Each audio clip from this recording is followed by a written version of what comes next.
Okay, hopefully we are back in. Looks like we are back in. Let me see.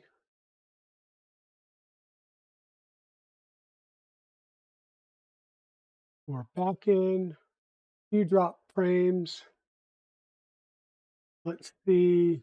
I'm noticing some buffering again. And come on.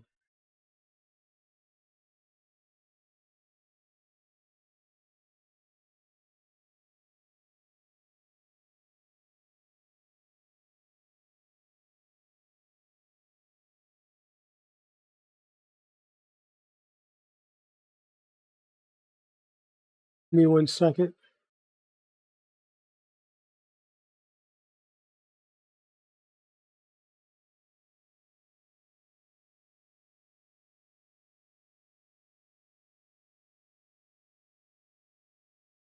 Okay, welcome back in, everybody. Welcome back in. Hopefully we're doing a little bit better. 5% drop frames isn't too bad. My son had the TV going, and we just do streaming on our TV. So, okay. And he was also playing World of Warcraft and getting ready to go into a 20-person raid. So, hopefully, well, we may still be dropping some packets, but it doesn't get too bad. We'll have to keep an eye on it and monitor and see how we go. If it gets too bad, we may just have to call the stream for today and try again another day. So, welcome on in, everybody. Hey, Jark, 2 Volt Designs, welcome in. Nick, 3DP, welcome in. Modlight, everybody, I hope you're all still here and hanging around. Thank you all so much for bearing with me during this moment. But yeah, we're having some internet issues and a lot of drop packets, which was leading to some stuttering in the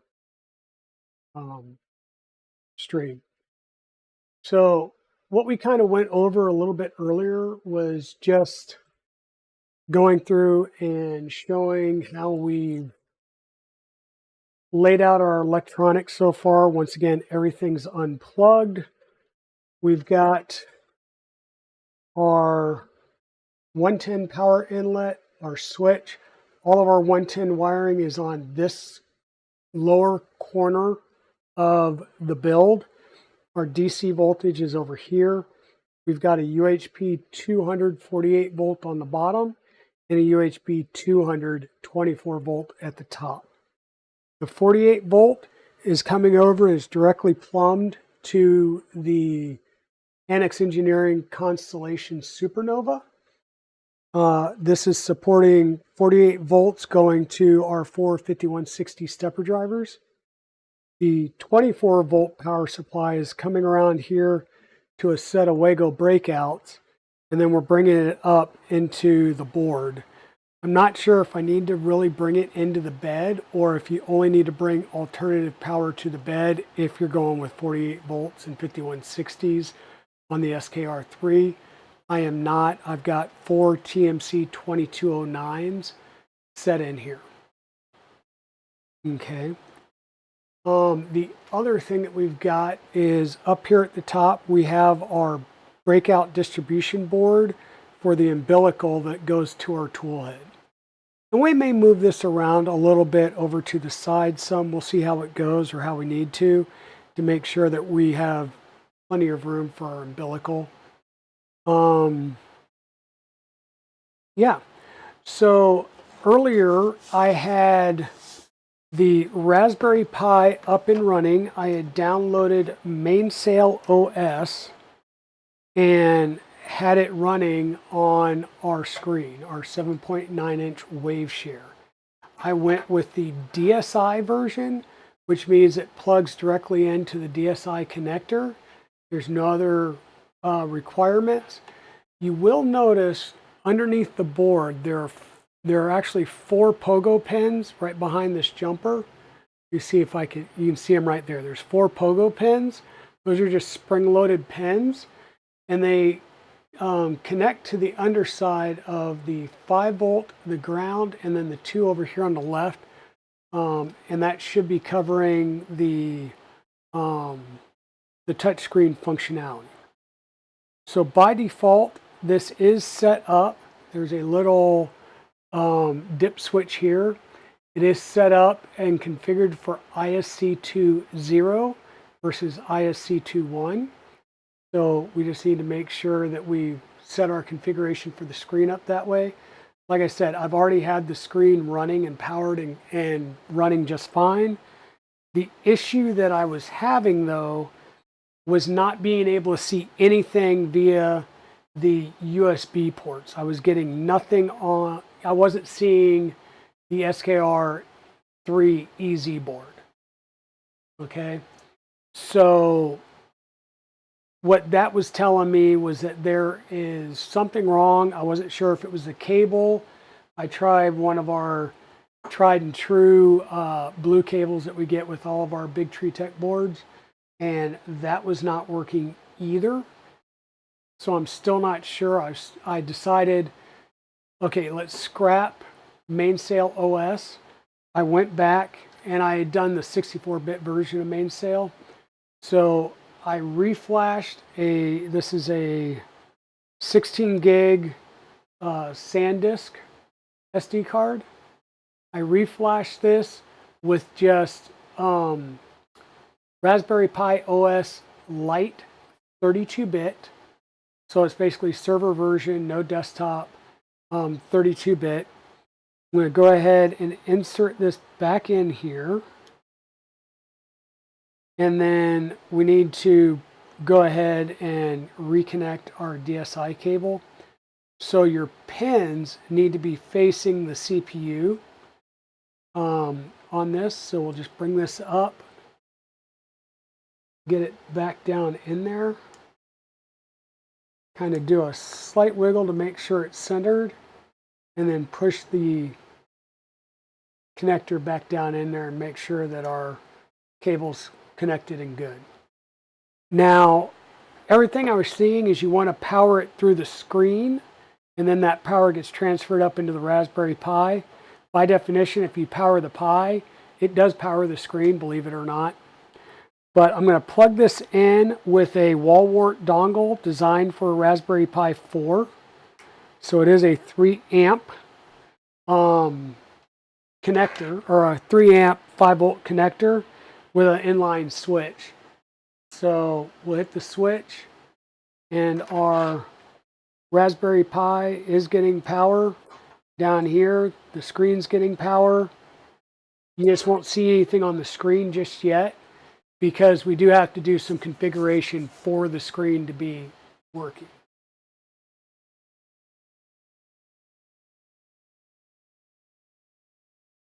Our drop frames aren't too bad. A lot lower percentage. So I did reset the ISP's router and reset my router. So, and did speed tests. We're under 12 meg up, which is what's critical for me streaming. So hopefully that helps and we can stick on and get well through the stream here. So how's everybody doing this evening? Hopefully everybody's doing good. Hopefully everybody's doing good. So I'm hoping, even though I just reflashed this, that it picks up the same IP address, because my router is going to see the MAC address and just give out the same IP address. But what I'm doing is kind of waiting for the activity light to die down a bit here, because what it's doing is going through and expanding the OS to go across the whole 16 gig drive, as well as doing its initial setup. Hey Rodney, yeah, ready for the weekend? Yeah, I'm getting there. I haven't worked. I don't go back to work until the 8th of January. And I was thinking about streaming a little bit more often, like some during the middle of the day. But my son's here visiting, so I'm just been trying to hang out. Today was the first day where I came upstairs and just tried to work and tinker on some things to make sure that we could get through this on stream. Oh, you ordered a PTC heater for the printer in the garage? Nice, Nick.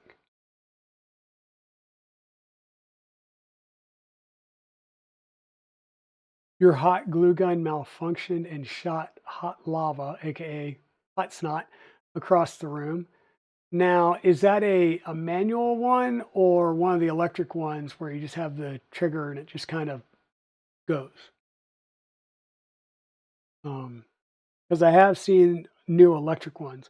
All right, so our activity light is kind of dropped down, so it's not going haywire anymore. So we should be good to go. So what I'm going to see is I'm just going to come over here and see if I can restart session.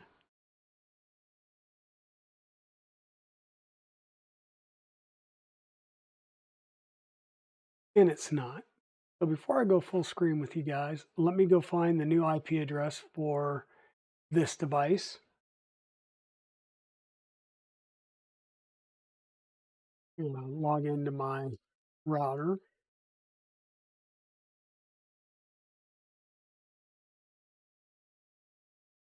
It does take a little bit for it to pop up.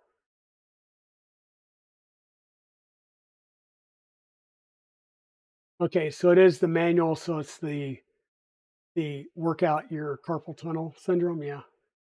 Pulled trigger, nothing happened. Then I let go. I felt something give, and it just went phew. Oh, okay. So yeah, you had a blockage somewhere.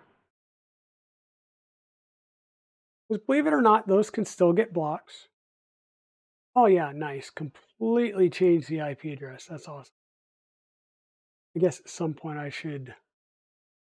Well, I will set it to static eventually. New session.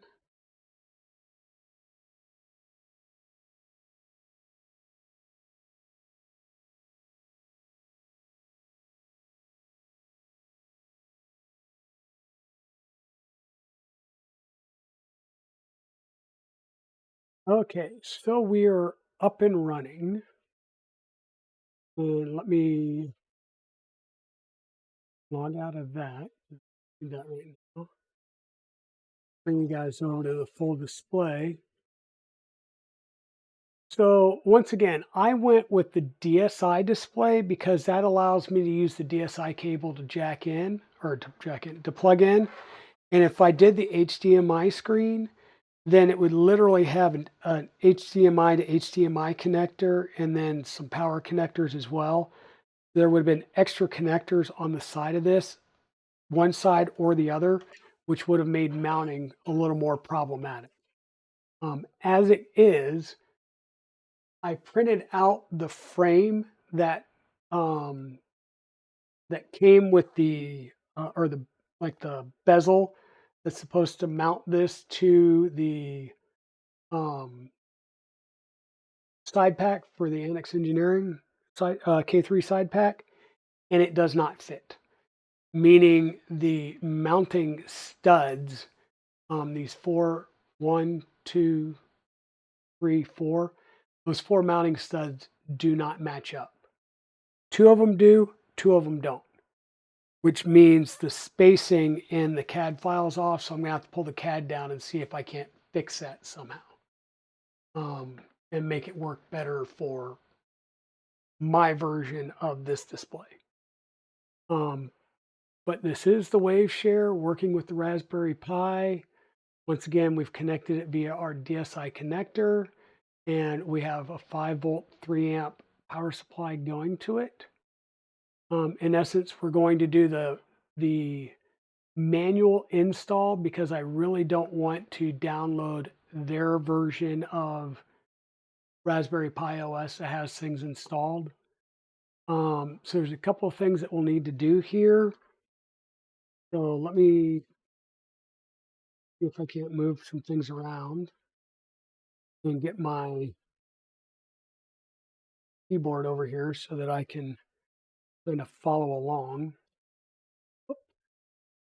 So basically, we're going to need to git clone um, and go into the Waveshare folder. I'm going to highlight that, copy it, come over here to my Raspberry Pi. This is the Raspberry Pi. And I'm just going to right click to put everything in there and say enter. So git command's not found. So it does not know about git. So we're going to do sudo apt get update.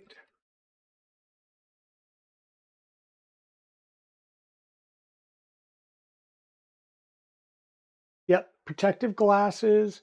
And like anything, we should always have some type of tray that we would set our hot tools like a soldering iron or something on, so that anything that would ooze out or goop out would go straight into a silicone tray where it doesn't get all over everything. Because hot glue on the carpet probably doesn't come out too easy. Okay, so now we need to do a sudo apt get install git. We'll just install the git tool and its dependencies.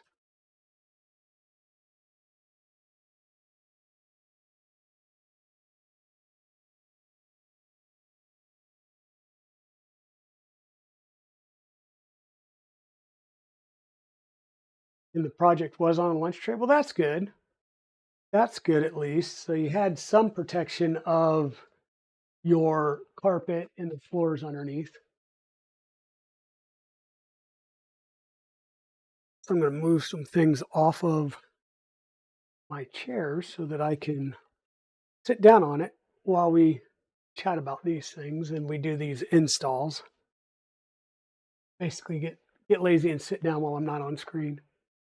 Okay, so it looks like Git has installed. So I'm just going to do up arrow to go back through my command history and see if we can't get that Git clone to work now. Looks like it is.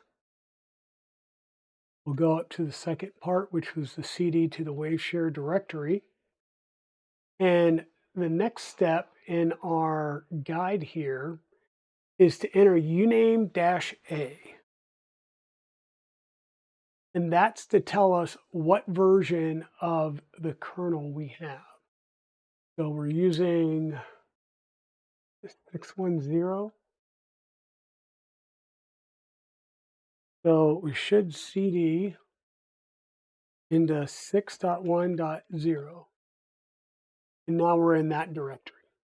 Now we need to determine, did we load up a 32-bit or 64-bit version? We did 32. So we're going to CD into 32.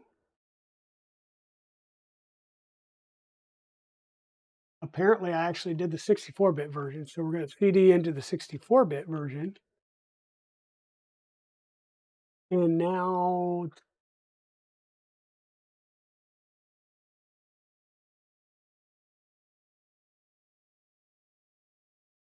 we're going to run a bash script here. And I'm going to copy and paste this script. So we're going to run sudo bash, which is the bash scripting language. / says run this shell script. Not sure what the 79 is, but we are using I2C0. That is what the dip switch is on our device, on our Waveshare, is set to by default. We'll come over here, we'll paste that in, and we'll say enter, and it will run a couple of commands in the background. And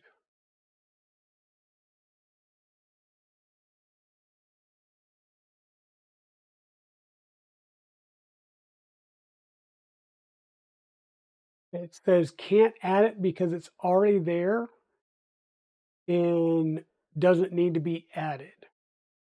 Okay, so It's needed to ensure that we can be connected to the above needs to ensure that the Raspberry Pi can be connected. Oh, in order to do those steps, you have to be able to connect to it in SSHN, which we did. And it requests that we do a reboot. So we'll do a sudo reboot. And I say now. You made it back, Chewy? Well, that's good. Hey, Shenanigans, how's it going?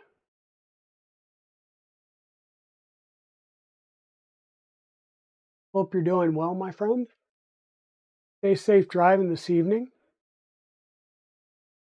And once again, there is a pre-installed image that you can pull down from Waveshare's repository. I chose not to use theirs. I like using one of two things. Either I use MainsailOS or I use plain Jane vanilla Raspberry Pi OS and run Kaya, which is what we're going to do on this. We will do Kaya. So we should have rebooted by now. Looks like we're rebooted, but I'm not seeing anything on the display. So, and I didn't see anything come up on the display.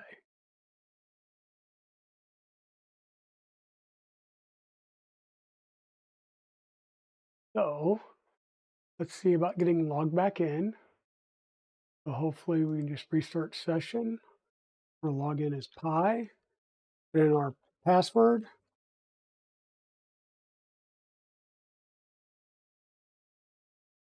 Okay. And what I want to do is cd to /boot and then do a nano config.txt.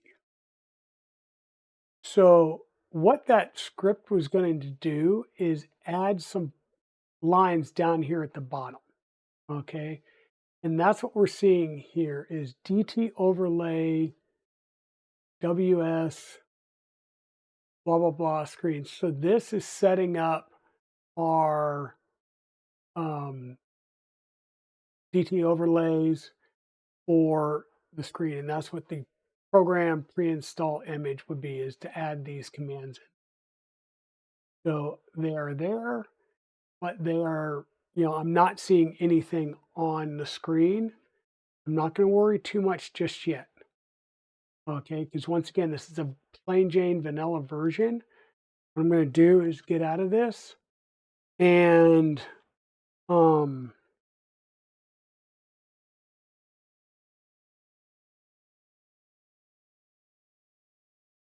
sudo raspi -config.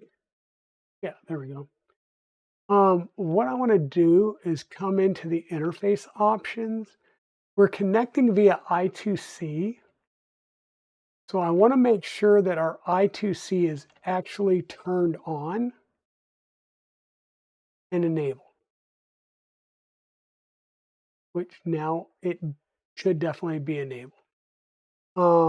SSH is enabled. I don't need VNC. I shouldn't need SPI.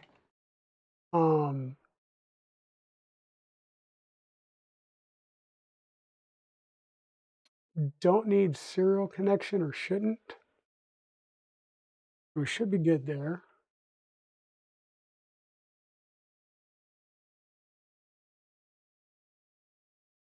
Do another reboot.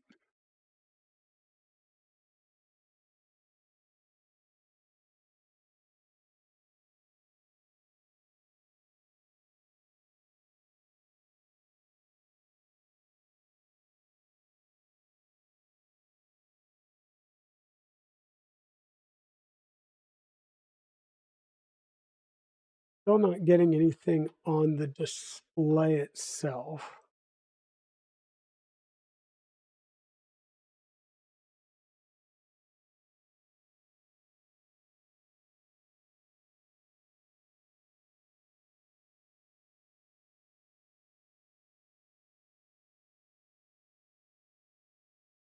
which is interesting because when I installed MainsailOS, it worked just fine. Um,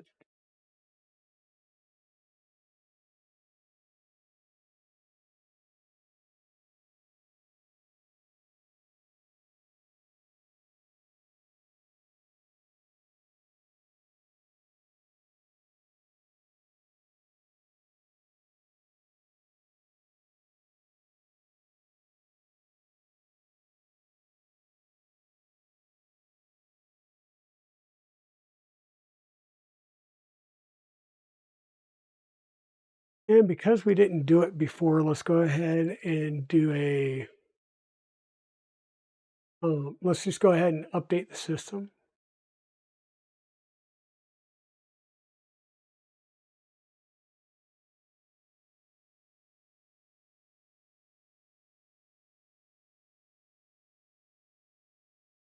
Another sudo apt-get update,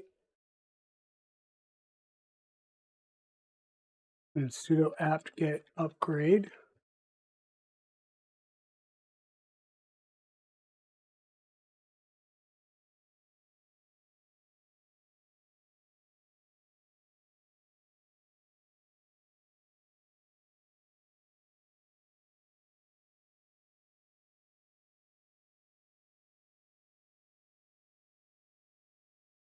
And now let's look for our Kaya,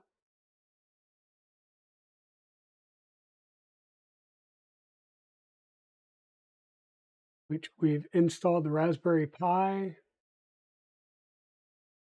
and we've installed Git, so we shouldn't have to do that piece. We just need to go ahead and install Kaya and run the scripts. So we will go back and install Kaya. Hey, Stephen Poole, welcome on in. MakerMind Nexus, welcome in. Dan, how are you? How hard a time did you have with the Nomi Snap? Um, I didn't have any problems with the Nomi Snap Ring.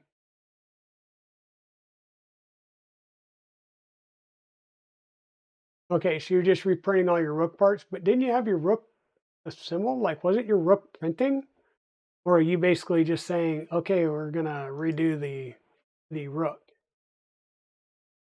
Now we're gonna run Kaya and go through and install all of our Kaya stuff.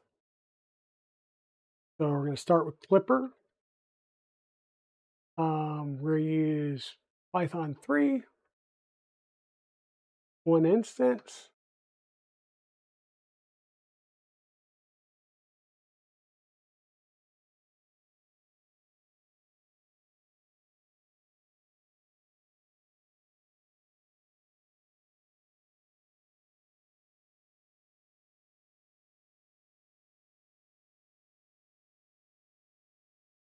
So earlier, for those of you that just arrived, like MakerMind Nexus, it's working. You want it all in one color, and ASA is better for longevity. Gotcha.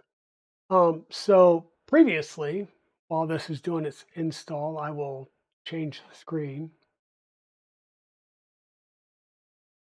And hey, everybody, I'm sitting down. So I have the electronics bay laid out. We've got our 110 outlet coming in through the corner into a filtered outlet, and our 110 switch. We are currently not connected. So you're going to see me do things like this. I did use insulated connectors. Um, all of our 110 is plumbed in here at the top, and then our power supplies are pulled down. I've got a UHP 224 volt at the top, and this is feeding out into the 24 volt WIGO breakouts for the SKR 3 Easy board, which I'm running TMC 2209 step sticks in. I currently just going into the main board power. I can run into motor power as well. I'm not sure if it's fully required. It's a little I'll say iffy in the documentation, because it says you have jumper pins for each motor to say whether it's VN, so motherboard VN, or motor power. The motor power would be, don't worry about it, Mrs. Dragon, let's go. Good. The motor power would be whatever voltage you're pushing in through here. So I don't know if it's truly required or not.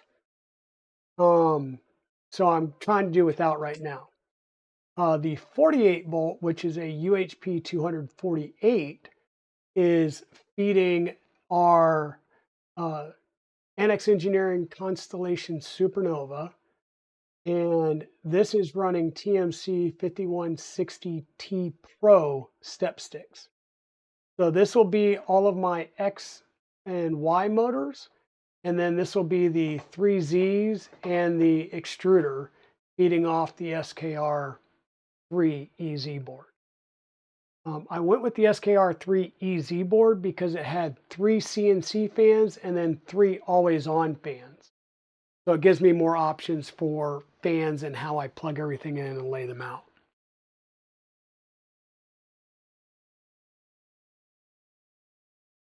And we're in an ad break. So for those of you that are subscribed, you will still hear me. For those in an ad, you'll see, but you won't hear. So I do know that we're getting 48.2 and 24.2 volts out. I did check that to make sure that all my wiring was good before I moved any of the wiring forward. And then I got the Raspberry Pi configured with MainsailOS. Did everything I just showed you on the Waveshare, and I had a screen that was showing me the whatchamacallit, the Linux loading information, which I am not getting that right now, going with a Raspberry Pi, just generic stripped down light version. So I'm kind of hoping that installing Klipper and everything to include Klipper screen will add whatever's needed for this display to come to life now.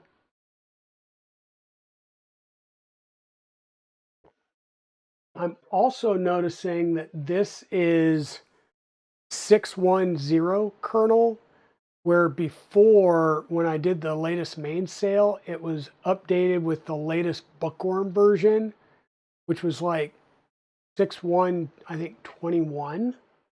And I don't know if that could have been having the issues. But basically what I got was I've built firmware and installed firmware on this.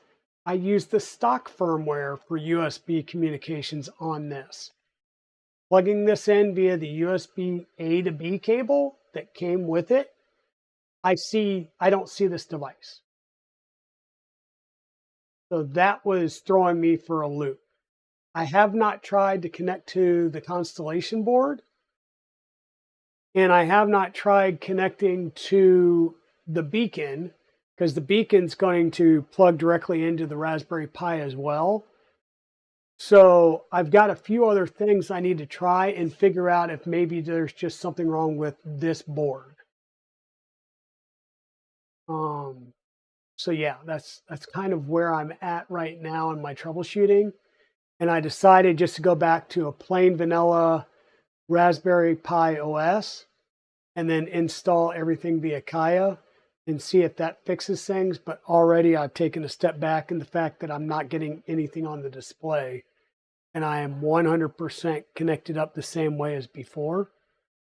So that's a little disconcerting why I'm not getting anything on the display, and I did everything that I did before with a MainsailOS install.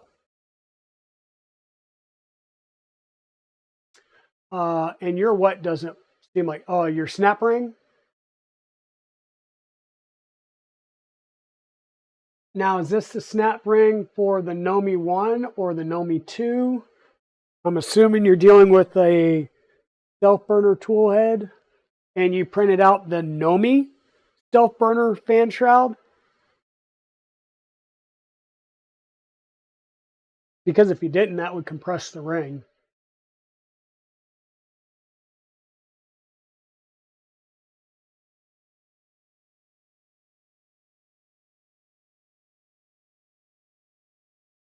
Okay, and we are lagging a bit behind again. So word to the wise, we are behind between the stream and what I am doing and saying right now.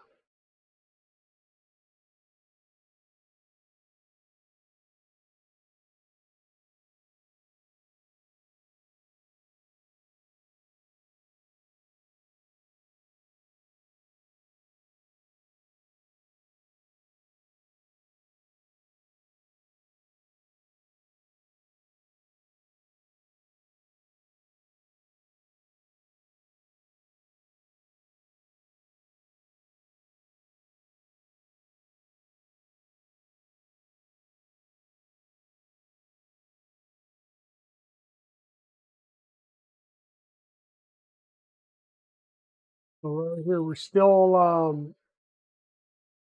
working on the install of Klipper.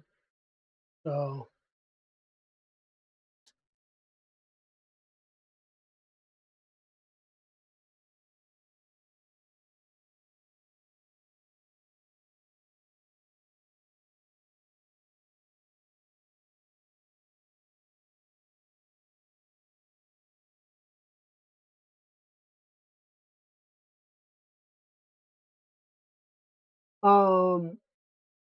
yeah, you can get Raspberry Pis from Chicago Electronics. You can also look at, I believe it's pishop.us. So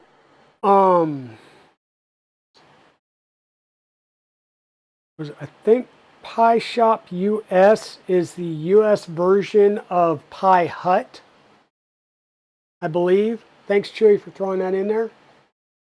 Oh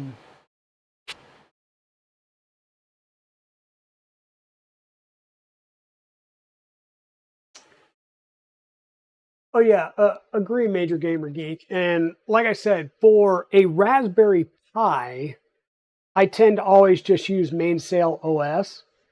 But like I said, I was getting weird stuff, and I wasn't seeing anything when I did well, actually, I would take an error doing ls/dev/serial/by ID. It would take an error saying it doesn't know it, and there was no serial folder. So it's like there was something wrong, and I did see some issues that have been brought up with the latest Debian releases, which Raspbian is based on Debian. So that's why I went and did a Bullseye version, I believe, versus the Bookworm version. Bookworm's the latest version. So that's why we're running a 6.1.0 versus a 6.1.21 kernel.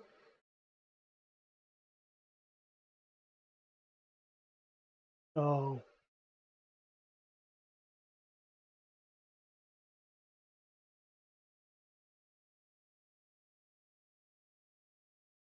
yeah, I wasn't sure what the issue was, but even doing an LSUSB wasn't finding the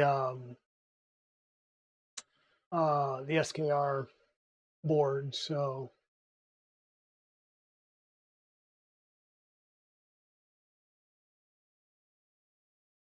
but I figured I had a couple of Raspberry Pi 4 2 gigs. I have a 4 8 gig. I think I have two 4 8 gigs. And I also have a Raspberry 5 8 gig. I've got a Libra Electric La Potato, which is more like the Raspberry Pi 3. And I have the new Libra Elect Alta with a 128 gig eMMC module. Add user Pi to that group now, yes.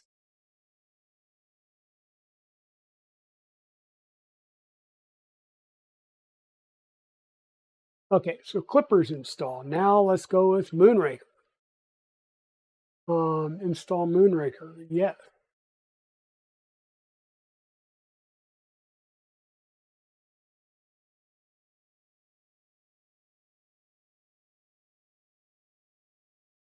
Yeah, I figured you were going to get one, Maker. Making my Nexus.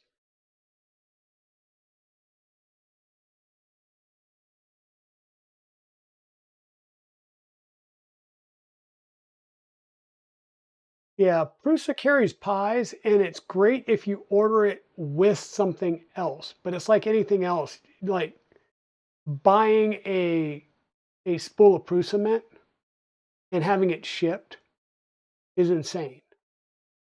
But so, like, if you're going to buy a printer and you're getting a printer shipped, like buy all the Prusa mint that you can at that time, so it just bleeds into the shipping and it's not that bad. But yeah, you buy a spool of Prusa mint, have it shipped over here, and it like doubles the cost to have it shipped from the Czech Republic over to the U.S. Um, and that's if the color that you want is not available at printed solid.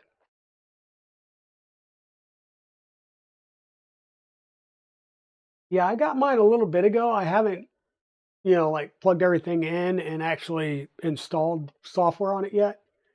But the um, La Potato is running, uh, Kaya, and it's ready to go in anything I decide to put it in.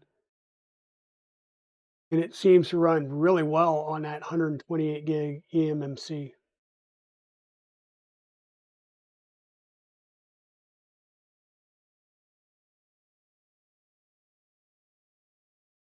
Well, and that's what I was thinking, Modlight, and that's why I went with an older version of the Raspberry Pi OS, not Bookworm. And on this older version, when I do an upgrade, it upgrades that kernel's packages. Now, if I do a apt-get space full, I think either hyphen or underscore upgrade, then it will upgrade to the latest kernel version, which would be Bookworm, and I may be broken again. So that would be the issue. So that's why I'm trying to stay on um, not Bookworm, but Bullseye. And then yeah, all of my CB1 modules, I do their OS Lite version, not their version of Klipper install, because it's basically based on the Huracan. And I'm like, yep, no, I'll just get the plain vanilla and then Kaya from there. It always works out. Well, that's great, Major Gamer Geek. But like I said, I would much rather have it shipped from stateside to the States rather than shipped from overseas. Yeah, I've been happy with my CB1 modules. The only difference is when you're dealing with screens, because you don't get some of the connectivity with a CB1 module like you do with the CM3 or CM4 or CM5 on a Manta board. So my preference is for a CB1 and stick with one of the BigTreeTech. I think it's the 4.3 display that's made for it. And if not, now I'm going to go ahead and kick into a Mainsail install. And if not, then Raspberry Pi, even the La Potato, you're going with uh, a slightly different version, is what I will say.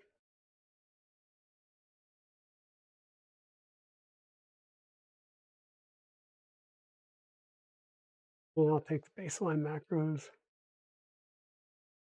That was Mainsail. Now I need to install Klipper screen.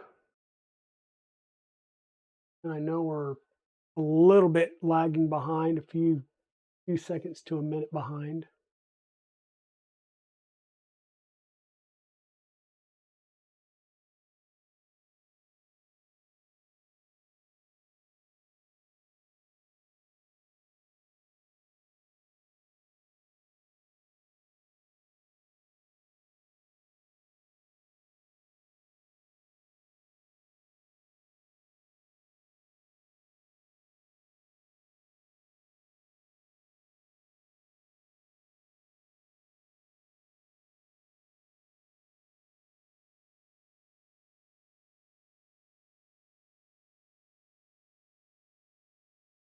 Mrs. Dragon brought me a Dunkin' Run.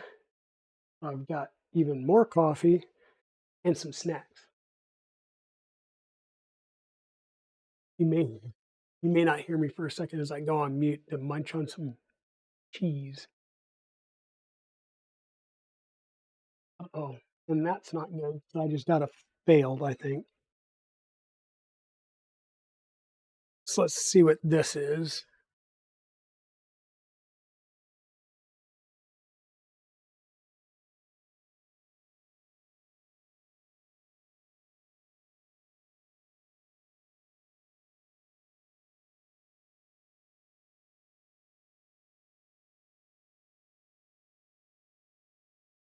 Okay, so it looks like we took an error.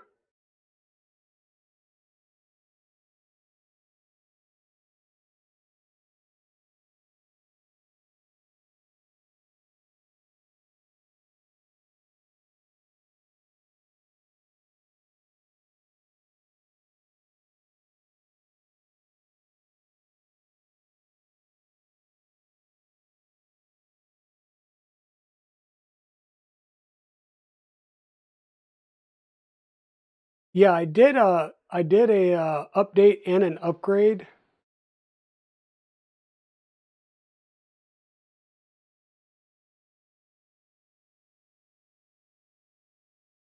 Hmm.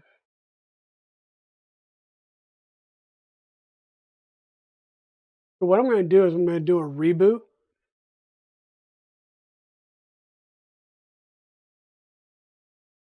Give it a few seconds to reboot and come back to life.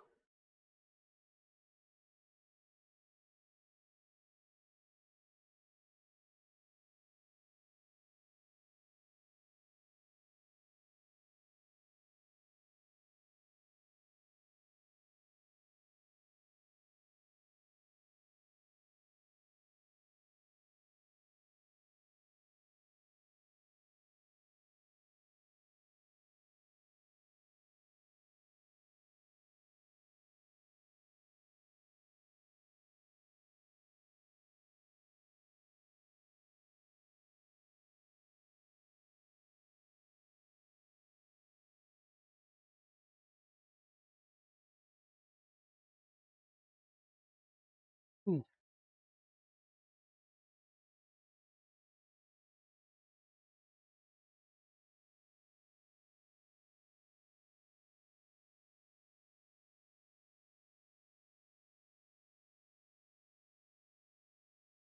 Go into Kaya and see what we have.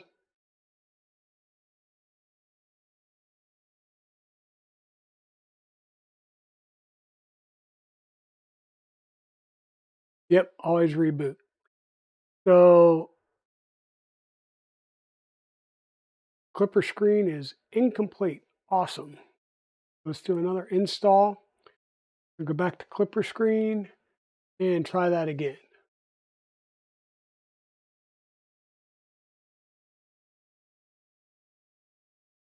And hopefully it's just not taking a uh, like a network error when it's trying to download files and crapping out that way.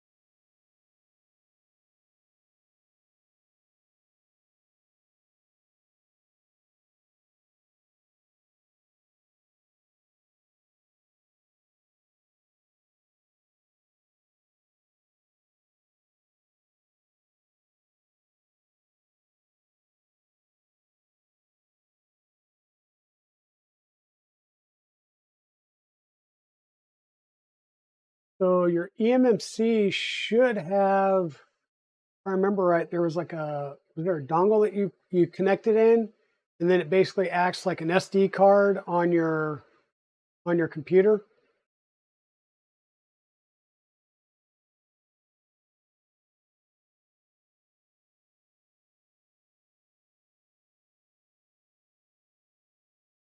And that works too. You can do it from an SD card or from the actual SD card on the device itself, or you can use the dongle to plug the eMMC into your computer.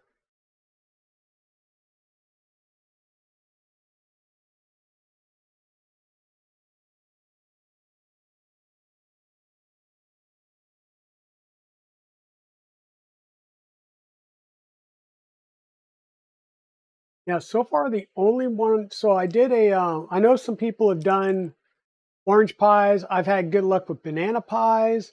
So far, the only thing I have not been able to get to connect to one of my main boards has been the Radsa Zero. And I can get it to connect via USB. I can't get it to connect via UART. I just have not cracked that nugget yet.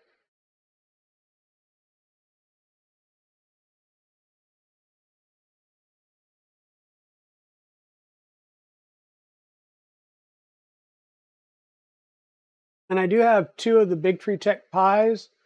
And in fact, I also just picked up 2 of their the UTC CAN boards for those particular boards. So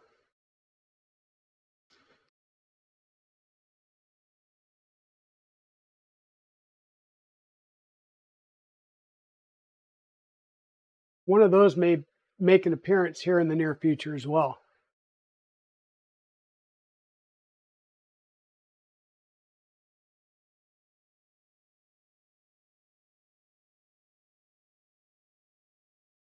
Mm-hmm.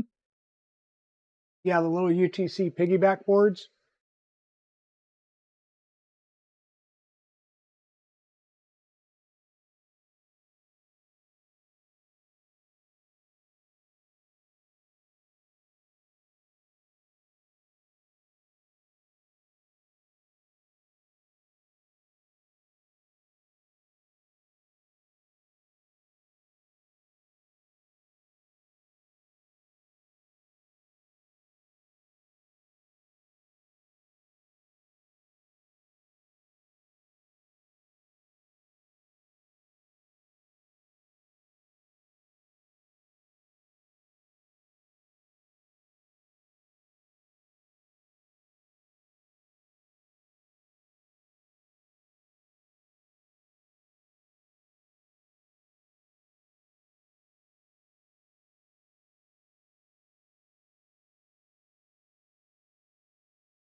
Yeah, the Solitude and the Alta have the CSI.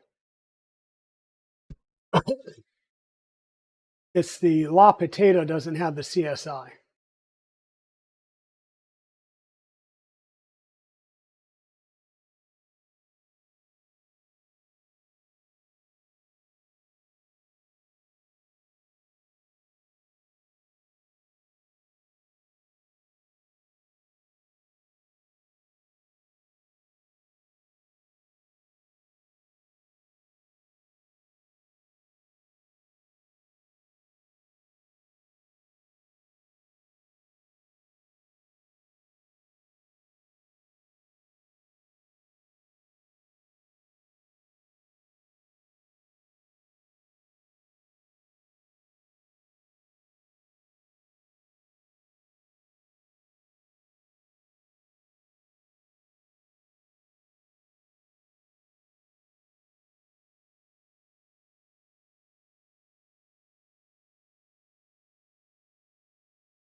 Yeah, I'm kind of dying to um,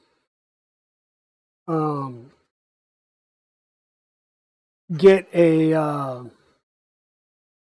what am I thinking of? An M2 or a PCI NVMe drive, M-keyed for the Raspberry Pi 5 and start running it that way.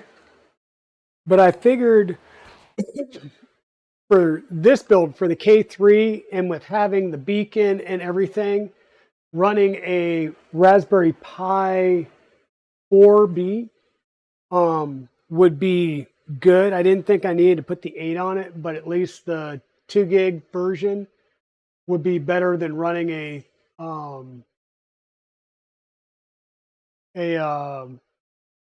on it, or Libre computer or anything. I figure I'd go with the real deal for this one.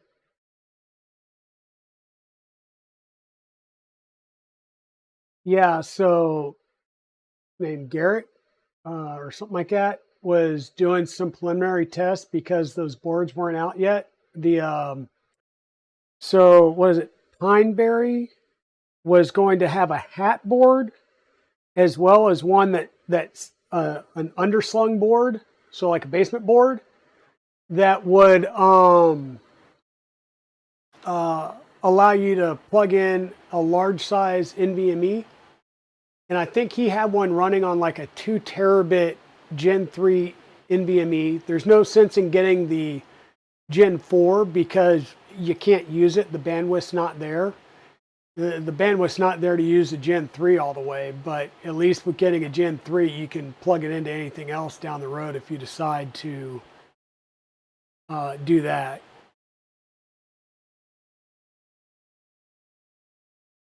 So this seems like it's at least making it further than we did before.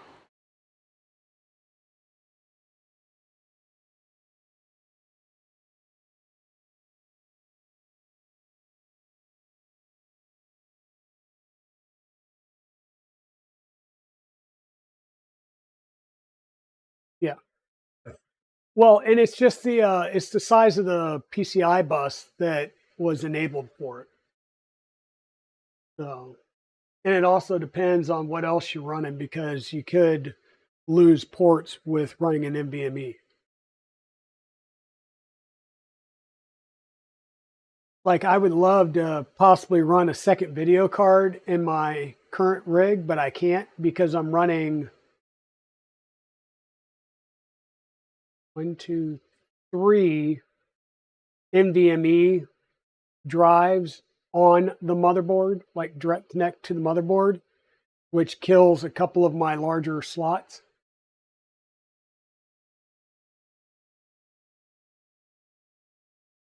Yeah, so I have 3 NVMe's on the motherboard, and then a SSD Evo as a larger storage drive.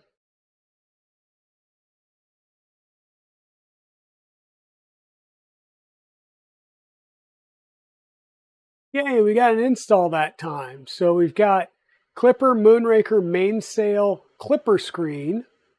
Now let's go ahead and add on Crow's Nest because, well, you never know. Down the road, there are options. So there are options to run a high camera or various other cameras out of the backpack. You just have to reroute your umbilical.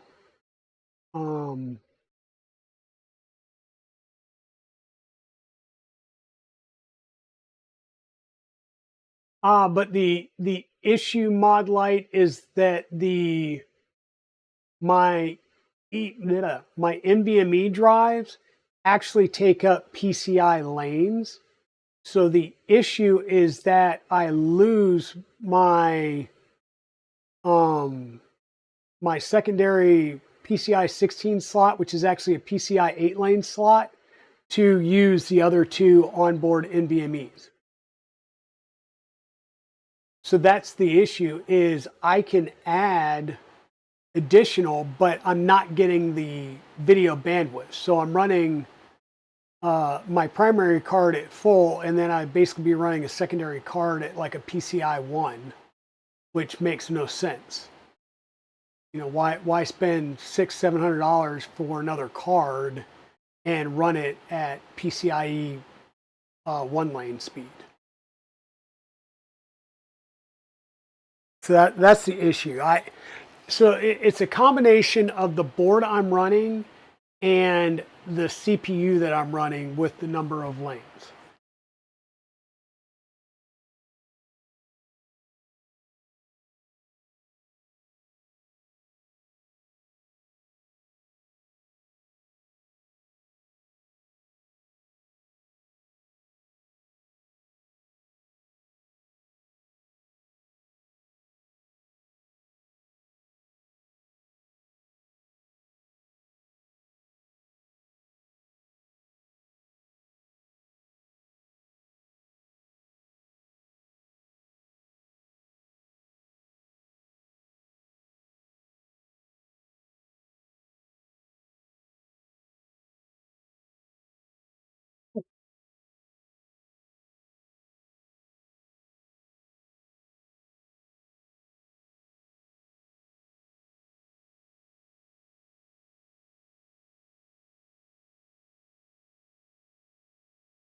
And we've got another ad break going on, so.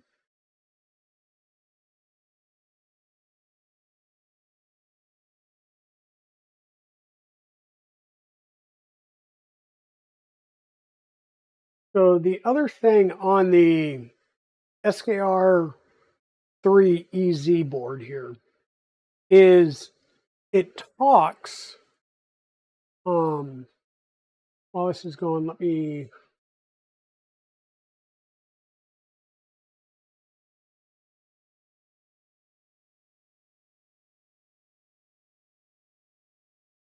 seriously.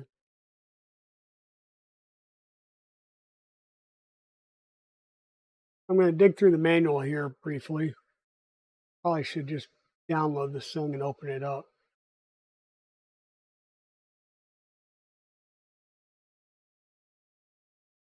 Might be easier to do that.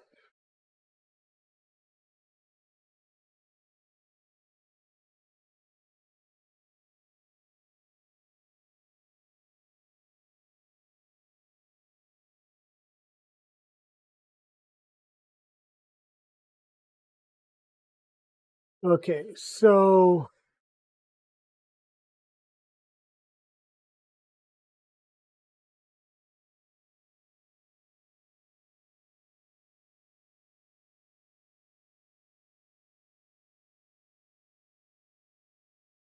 it's a bit confusing in our product features, right? It talks about the power chip adopting the TPS 5455 amp, which supports 12 to 24 volt power input, and the output current of the chip is up to 5 amps, peak value to reach 6 amps, which perfectly supports the power supply of a Raspberry Pi. Okay, that's great. What it doesn't necessarily tell you is how do you plug into that, right?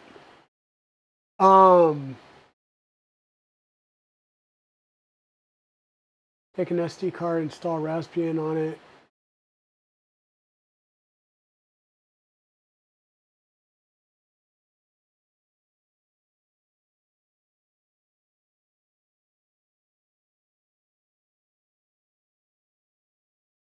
Gotcha. Yes. Yes, that's the big trick there too, is make sure you get the right eMMC module. Okay, so it talks about it has the power chip that basically does the buck converting. Okay. Now I'm going to desk scroll a little bit here down to, actually, I'm just going to go down to page 19.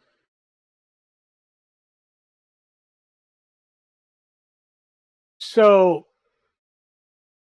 the heater cartridge IO So the I/O of the SKR heater cartridge is wired to the MOSFET by the jumper.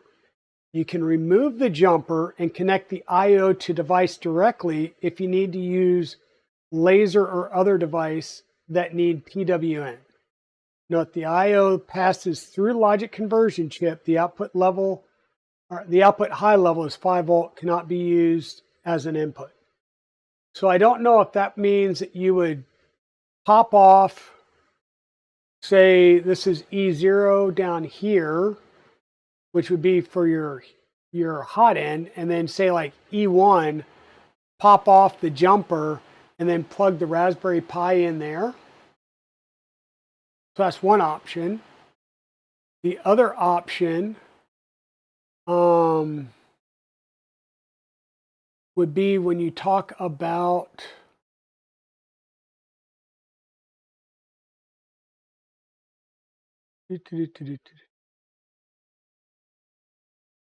sorry.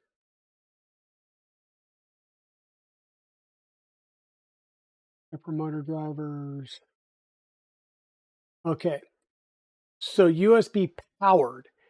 So after the motherboard is powered on, the red light, the D7 light, which says, hey, I've got powered, is light up, indicating the power supply is normal.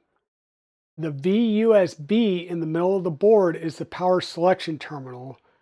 Only when using USB to supply power to the motherboard or need to supply power through USB do you need to use the jumper to make the VUSB short circuit.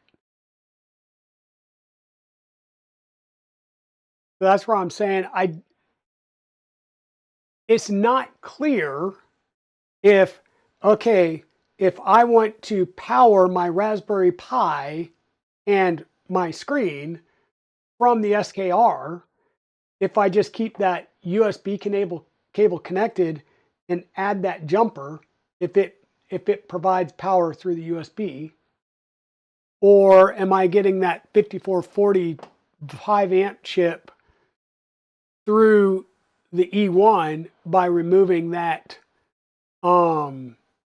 that jumper, right? Because right underneath this capacitor right here, you can see my little hand rolling around, and right above the red connector for the wireless module is that VUSB. So that's where you'd plug in to get your VUSB.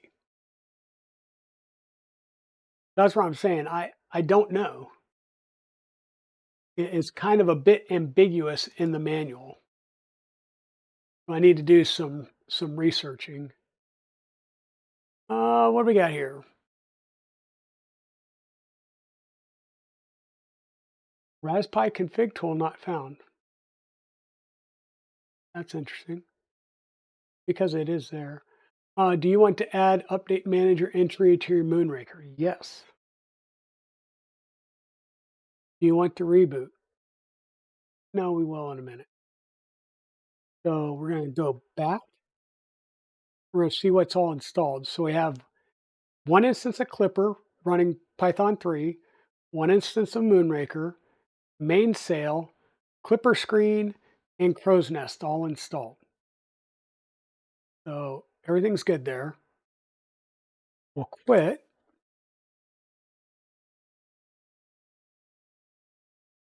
And let's do a sudo reboot now.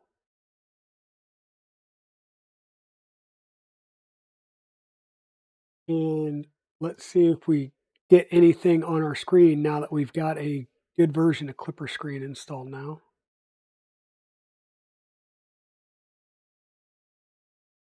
All right, it's starting to do its read. And still not getting anything on the screen. So the screen is non-responsive. Yay. Or not that it's non-responsive. I'm just not seeing anything on the screen. And I know the screen works because it worked when I installed MainsailOS on this. The screen was working. So there's something as to why said screen is not working. Um,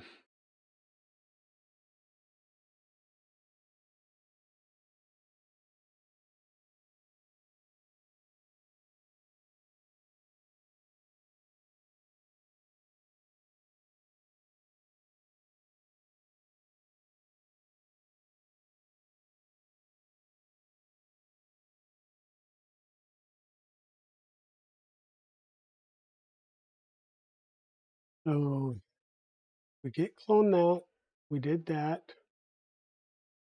Figured that out. You know what? Let's take a look at, let's just kind of go here again when we log back in and see if we have a kernel change now that could be biting us.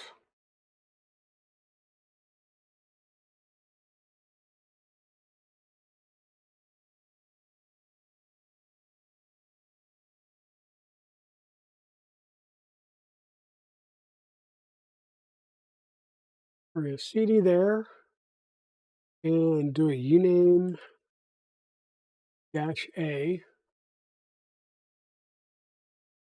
So it's reporting 6.1.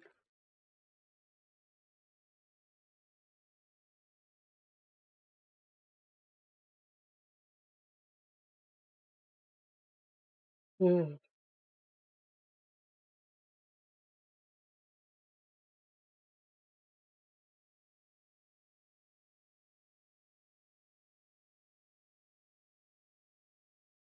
Well, it's up to 6163. So cd 6.1.63.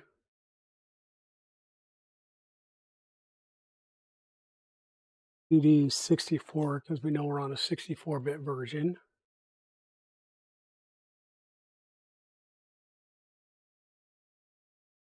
Sudo bash.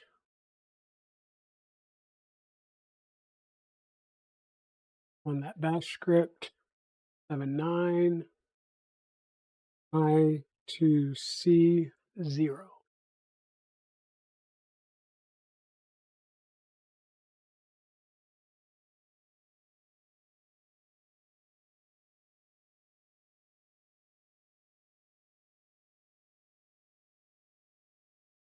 And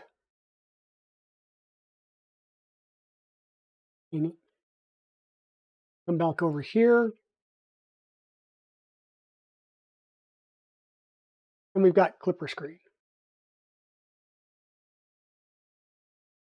So we've got Klipper screen and it's barking because it says, hey, we're not connected to anything, which is understandable. So what we can do to try and get to talk to our board in an easy, quick way is rather than actually plug in all of our proper voltages, we can just connect this in, put that jumper on, make it 5 volt and check it out. Or, as I'm not seeing a jumper sitting around here because that would be too easy, I'm going to scoot this back.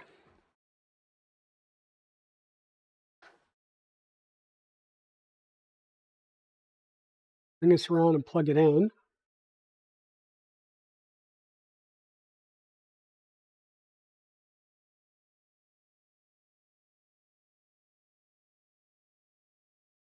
Where are we at here? There we go. Turn this on. So this is now going to power both our Constellation from the 48 volt and the this one from the 24 volt.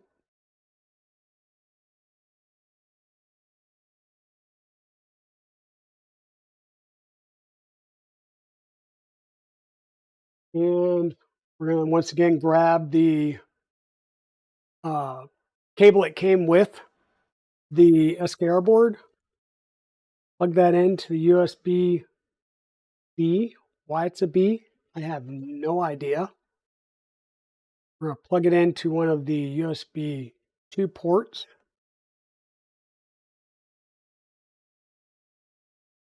And this has been flashed. So this has been flashed, verified that it's flashed. So I'm going to come back to there. Put that down for a minute. Now in here, I'm going to desk scroll to the end.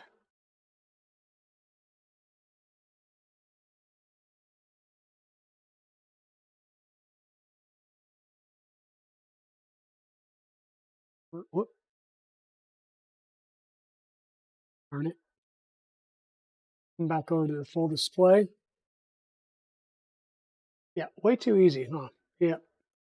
So we're plugged back in. I'm going to CD back into the base directory. Seriously? Why? CD. Hold up. Thank you. Good. Now I want to do an ls/dev/serial/by-id/ no such file or directory. This is exactly my issue. It's not seeing a USB there. I'm confused now. I don't know what's happening and why I can't see the serial. Now, so let's do this. Let's go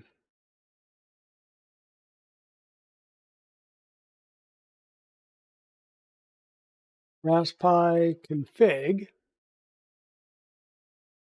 Let's go into our interface options, serial port.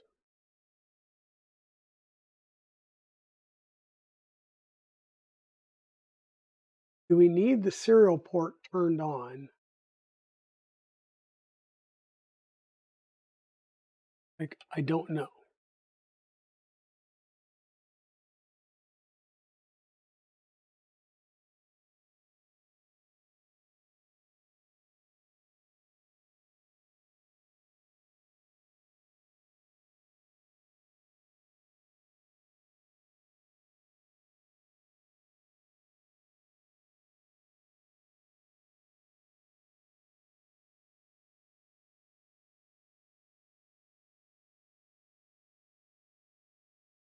So reboot.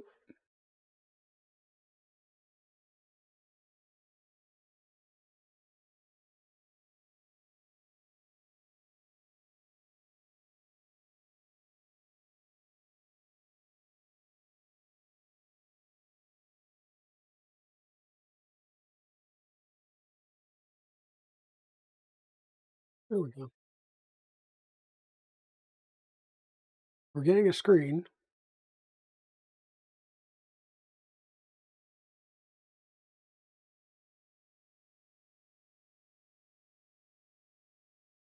And we're in the Klipper screen. And it's trying to, Klipper's attempting to start.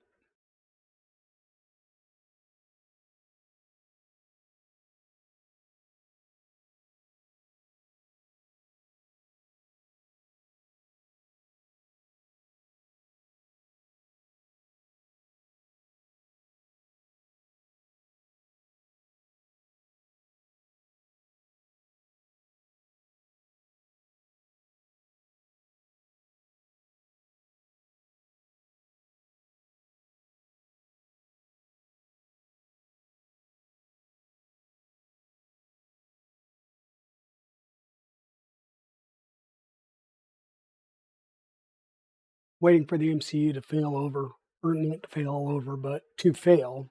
And then we can try and figure out. But regardless, let's jump back in here. Try and restart our session. Which y'all see in my password.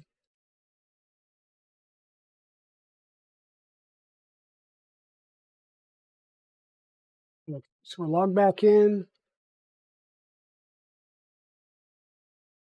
Still no serial ID. LSUSB just gives me the hubs. These are the 3 hubs. If I had nothing plugged in, you'd still see these 3 hubs. So I'm not seeing the SKR Mini E3, or excuse me, the SKR 3EZ. So I'm going to unplug that. And we're going to try and figure out if we can get the... We'll just keep moving and see if we can even talk to the Raspberry Pi Pico for the Annex engineering.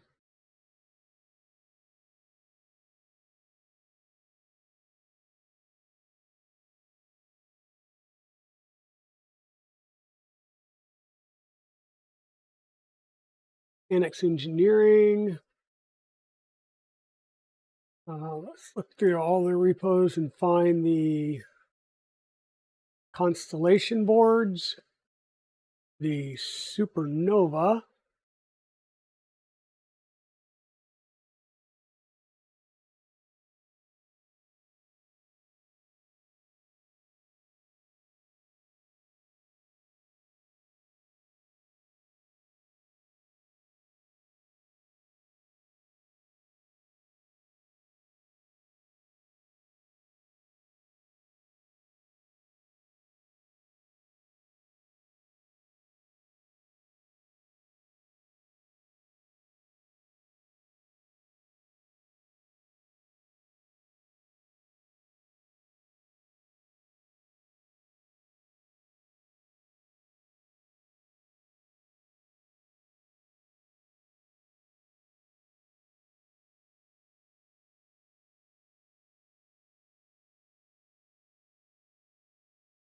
okay.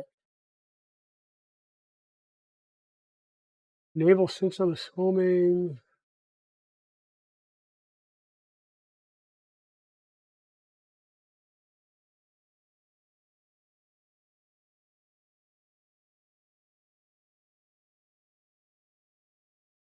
And now Flash and Klipper. Here we go.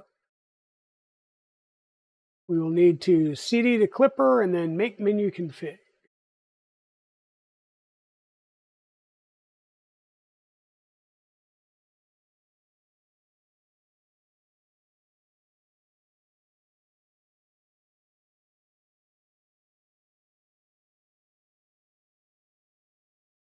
And we're going to say select the Raspberry Pi Pico,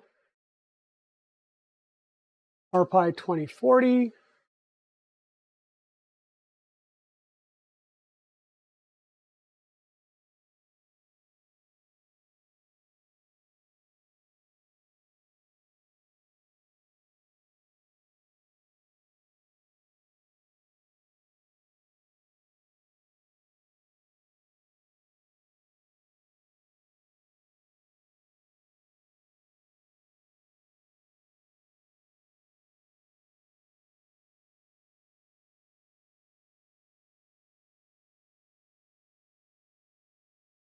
Okay. Be nice to be able to set the LED.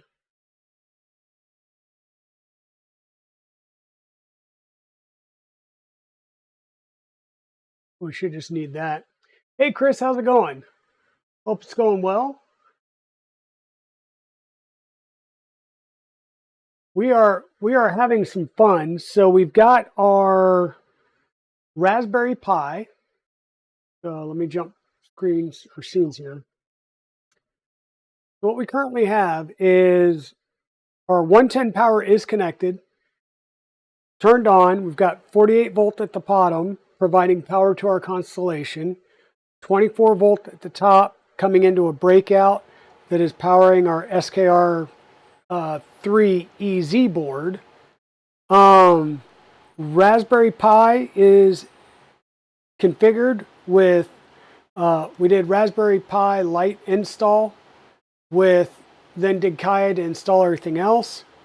We now have our Waveshare running with Klipper screen, but I cannot seem to get communications between the Raspberry Pi and the SKR 3EZ.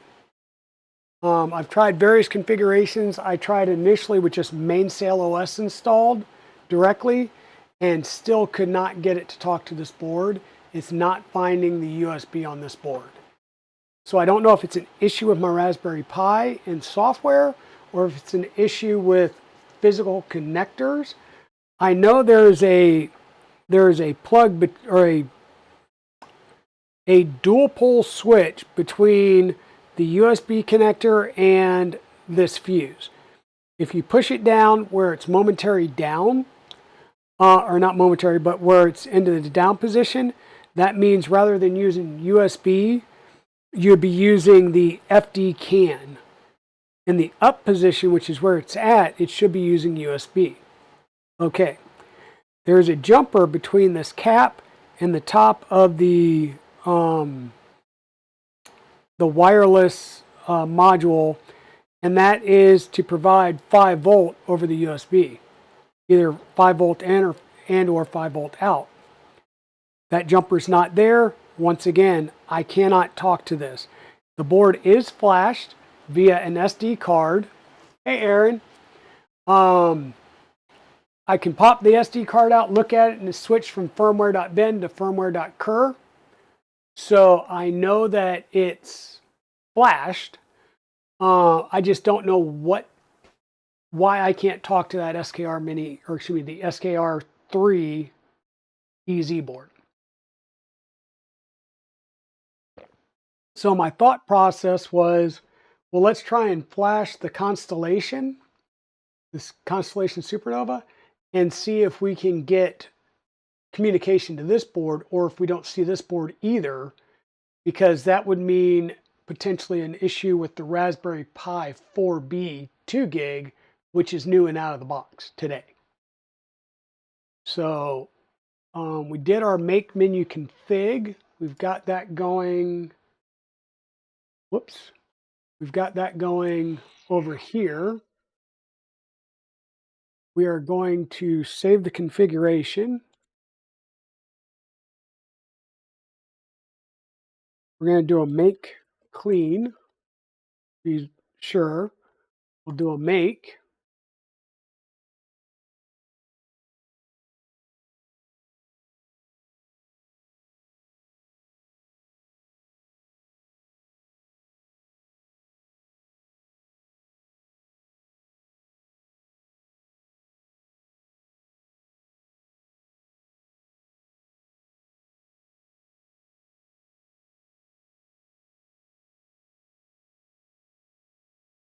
Okay, so we have that done.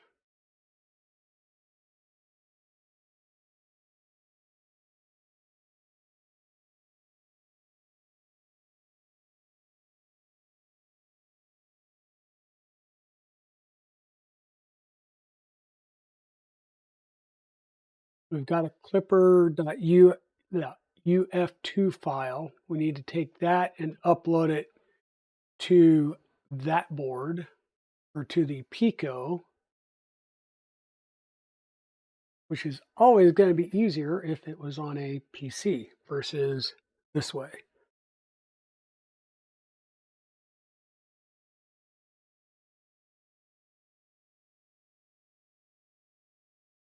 Not necessarily a PC, but you get my drift. So I need a USB-A to a USB mic. Give me 1 second. I believe I have one of those, or the capability to configure one of those. I have also attempted to use different whatchamacallits.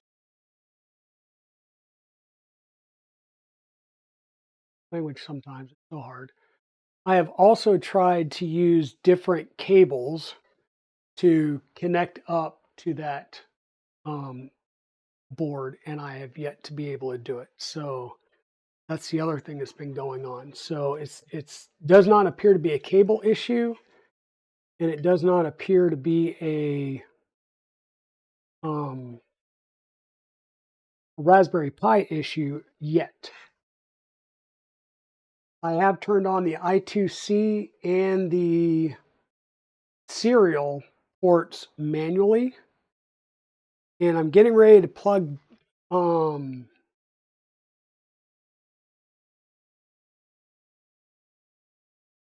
plan is I'm going to plug this in the Pico into my MacBook, I will grab FileZilla, download the UF2 file off of the Raspberry Pi, dump it on here, and that should flash this board. And it said hold down the boot and plug it in, right?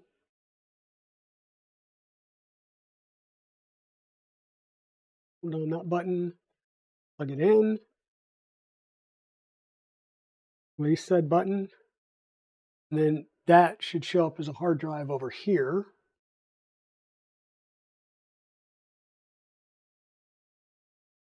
Show up as a hard drive over there.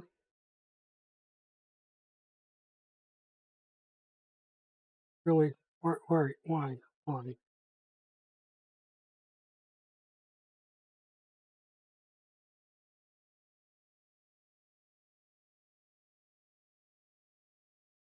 So it should show up as a hard drive, but does not. Either that or I don't have it plugged in all the way. So it feels like it's plugged in all the way.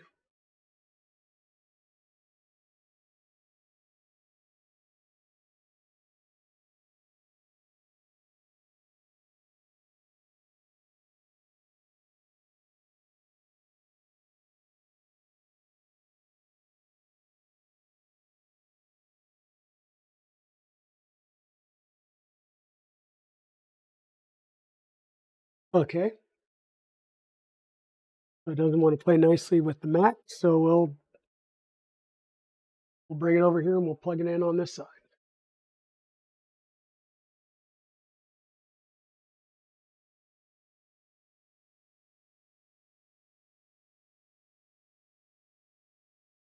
Bear with me a second.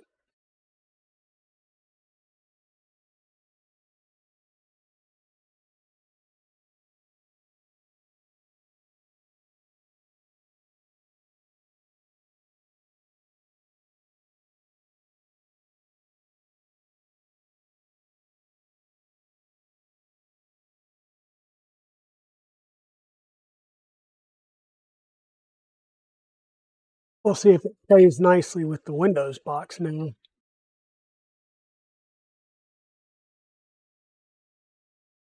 As goodness knows, I just want it to play nicely with one of these.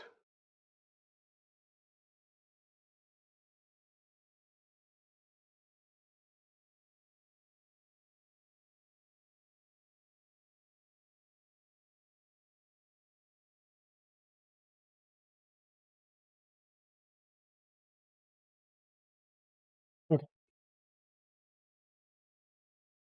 I'm going to shut power off over here. That way we're not powering that board at all from 24 volt, or excuse me, 48 volt.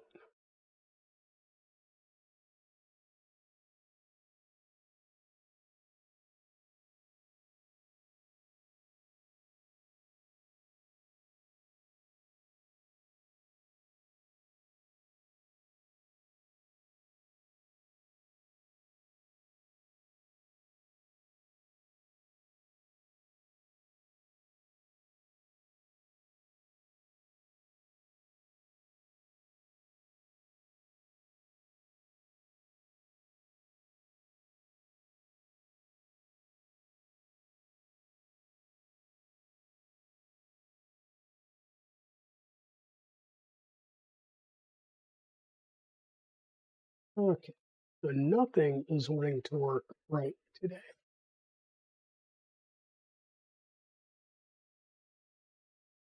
Holiday leftovers, yep.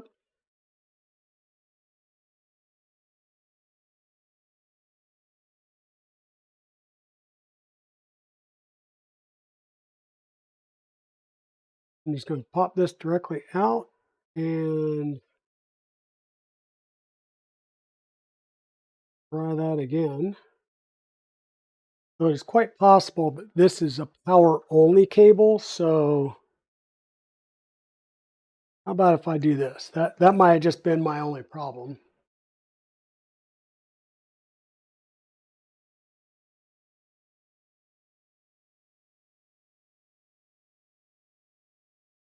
Once again, when in doubt, whether it's power or power and data, grab one of your 3D printer ones,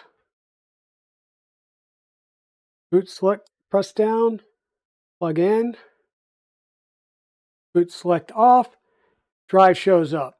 So the other one was a power only cable. Good news though is that we're plugged into the stream computer. I'm glad we have no viruses here. So we need putty, or not putty, WinSCP.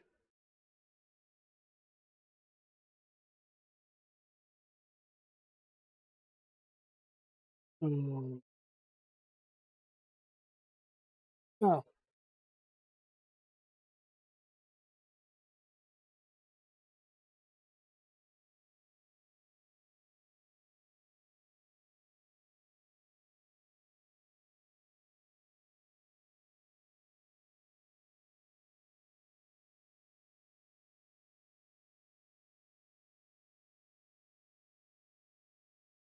so logged in. So Chris, how's it going? Hope you're doing well. Hope you had a good holiday. So this is the local computer. The right side is the Raspberry Pi. Let me,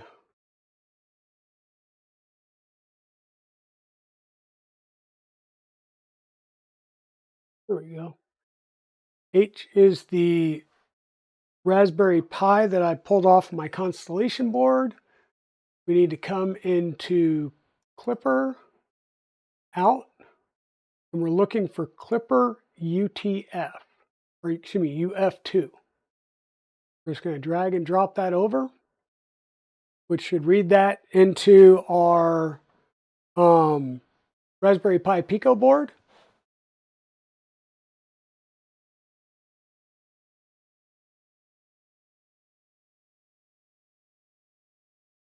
And it doesn't say that we need to do anything else. It should do everything by itself. And if we come in here, we can't see that drive letter anymore because it's got Klipper on it. So we can unplug this board. I'm going to physically plug this board, or the Raspberry Pi, back into my Constellation board. Once again, everything is off. I will even unplug just to prove my point. So we're unplugged. Plug this back in.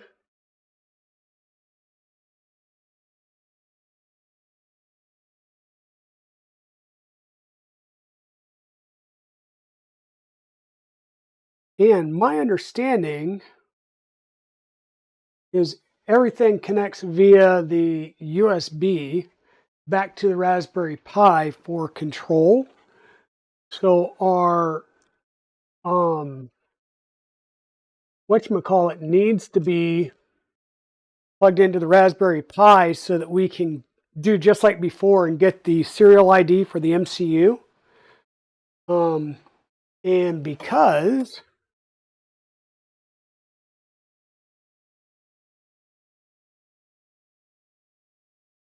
I just need the Raspberry Pi talking, I'll plug that in.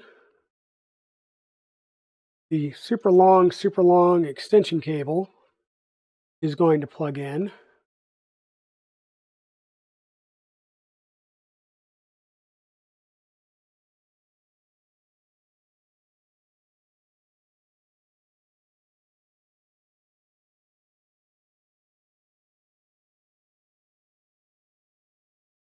But now, once again, LS-USB, I see the RPi 2040 now. So that should be good. If I do the ls dev serial by -id, I now have a Klipper RPi 2040 config or UID. Let me grab that. And what we're going to do is we're going to come over here and log into our Raspberry Pi, which is our printer's Mainsail interface. Hey, Turtle Crawler, how's it going?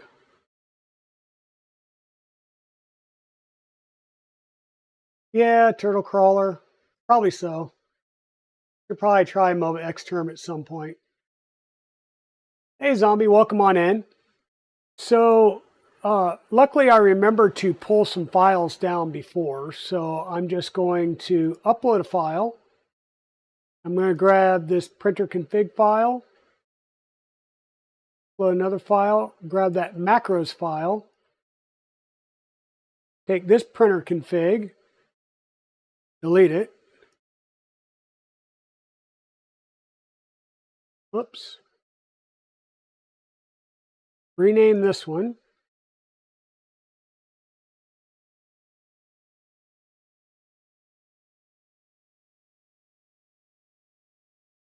Rename this one.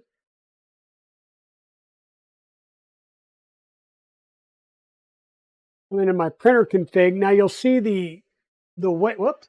I guess that helps if I switch my screen over. So give me a second. Brett, those fans really don't blow over the drivers at all. And we'll talk some about that here in a bit. So in my printer config file, what I did was I kind of took the standard layout that I use and then did a bunch of copy and pasting in.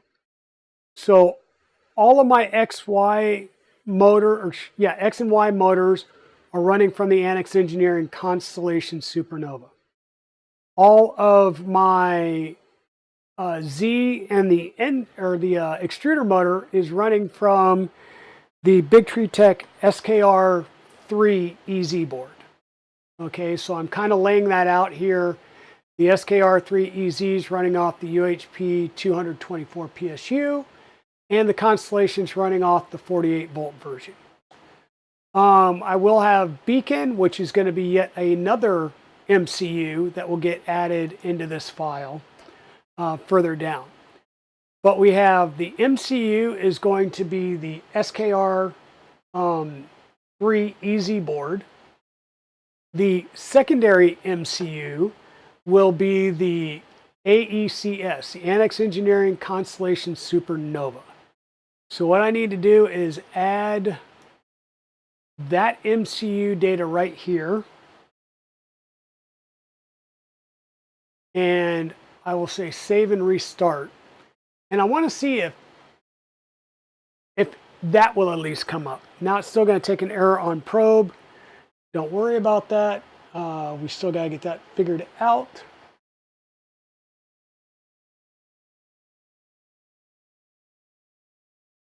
And I think I know why.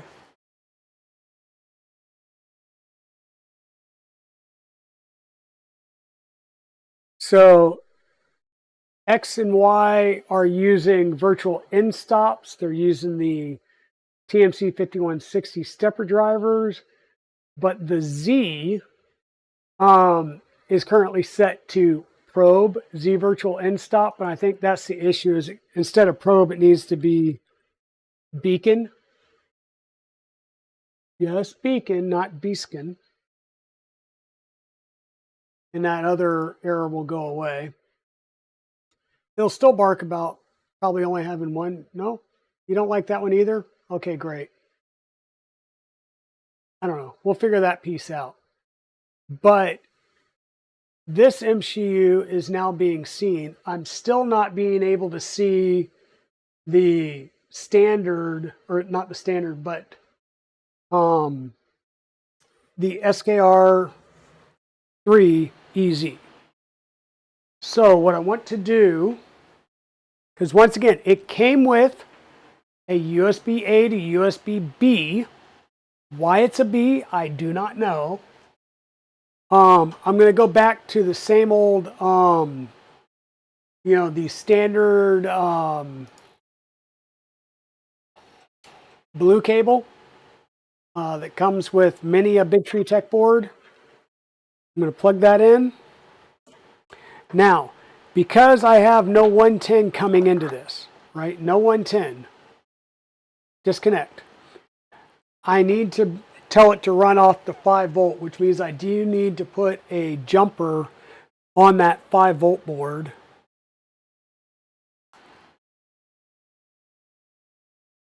Really need to make sure I get jumpers out here so I don't have to keep digging in here to get jumpers out.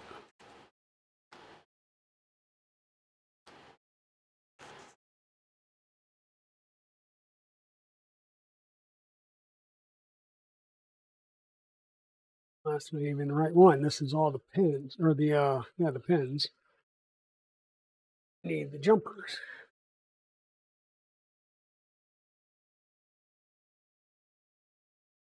And yeah, that's the one thing that I was noticing, Aaron, in the way this whole thing is set up, is that the pin or the fan location, whether it's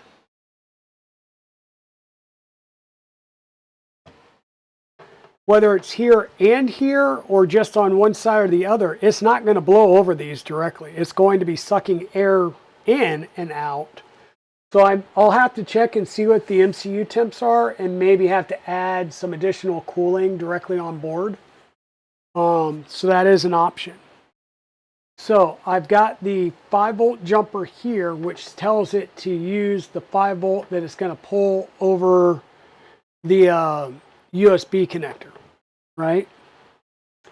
So I'm going to plug in the second MCU in here, or this should be the primary MCU. I get a light on the board, which might be a little hard to tell, but we'll bring you around here. So I got the light on the board, so that's telling me it's getting power, right? So it does have power. Now, and there we go. Sorry. So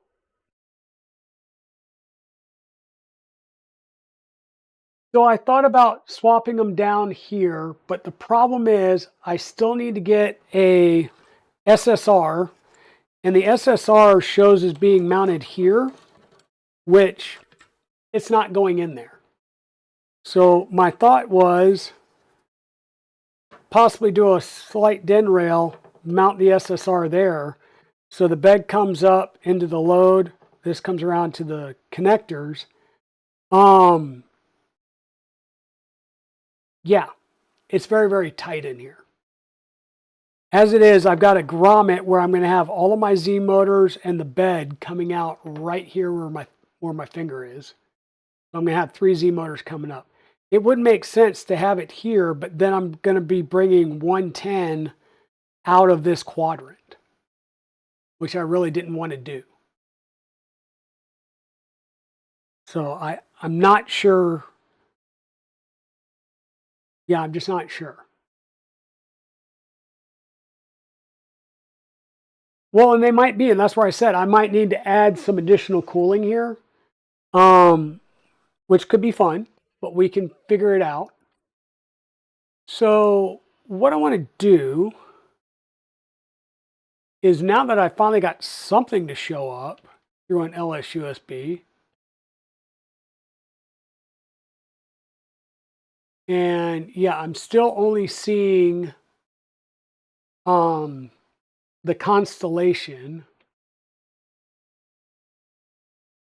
I'm still not seeing the SKR 3. So this is what's getting me worried that maybe there's something with this. Even though it's new out of the box, I'm wondering if there's an issue with this board. Because right now it shouldn't matter that this is plugged in. It's not using it because the PSUs aren't turned on. It's configured to use 5 volt straight from here. And this is the blue cable. This is a standard blue cable. It's come with like an ender, right? USB A to USB B.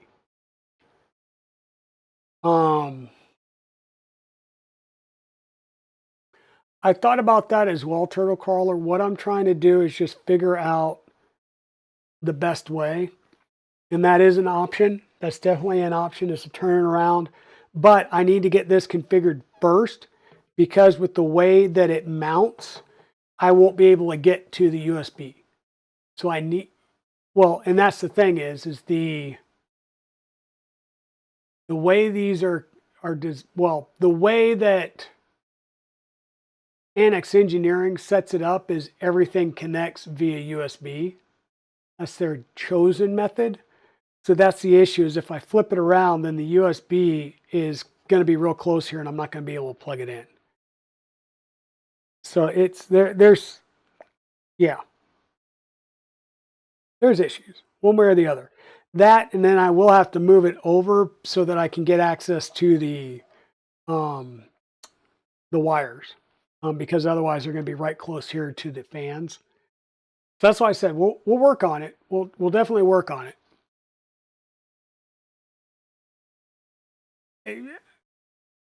Yeah, and going with something like a Kraken would be, just done at that point. Yep, we're dropping frames all over the place because Mrs. Dragon is back. So now my son is doing a 20-man raid in WoW, and my wife is watching TV downstairs. So they're probably killing some of my bandwidth. But yes, we are dropping frames. That is a given.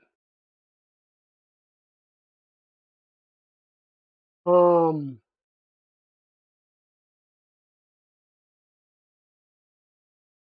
so yeah. I'm gonna undo this.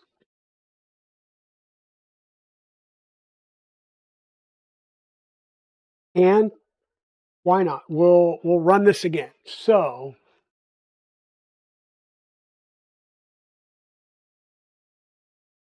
no, not do that. Let's come here. BigTreeTech SKR.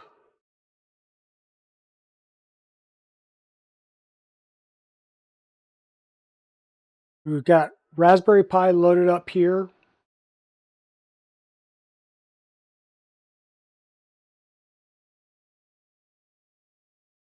And we're going to go through the process to flash this board once again.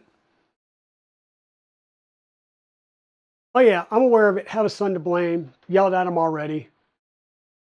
And the issue is my internet sucks whenever there's weather. And yesterday it rained the entire day. And I know that even though they've replaced all of the connections between me and the POP, we know that there is an issue with a dirty connection feed into our house. And so, yeah, it's an issue, but the problem is Windstream is the only option I have here other than going satellite like SpaceX or whatever. Or not SpaceX, but Starlink or whatever. So,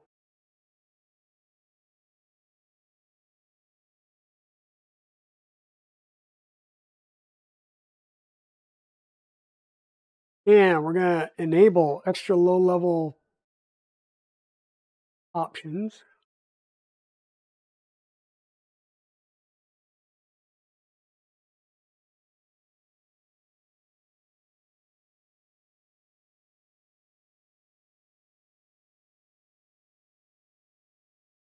Seriously.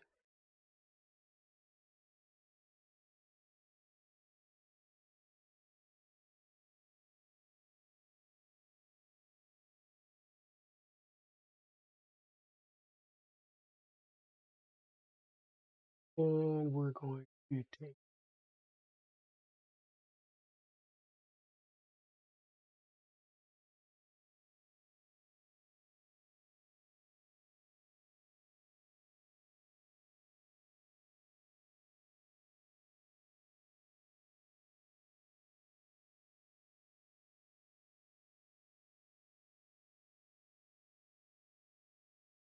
Okay, folks, we are back. Sorry about that. OBS did just do a disconnect. So once again, we'll continue to fight the internet woes. Hopefully it comes back and it's a little bit better with less drop frames over time. So what I'm going to do is I'm going to try and rebuild the firmware for the SKR3EZ yet again using the manual. So it's enable extra low level config. Our microcontroller is a STEM32. Processor is the 743. Let me just double, triple, quadruple check that. I don't know if this had different chipsets like some of theirs tend to do. But I'm going to double, triple, quadruple check this.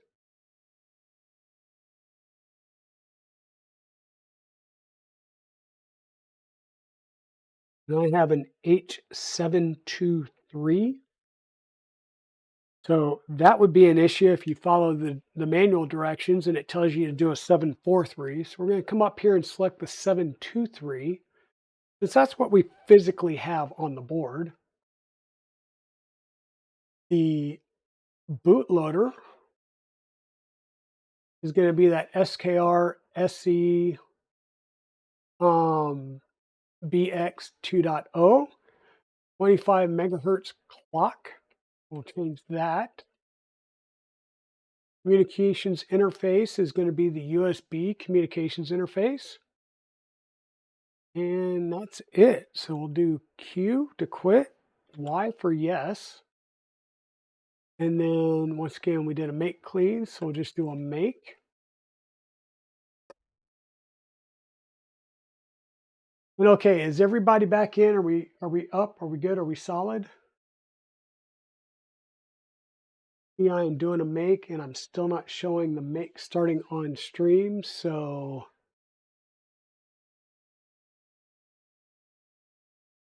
are we good? Are we good? Are we good? Yep, just a little bit behind.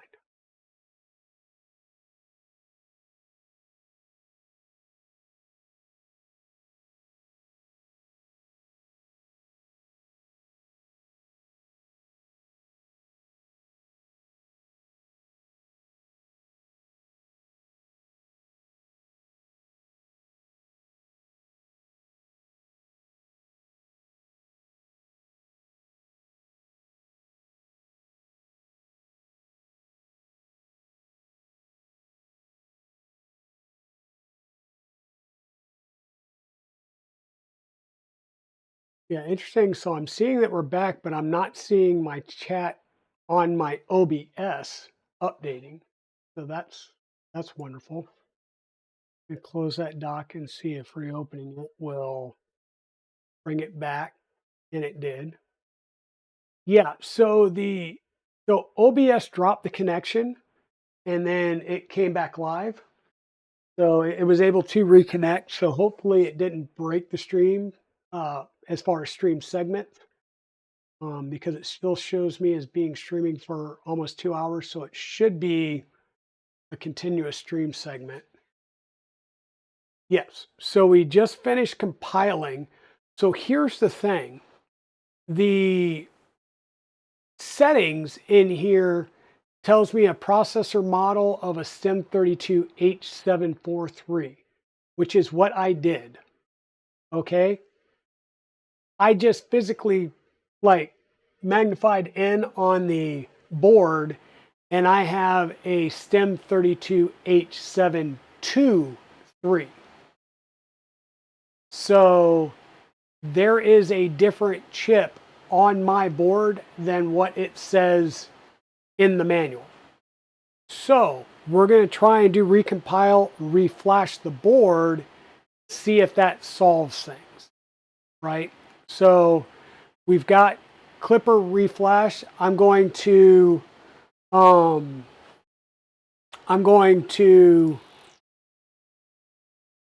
download the firmware and put it on this 128 meg card that I use just for flashing boards with Klipper. I'm going to do that over on my Mac to make life easier. because I don't want to have to keep jumping around to plug things in.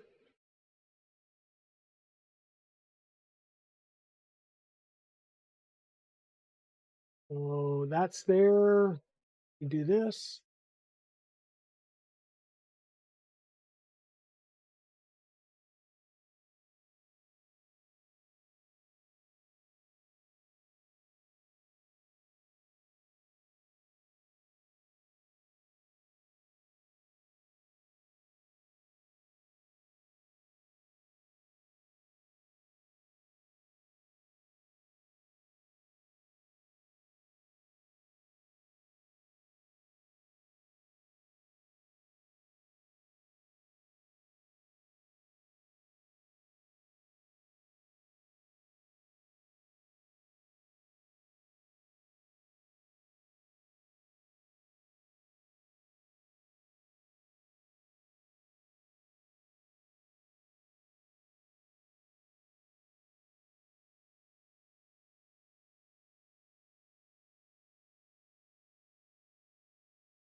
Sorry being quiet. I'm just trying to focus, get that file moved over. And of course, I didn't rename it, but it's still known as Klipper.bin, not Firmware.bin. So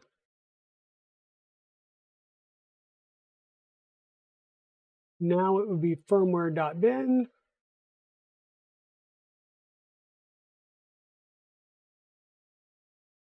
Unplug that. So now we've got our card. This is not a spring-loaded socket, so insert card gently. Don't manhandle it. Got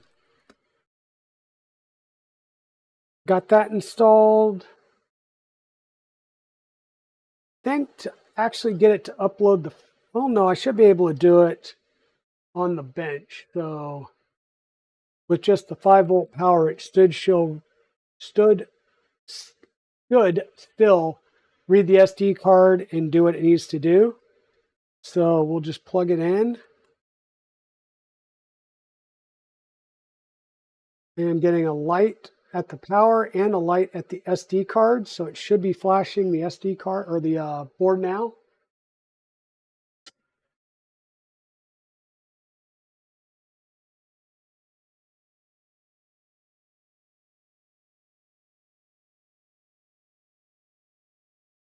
You think you made it fine, Turtle Crawler? Good. So should have had plenty of time. So let me just CD back to standard over here. And now what happens when I do the by device? I'm now getting two devices. I've got a Klipper RPi 2040 and a Klipper M32H723. So apparently having the right MCU for your board actually works wonders. So there's a good case in point that we're going to have to make note of.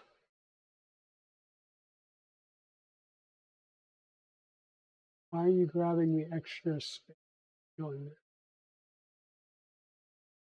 So we've got that. We'll come in here to our printer config. And for our standard MCU, we need device serial I-ID slash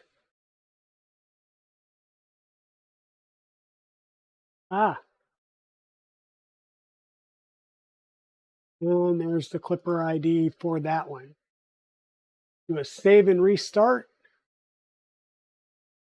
Still getting a Klipper error for the beacon because we don't have a beacon installed. Now, for giggles, for the time being, I'm going to uncomment that and comment this out because we don't have the beacon or the probe or a probe section. Okay, so the SKR, hold on, let me save and restart this. So the BigTreeTech SKR manual, right? So full display. Back here, the BigTreeTech SKR 3 Easy manual, right? It states your processor model is an STM32H743.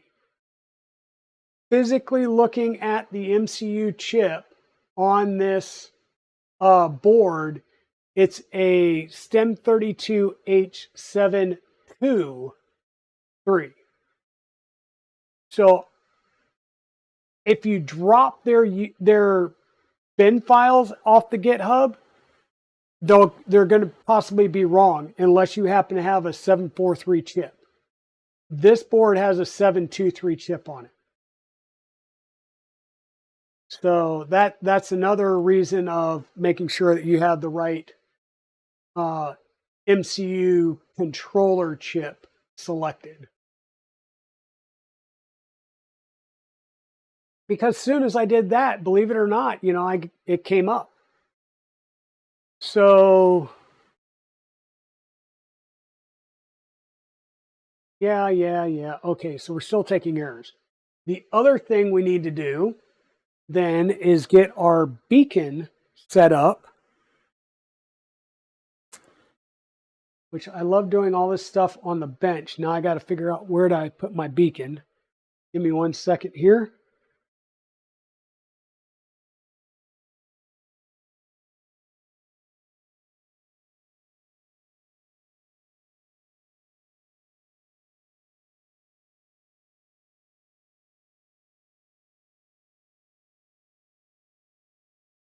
Beacon, beacon, where art thou, beacon?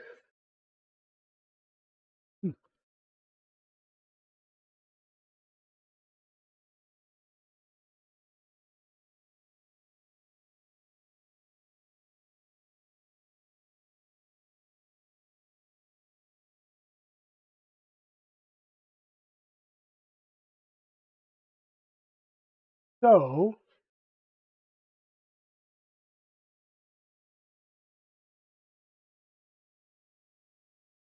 we have our beacon, which is not installed on the printer yet, but I might as well flash the firmware and stuff for this now.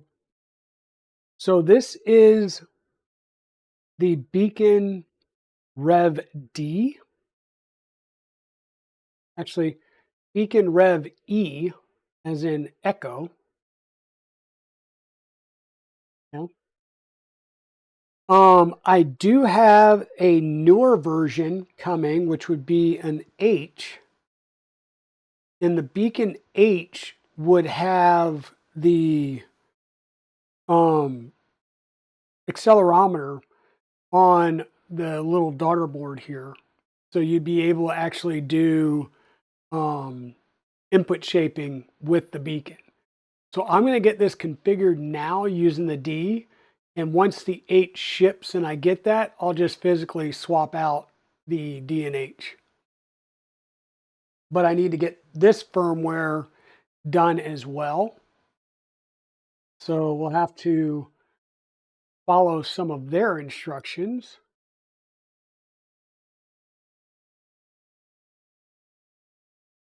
That's Kaya. We don't need Kaya anymore. We've got our Waveshare working. We don't need that anymore. We've cracked the nut on the SKR easy, or SKR3 easy, and the fact that the firmware that they provide and the manual says that it should have a 743 chipset. It does not. It has a 723 chipset.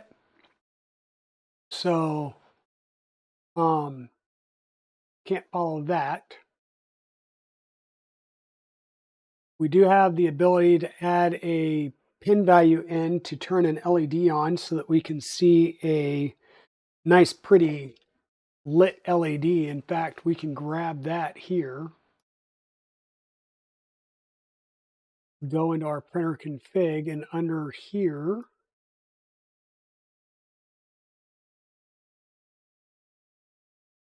add that. Probably need to make that AECS colon so we know which thing we're going to, or which MCU we're attaching it to.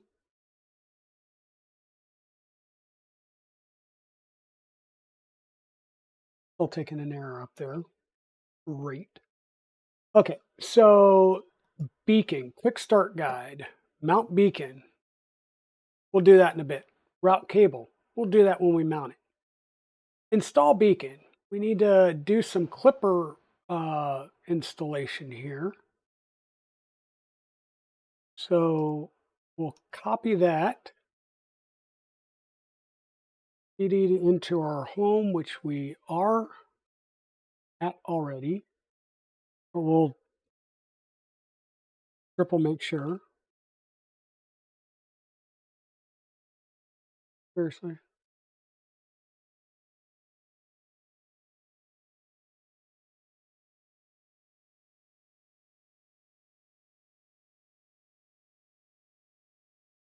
We'll do a git clone and then we'll run the shell script.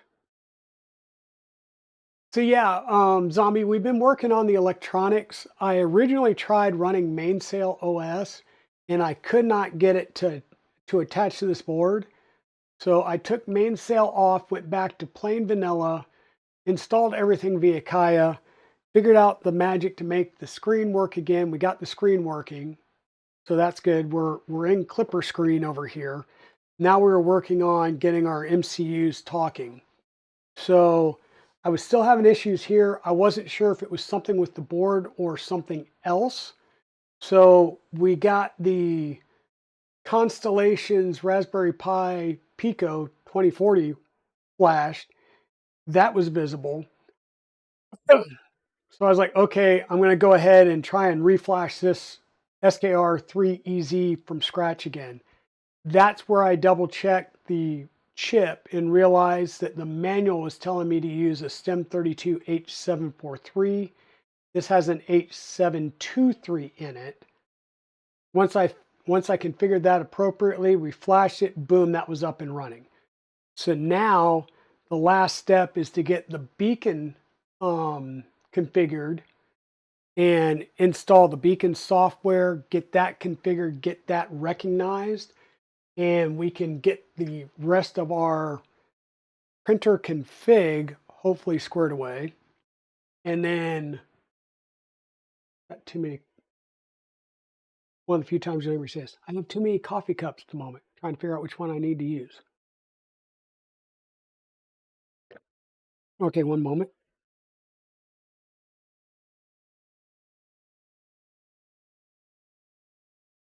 We're still dealing with this.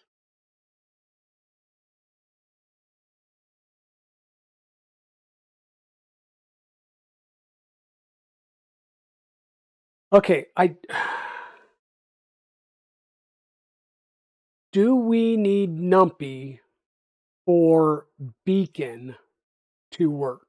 Or do we need Numpy for input shaper on beacon to work?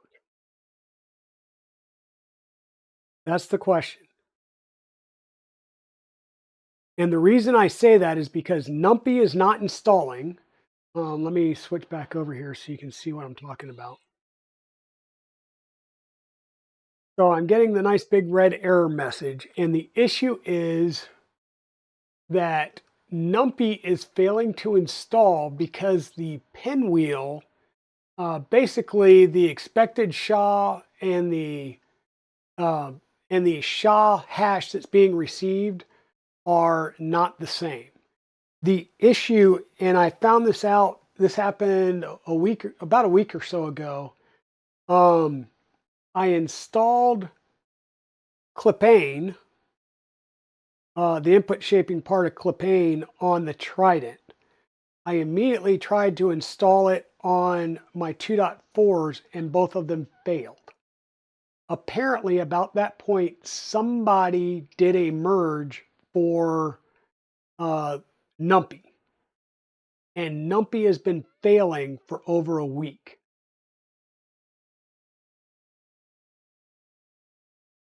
So I don't know what's going on, and I don't know if anybody has filed a case or complained about the fact that Numpy is not installing, but Numpy has not been installing for over a week. So I'm going to ignore the fact that Numpy failed. And I have gone through and tried to install Numpy direct. And from there, the only thing I haven't done is compiled from source code. Because I'm a little leery that if their pre-compiled source code is coming up with a different SHA hash, that I'm not sure if I trust their source code. Right. So that's an issue. So that failed. And it says, if you have not already installed Numpy for the input shaper tools, it will take 10 minutes or more. So we don't have Numpy. I am going to grab all of this information here. And this is going to allow us to update our Moonraker config so that we should be able to upgrade or do updates, get updates and install updates through our interface.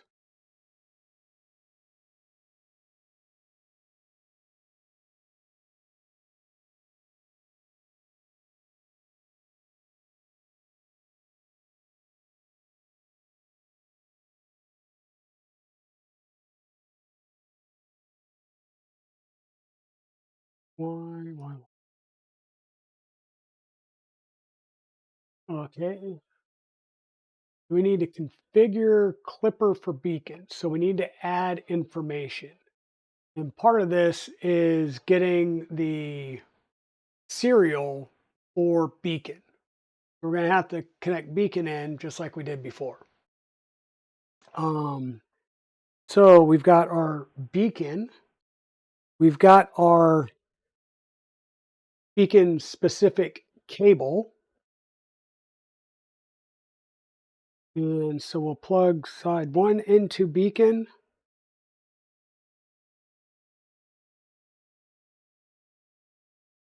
The other side into a Raspberry Pi.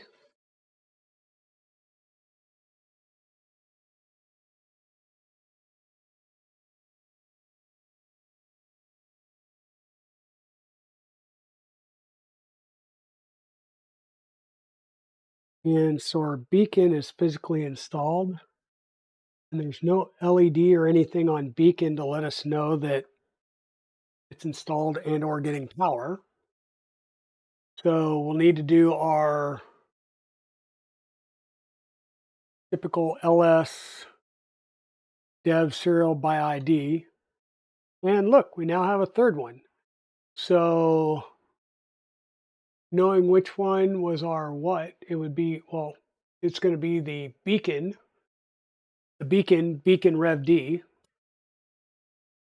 So we need to grab that serial, come back to our Raspberry Pi, which is choking on itself.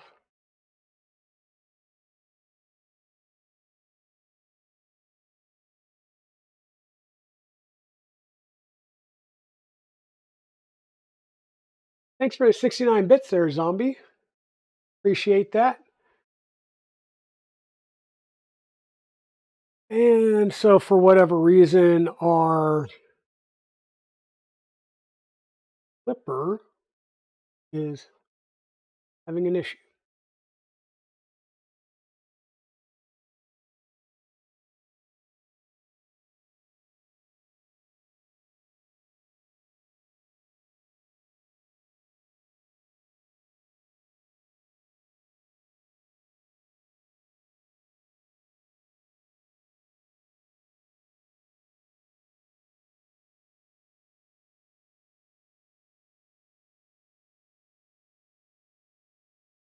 Ay, ay.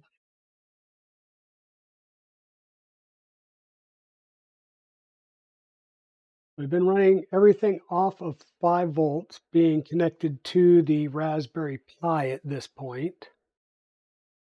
And I'm wondering if maybe the Raspberry Pi is just a little stressed. So let us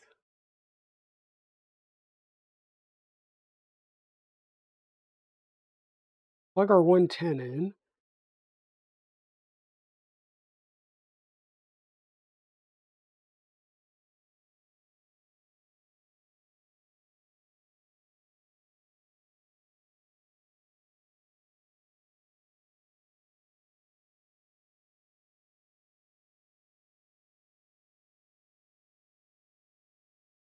If we can't get some additional juice going.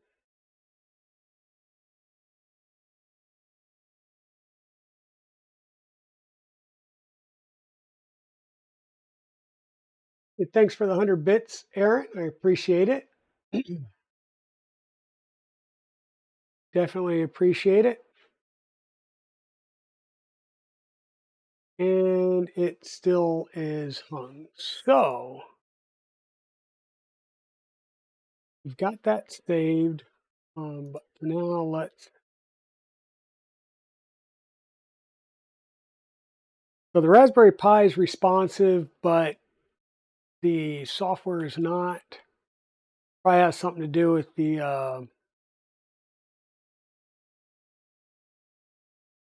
software we installed. We're going to do a reboot, see if that helps bring some things up.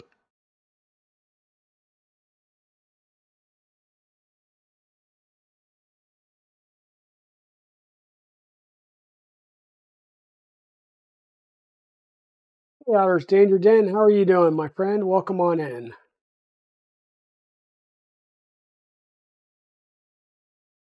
We are playing with software configurations and trying to get things configured.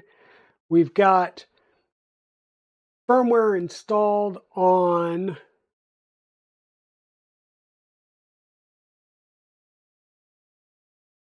we've got Raspberry Pi OS and Mainsail installed on our Raspberry Pi 4B. We've got our Waveshare 7.9 screen working just fine.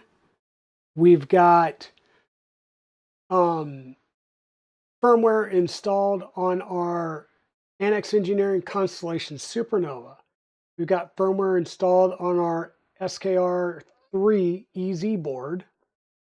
And we just installed the firmware on our beacon, and we need to get that configured. So I do see Klipper encountered the error, internal error during connect no module named Numpy. So there we go. That's probably why we're not getting to an interface. Potentially. No, or it looks like we're going to get there because Numpy failed. So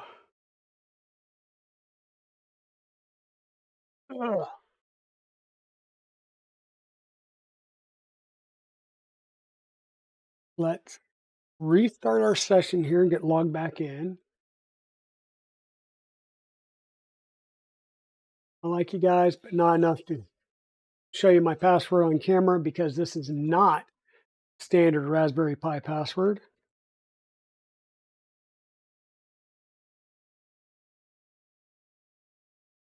Okay, we're going to try and do our LS again to make sure we get our beacon serial. We're going to come into our machine, printer config, and we're going to do a little boot, scoot, and boogie down here. So we have, instead of a probe section, well, instead of it being called probe, we have it called beacon. And under beacon, we need to add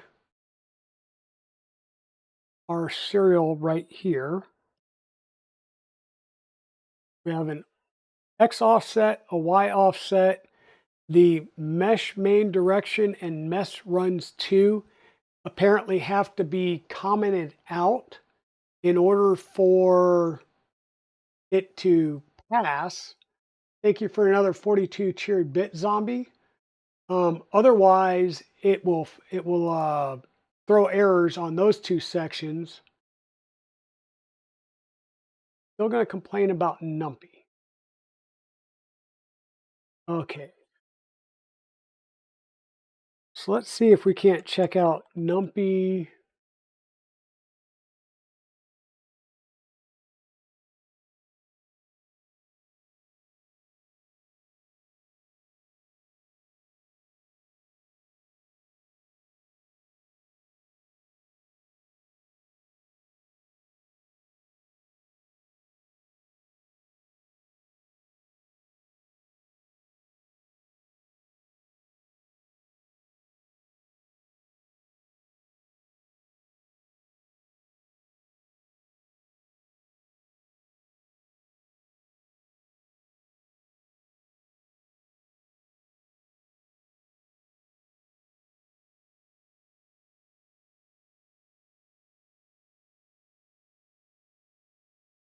Several things were updated last week, 4 days ago.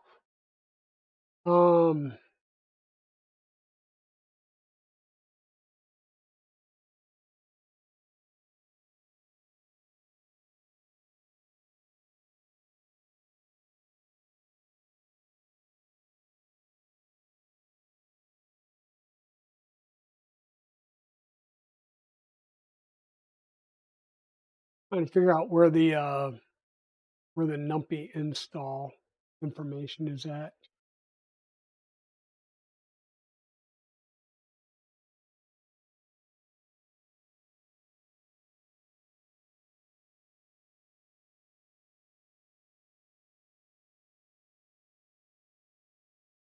Like automatic resonance or something like that, right?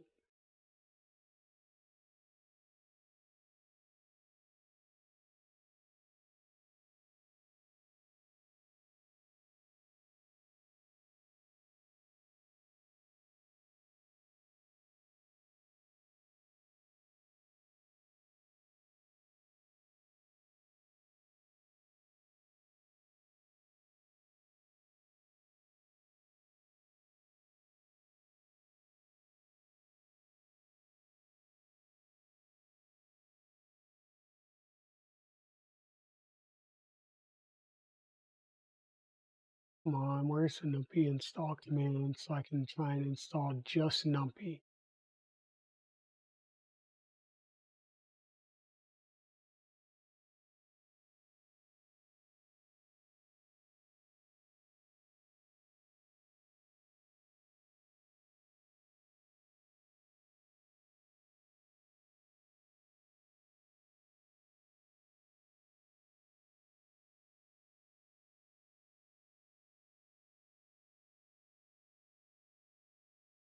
I changed my Pi password primarily because I go to shows. That's the big issue. Is I changed the default Pi password because I take printers to shows and stuff. And as a security professional, as a cybersecurity professional, yeah, if I do not, then yeah.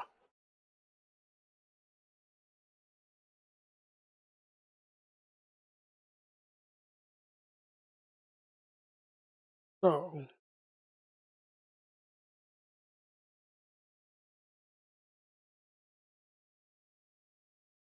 let's see if we can't get Numpy to install cleanly. I'm not sure if it will. I'm not sure how the script will run it, so I'm hoping we can get Numpy to clean install.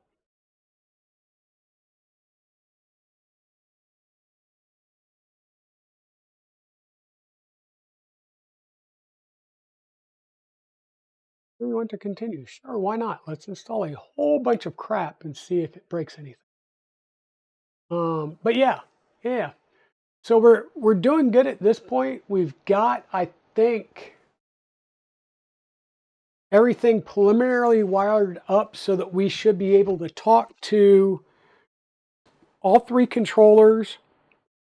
And what I'm trying to do is, what I'd really love to have happen is it to throw the error and do the ADC shutdown. Because if I get an ADC shutdown, that tells me that everything is installed and at least it's got enough that it's talking to all the microcontrollers and it's taken the next step of trying to read the temperature and it's failed because it doesn't have any thermistors installed physically.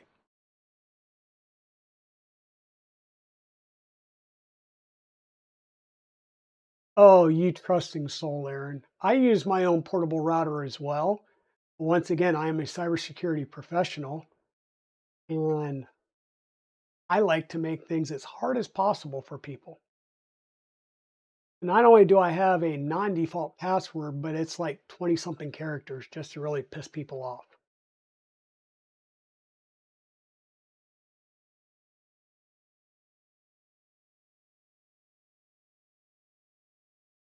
Please no hack. Exactly, turtle crawler. Uh-huh.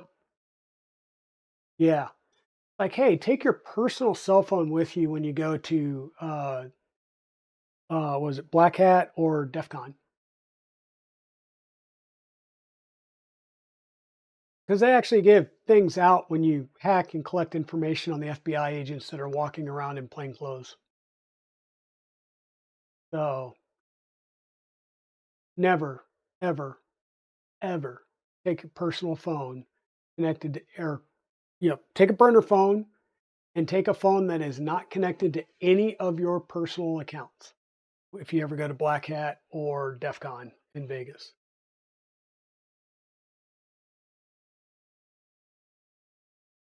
Yeah. Okay, so we've installed all of the prerequisites. Now we're going to try and install Numpy. And this is the one that can take 10 to 20 minutes, provided it doesn't fail. So we're going to see if it will install Numpy cleanly or if Numpy will take a dump again. Because that's, and the nice thing is it doesn't even try and install. What happens is it downloads all the files and then it goes, it failed the SHA checksum. This could be compromised. I refuse to install. So that's kind of what we're trying to get past right now. And I can tell by looking at it that somebody made some changes last week and things at that point started failing. Okay, and what is this?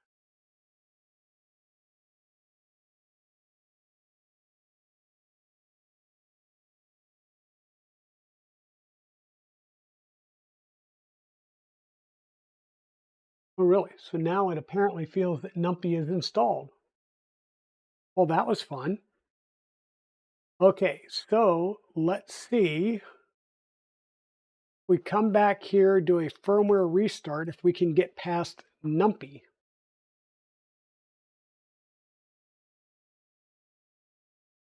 You're importing Numpy. You should try to import Numpy from its source directory. Please exit the Numpy source tree and relaunch.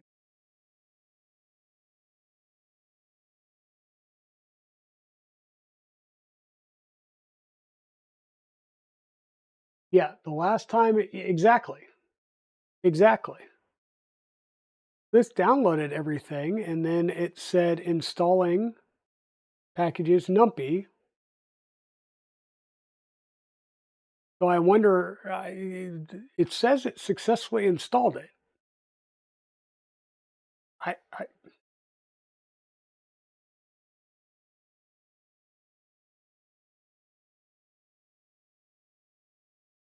So we'll do the standard IT approach, reboot. See if that solves things. And yeah, like I said, I've been having issues with Numpy since like last weekish.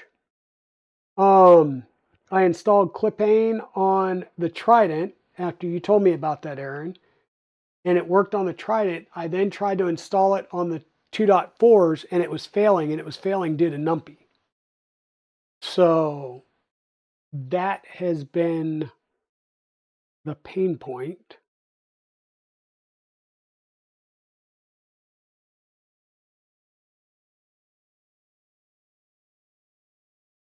And so we took another error, and it's once again an error with Numpy. So yeah, we're still taking that error with Numpy from its. To not try to import Numpy from its source directory, please exit the Numpy source tree and relaunch your Python interpreter from there. Anybody got a clue? Because I don't.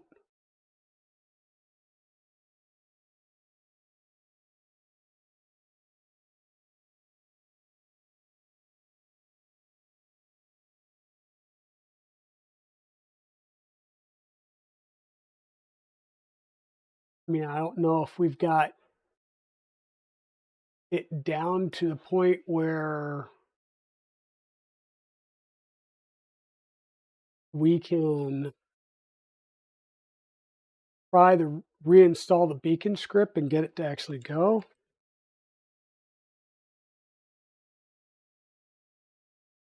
Or if it wound up trying to do Numpy into a different directory with the other script versus, I don't know.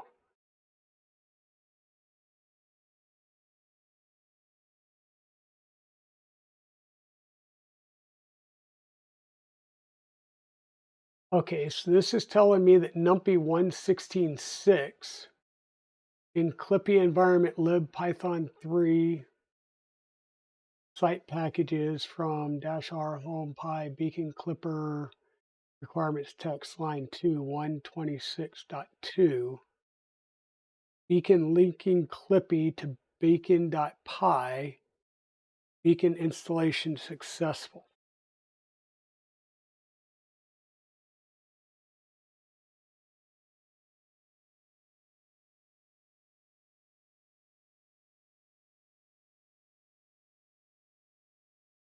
Yeah, I don't know, Aaron. It's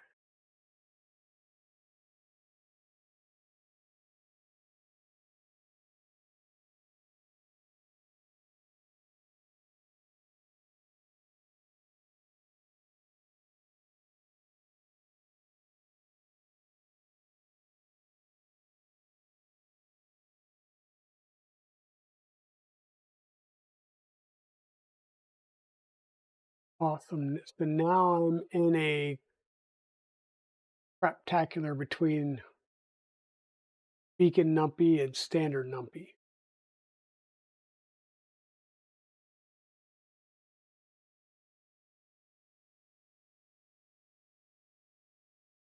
Um,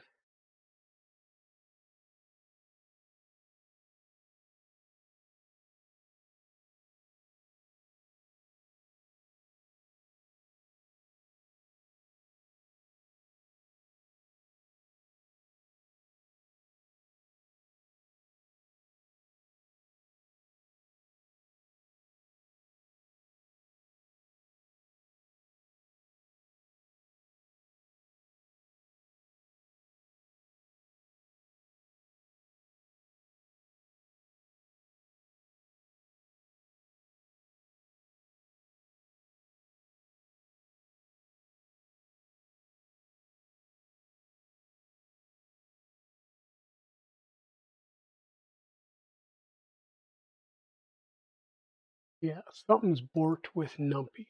Um,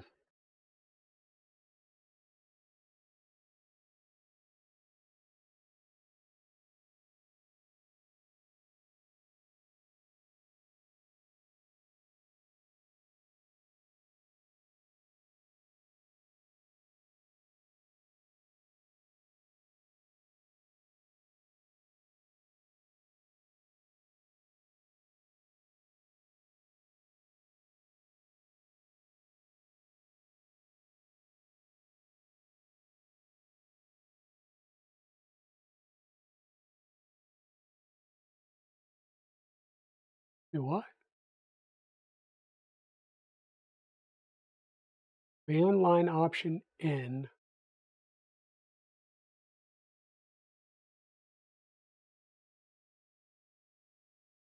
Okay. So does anybody have any options for potential Numpy resolution here?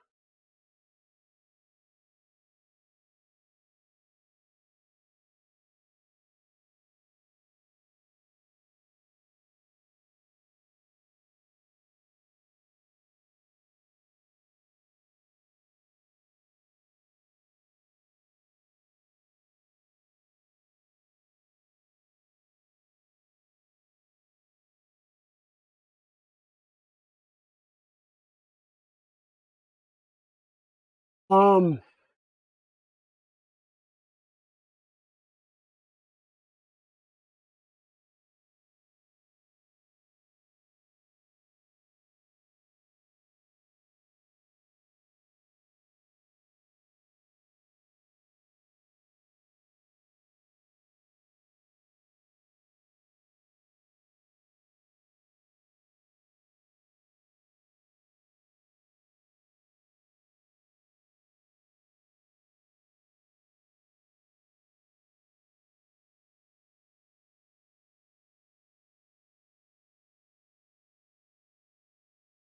I wonder if I can do this command and actually uninstall Numpy.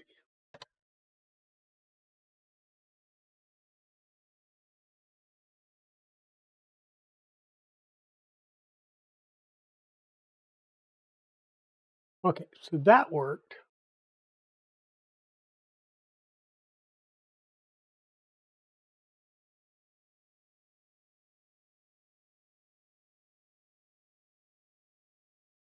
Now let's see if we can reinstall Numpy this way.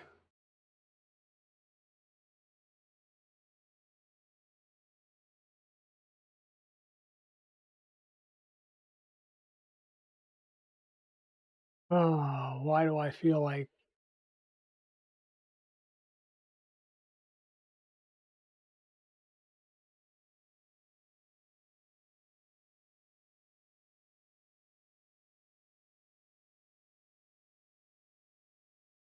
feel like that didn't solve the problem?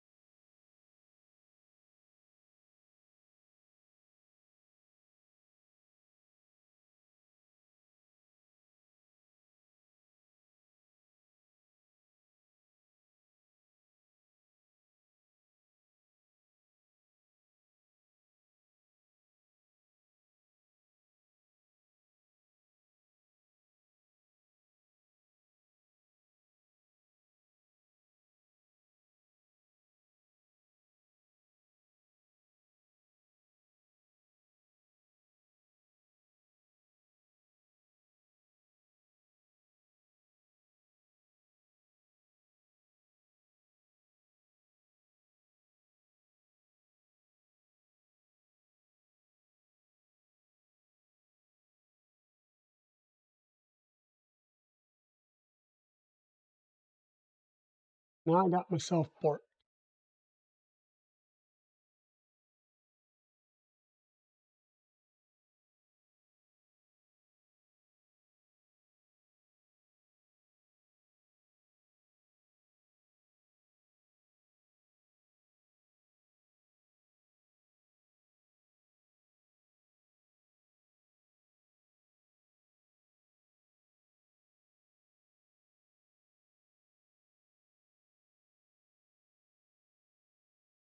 So I guess the other option I have is to potentially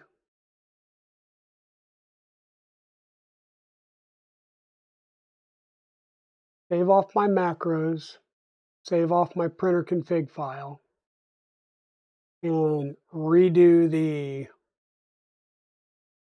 Raspberry Pi.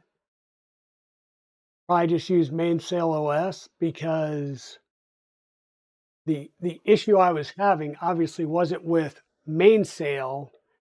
or wasn't with that install, it was with the install of the SKR board, which I probably would have figured that out to look into a little bit more had I tried to flash one of the other boards. So we could always try that and basically just go back to a clean version of a Klipper install. Go back to a clean Klipper install, get the Waveshare working, and then do the beacon install, which would deal with Numpy. How does that sound to everybody? Does that sound like a possible way to go?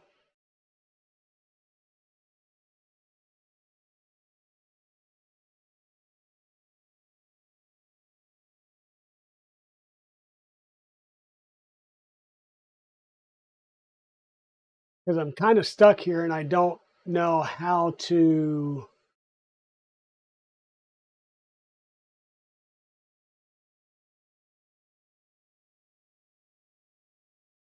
proceed.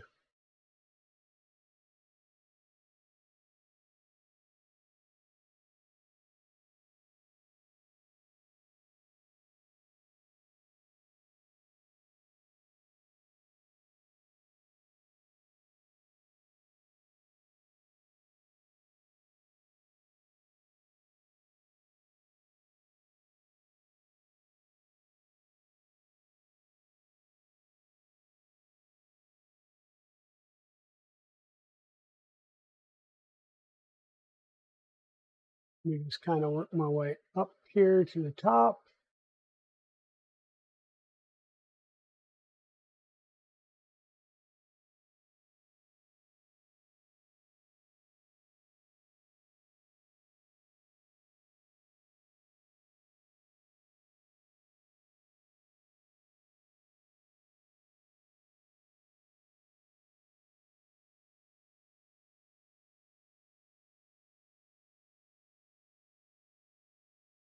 Well, so that's the thing is I started to install Numpy via Beacon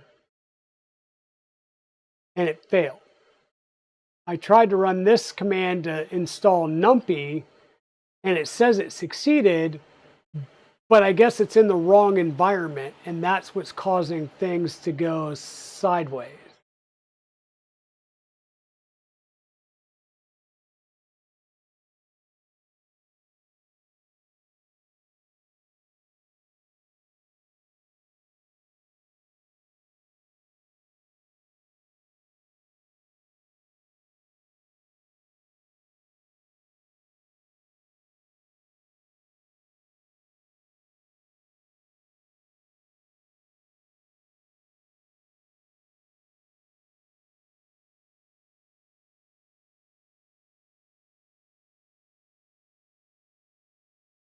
Because if I try just running that reinstall command, try and reinstall it by running the command, it still fails.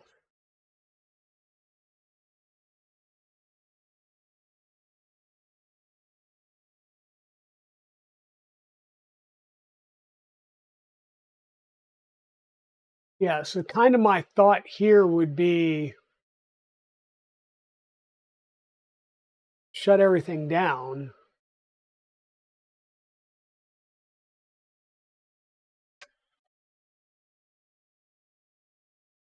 So everything's shut down.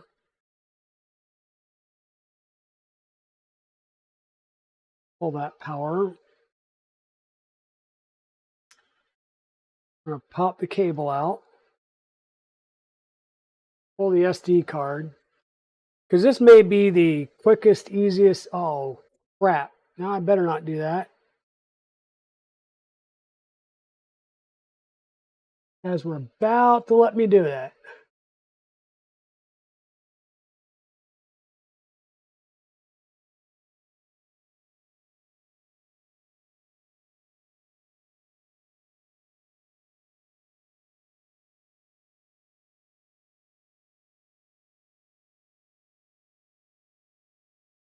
I about pulled that SD card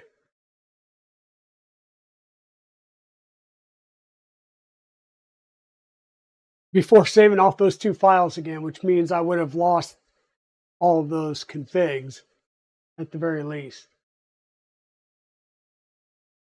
Yeah, and that's what I'm thinking is it's in the wrong place.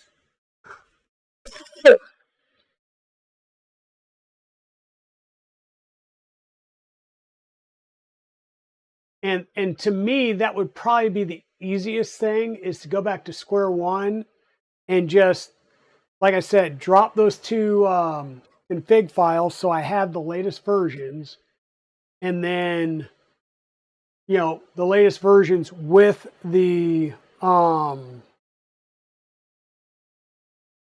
the serial IDs and everything, because the serial IDs wouldn't change, right? So I just need to download those. We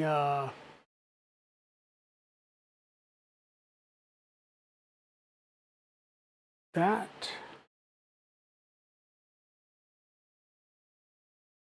That. Really? We're going to play that game again?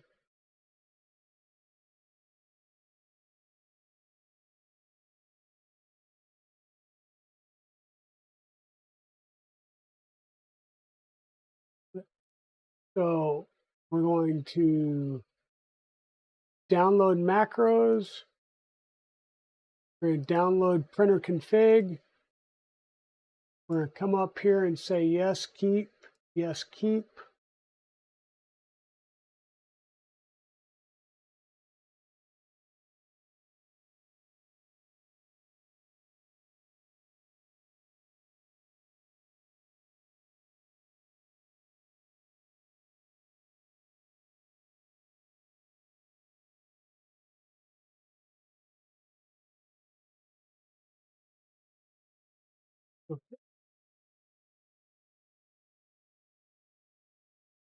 Okay, to do that, we're going to shut down,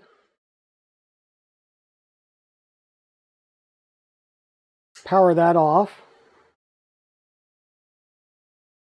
unplug the power, unplug the cable,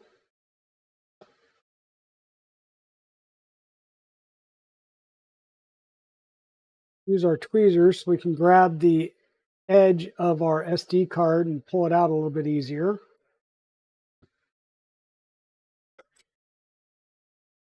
And then I'm going to reflash this over here on the Mac while we chat. And when I reflash this, rather than dealing with it and then having to go through Kaya, I'm going to install MainsailOS. When I do this, so the latest version of MainsailOS. Oh, and by the way, folks, the Raspberry Pi imager has changed. You now have to start off by, well, you don't have to, but you can now start off by telling it what Raspberry Pi hardware you're going to install it on, and it will, I guess, modify the list based on what what it is that you have. I am going to do 64-bit. I'm going to choose that storage device. I'm going to say next. I'm going to say yes because I already have all of the settings in here.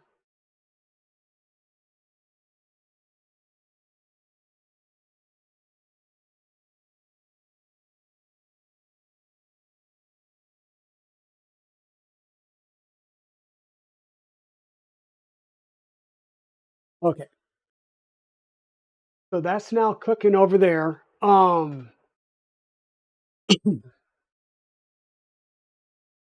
They would not. They would not what?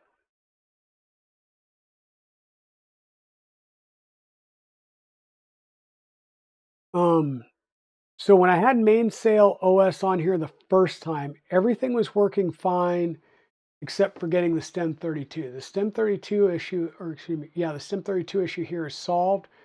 So all of the, so I should be able to get MainsailOS on there.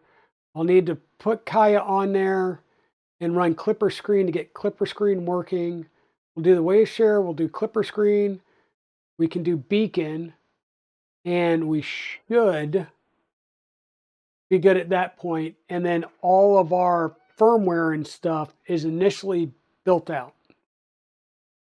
The printer config file, like I said, it was sort of an amalgamation. So I took the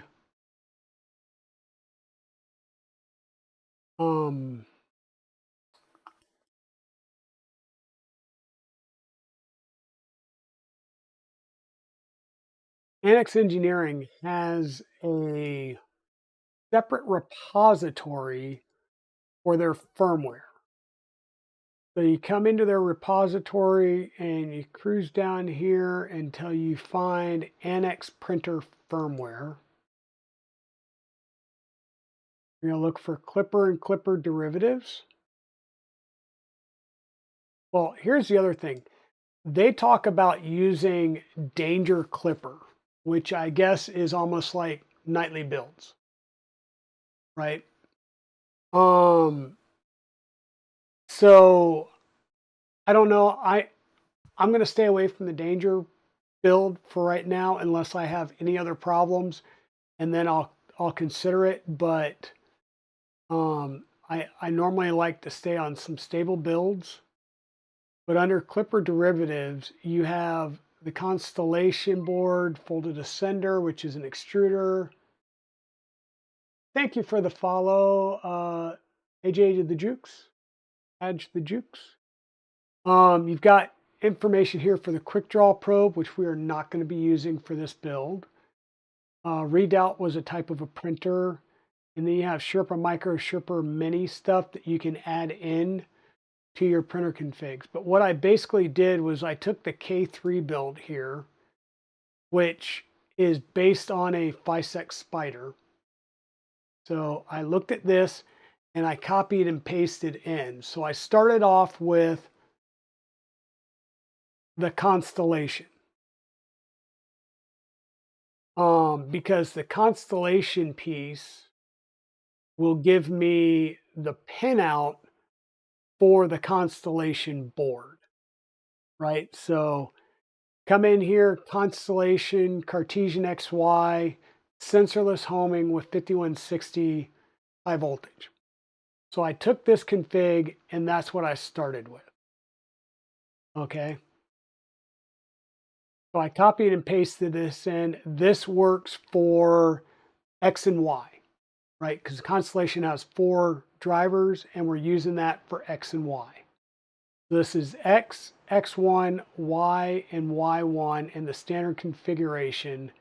You've got your TMC settings. Good place to start. Okay. Then we would come back to here, grab the K3, and I grabbed the spider config with a 180, 180, 180 build. And I look down through here. I grabbed the information, I'll say, that I needed. So I grabbed the printer section. I grabbed the input shaper section and left it commented out. I'm going to let the ad break finish before I go any further.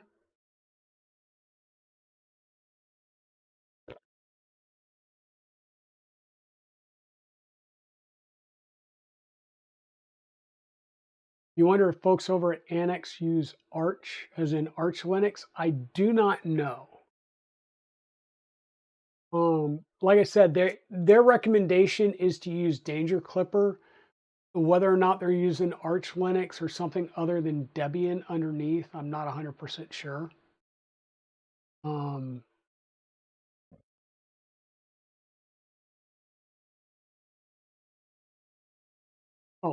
I thought the ad break was already started, but it hadn't. It's starting now, or ending now. That was weird. Here we go. ad break in progress for the next minute and a half. But anyhow, so I took the X, Y, and Z stuff, but then I also grabbed things like rotation distance, microsteps, full rotations, so on and so forth as needed from these sections to flesh it out. I did that for X and Y. And then once we got into,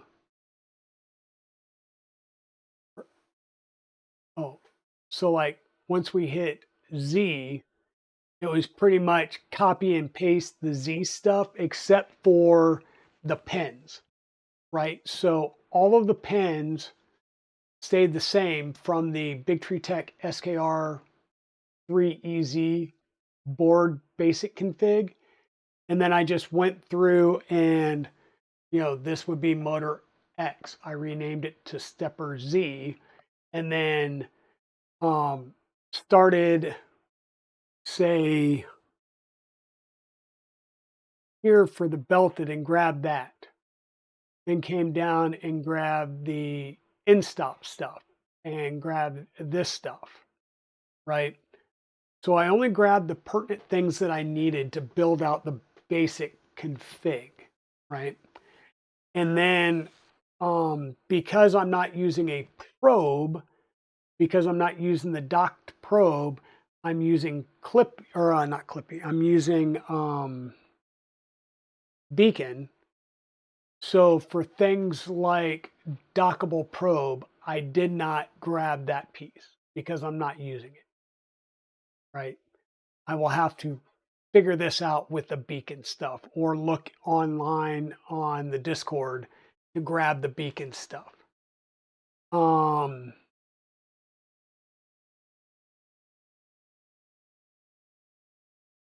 me see. There was a whole section down here, like I grabbed some of the heater bed stuff. Once again, I'm looking at things like sensor type. I'm not looking at sensor pin because I'm going to use the sensor pin defined for this board. But I would grab things like, we're going to do max power, we're going to do PID, we're going to do this. Now, max power of 0.4 is kind of low. Pretty sure that we can up that.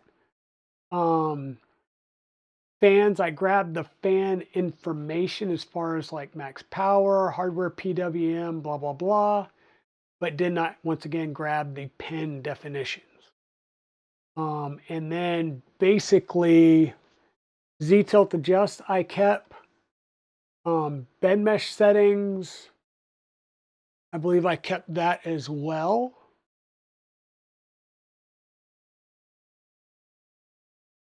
The macros, I copied and pasted into a separate macros file. I always try and keep my macros in a separate file just because it's easier. It makes the main printer config a lot less in size. And if you need to go fix things or if you need to, we'll say, reuse things, it's easy enough to copy and paste or move them around between printer and printer. Makes getting up and running a lot easier. Now there was a couple of things in here like the print start macros. And you'll see print start, and then you have like, you call sub macros in it, like print start 1 and print start 2, which does a nozzle clean. I don't know why they broke it out like that. I'm going to collapse it back down and use a normal print start that I'm used to using on every single one of my other printers.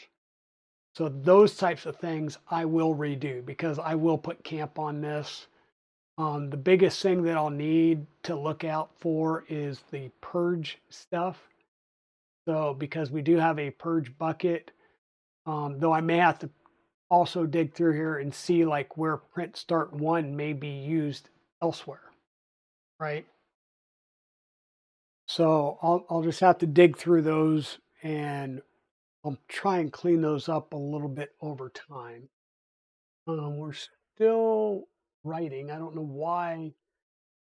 I do know. MainsailOS is just a little bit bigger, so it takes a bit longer to get everything loaded up. So once again, the goal here, we're going to take MainsailOS, we're going to plug it in here, let it come up. Figure out what its new IP address is so that we can SSH in. We'll then fix the Waveshare to make sure that the screen's working. We will upload our printer config and macros config file so that hopefully Klipper comes up. Then we will go through and do the install of the beacon software, which may install Numpy or may, because I believe MainsailOS may have Numpy in it. I'm not sure. But I will take the MainsailOS, get it on there, do a sudo apt-get update, do an upgrade, make sure that the base OS is good, install the Waveshare, make sure the Waveshare is coming up, go into Kaya and install Klipper screen so that we get Klipper screen on here. And then go on to play with Beacon. I think that's our way forward here, hopefully. Hopefully.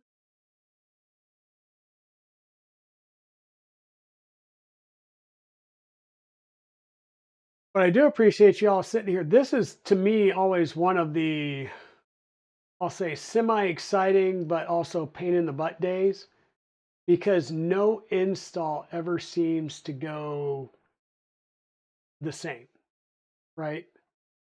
Even if it's the same printer. Okay, we're done writing, we started the verify stage. So yeah, every time I do these, there's some little gotcha, and it's like, oh, this should be 20 minutes. No, it's not. And the funny thing is I was working on all this beforehand. I had the Pi running, I had the screen running. I just couldn't get talking to this. So I backed off and we redid everything on stream. And we still couldn't figure this out. We did this. That was good. We figured this out, was the difference in MCU. We got the MCU figured out and we were golden there. Now we moved on to the beacon and we broke with Numpy. So now we just need to get that squared away.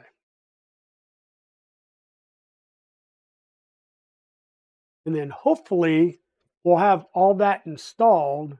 So when we go to do the physical swap out from a D to an H, so we'd have input shaper on the machine, it makes life a little bit easier. Yeah, well, and so here's the thing. So what I did was I started and I did just the 110 wiring. And I did that off stream and I made sure that the 110 wiring was working and I didn't blow anything else off. And I validated that I was getting 48 and 24 volts, which I'm getting 48.2 and 24.2. So I'm good. Then I created the wiring for the Constellation, and I did the wiring in here and came out to the board. So I am going step by step. So if I blow something, it's a component, like it's a board, it's not everything, right? And I prefer to do as much as I can of the firmware updating in a 5-volt environment on the bench. Like preferably had all this not, had this off the bench and just had the board sitting here, plugging and hot swapping in. That is my preference, but I'm trying to do some things on stream to show them off, but I don't necessarily want to show doing all my 110 on stream because I am not responsible for other people's wiring, right? You wire at your comfort level. If you're not comfortable wiring 110, don't. I will be quite honest with you. I'm using a filtered power inlet. I am using a switch. These are the exact same power inlet and switch that's used in a Voron, and I put together 4 Vorons. So what did I do?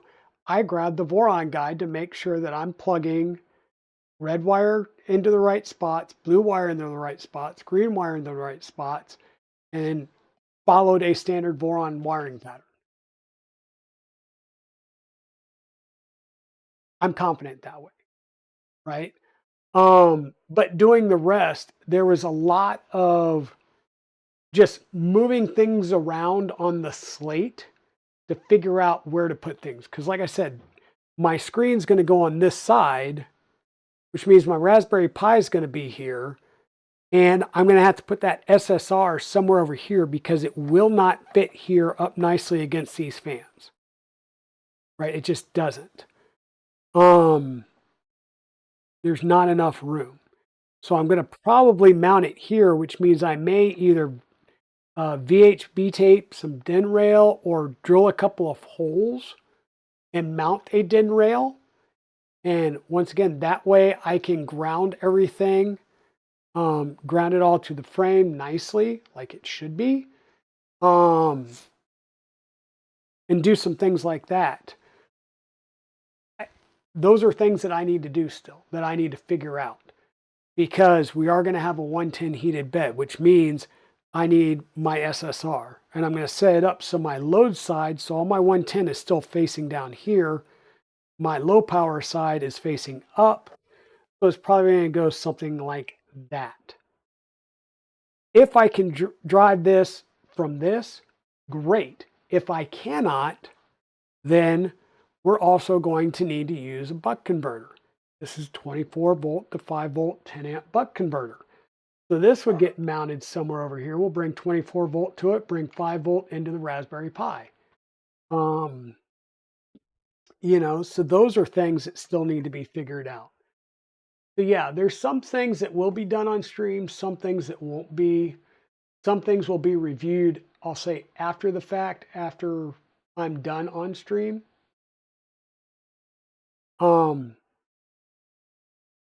Because if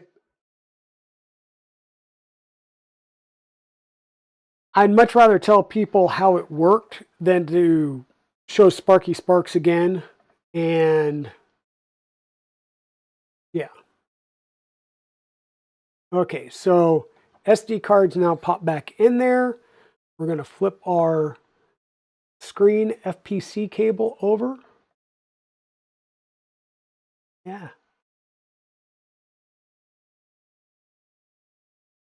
That's slotted in. Make sure it's pushed all the way in and then push down the locking clamp. And that's not all the way in, it's at an angle, so we'll set locking clamp back up.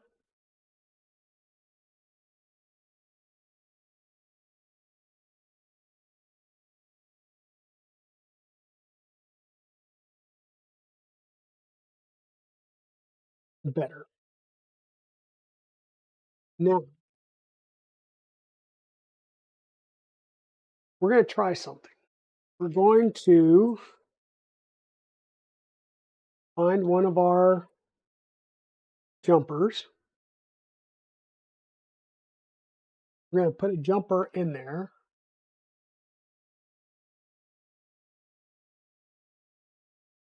And we want to see if we can get 5 volt out from this board via the USB into here, because it made it sound like putting that jumper on will power this from 5 volt or be able to send 5 volt through it if you supply 24 volt to it. So we're in.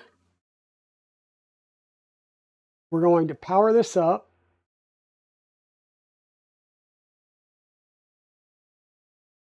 Everything seemingly has power except for our Raspberry Pi.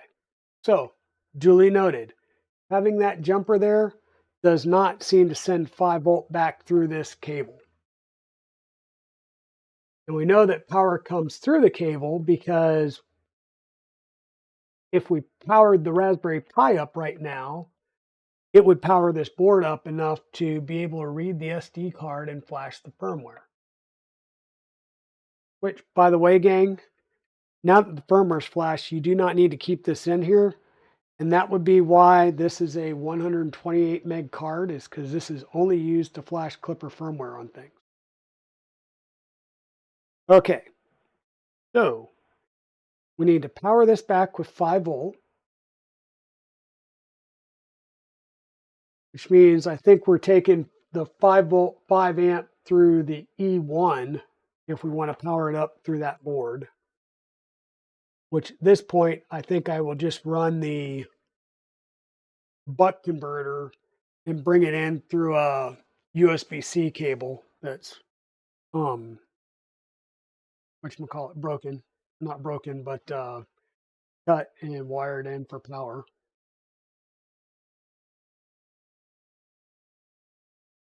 Especially since it'll be running the screen and everything too.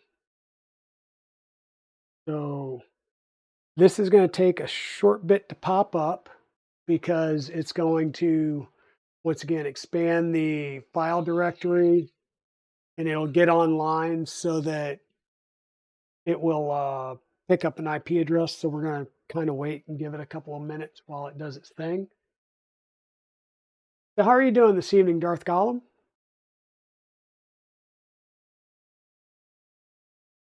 We have been having a blast dealing with firmware and Klipper. And the fact that we're looking at a manual by BigTreeTech that says it should have a stem STM32H743, and I actually took a look and I have an H723. So once I figured that out, my actual SKR3 EZ board actually worked.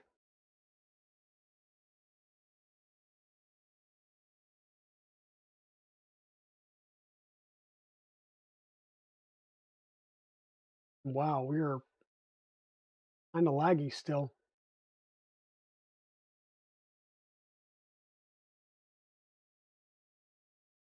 So we should be up. We've probably picked up a different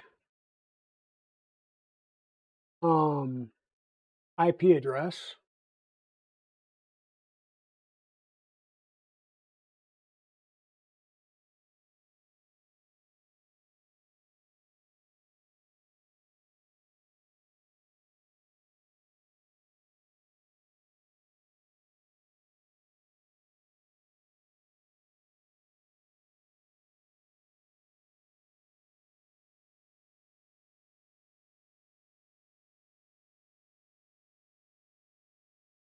It hasn't pulled an IP yet. So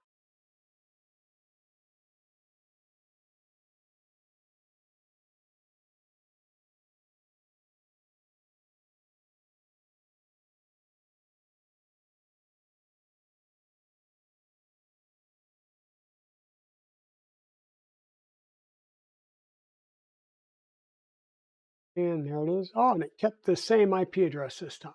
Good.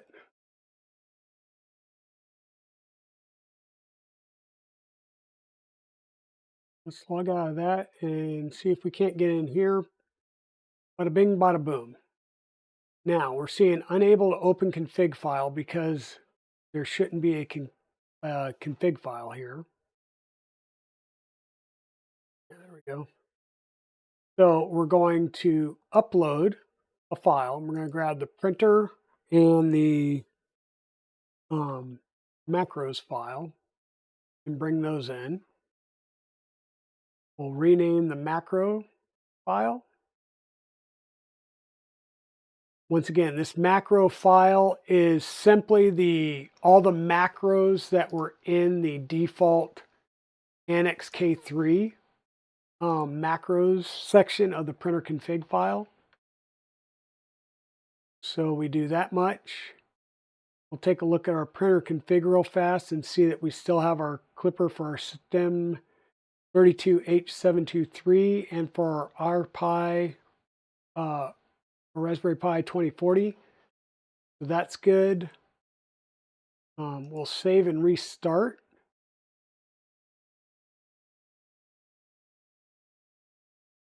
The position in stop and section Z must be specified. So, okay, so we're good there. We've got a printer config, position in stop in Z.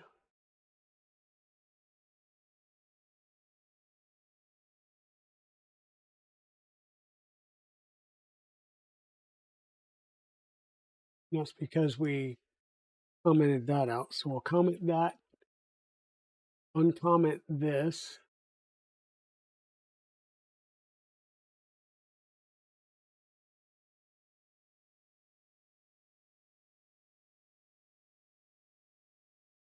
We'll probably complain about that now, regardless of whether it's probe or not.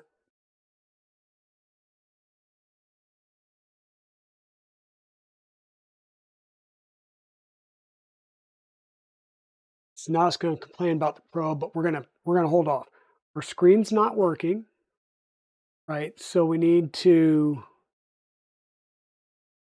come back here and bring in our Waveshare wiki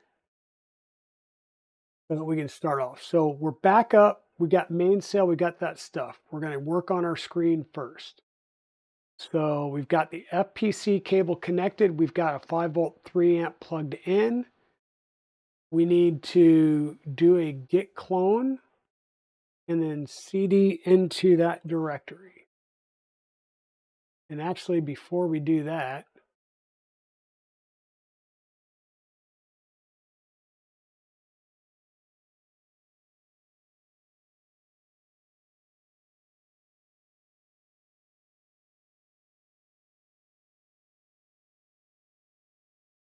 before we do that or anything else,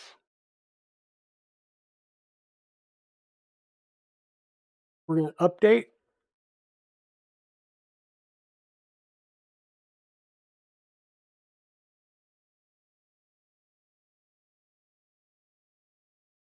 And this is just updating the repository information. So we've got the latest and greatest versions of the repository.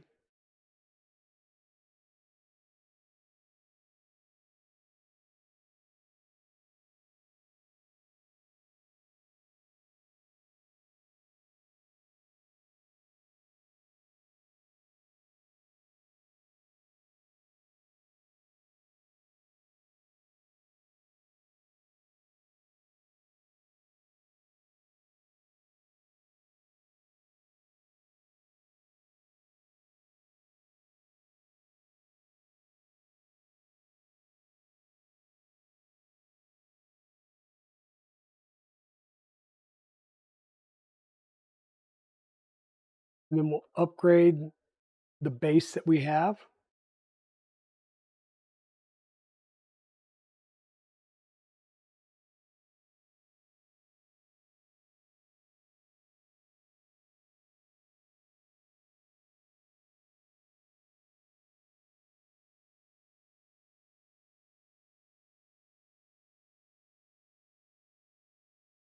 And folks, once again, I do apologize for the amount of lag on the stream tonight. It is a bit of just my internet connection being poor because I'm out in the sticks a bit and some of the weather that we've had. And also, I think my son's still sitting downstairs in a raid, so playing World of Warcraft and raiding.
Okay, so we've got our basic software update done. Before we went any further, now we're going to start working through our Waveshare setup, which starts by using git clone to download the Waveshare driver. Okay, that's done, and we've CD'd into the correct directory. Now we're going to do a uname -a, and we're on 6.1.21. Okay. I'm going to do a C, or not a CD, but an, all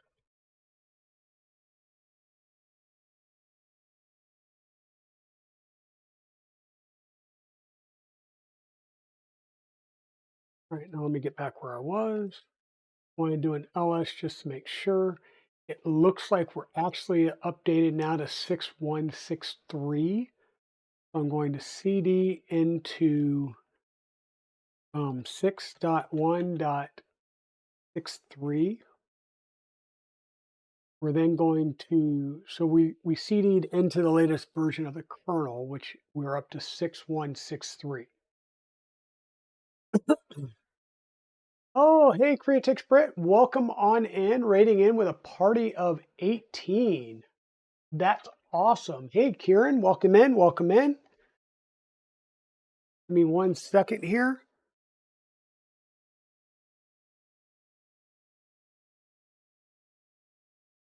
Sorry about that. Needed to cough real fast. Welcome on in, Raiders. Welcome on into the Dragon's Den. My name is Digital Dragon, and I am a 3D printing variety streamer here on Twitch. What does that mean? Well, it means we do everything from 3D printer assemblies, such as the Flying Bear Reborn 2 here, to some modifications, which we've done to the Flying Bear Reborn 2, to full up printer builds like the Vorons over here. I also do some prototyping, such as our Trad Rack, which is a multi-material unit system, and our Zero G Mercury 1. This was a full up build from scratch frame. And we're going to have an ad here in just about a minute. Let me see if I can't snooze that and push it off for just a second. Hopefully that worked. And yeah, I do some 3D printing here. Me and Creatix Brit are going to be printing, I'll say his and hers, or light and dark droids for Earth. So we're just trying to solidify which droids we're going to build, and then we're each going to build one and have them there at Earth. So I shouldn't say Earth, 3D Printopia this next fall. So welcome on in, Raiders. Welcome on in. Britt, Kieran, I see Dave of Things, Ramon. So yeah, here today we've been working on our Annex Engineering K3. And the part of the build that we've been working on is the electronics. So this is why it looks like things have thrown up all over the workbench here. So we've got our Raspberry Pi. This is a 4B 2 gig Raspberry Pi hung onto the back of a Waveshare 7.9 display screen. And that's going to get mounted to the side over here of our electronics backpack that's going to go on the K3. We've got our wall outlet, so 110 AC coming in through a filtered outlet and switch into dual power supplies. Why dual? Well, the top one is a Meanwell UHP 224. So this is a 200 watt, 24 volt power supply. And this is coming through some Wagos and is connected to a SKR 3 easy main controller board. So this is going to run 4 TMC 2209 stepper drivers, and it's going to be the 3 Z motors and the extruder.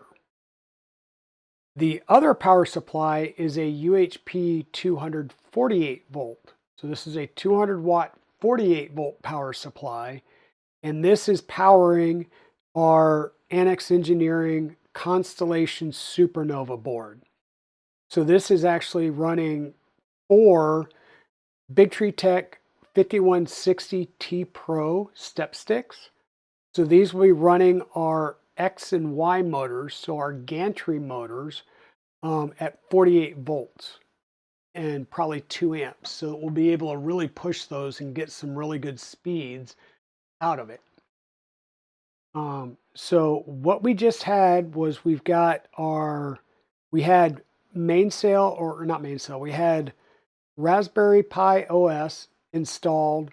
We used Kaya, the Klipper installer and updater helper, to install Klipper and everything we needed.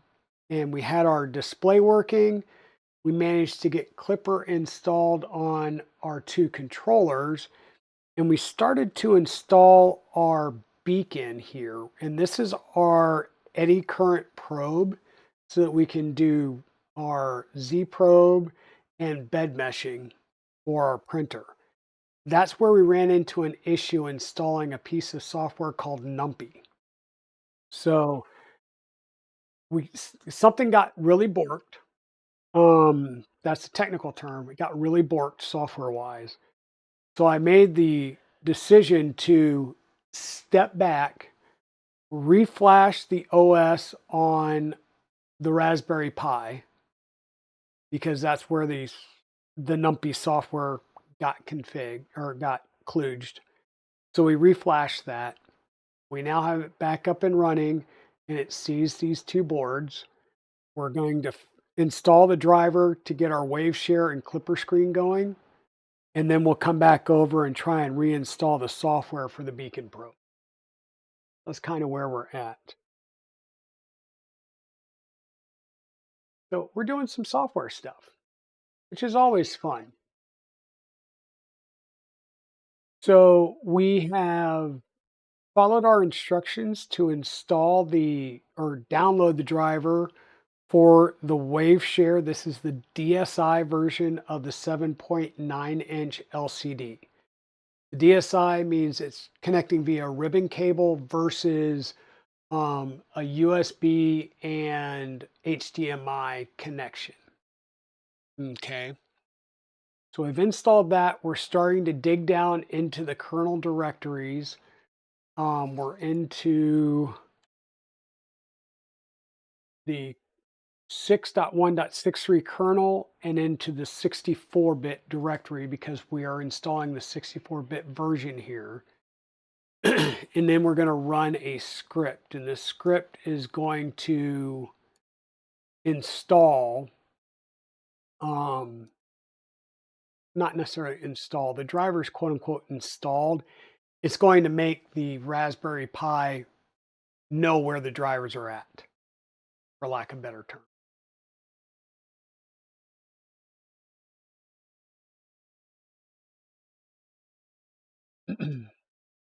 It identified the screen type. It started the driver settings. It could not insert the information because the 2 lines that needed to be in the boot config file were there. So that part's done. Now we should just need to do a reboot.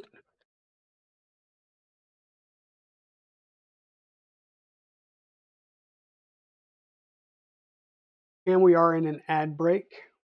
So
Okay, so the ad break is over. So we got the Waveshare driver installed. We're still not seeing anything on our display. Um, right, so we're back up and running, but the display is still blank.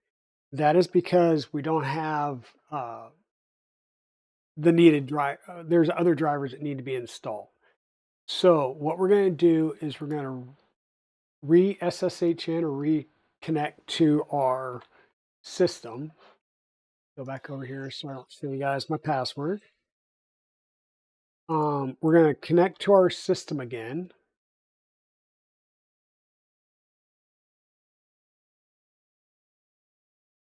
And now we're going to go through and make sure that we've installed Kaya, which is the Klipper installation and updater helper.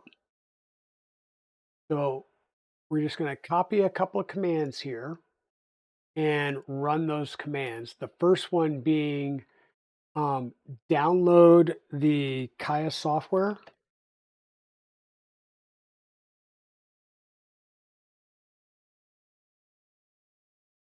And it's going to do an update, or excuse me, it's going to update and install Git if it needs to, which it should already have.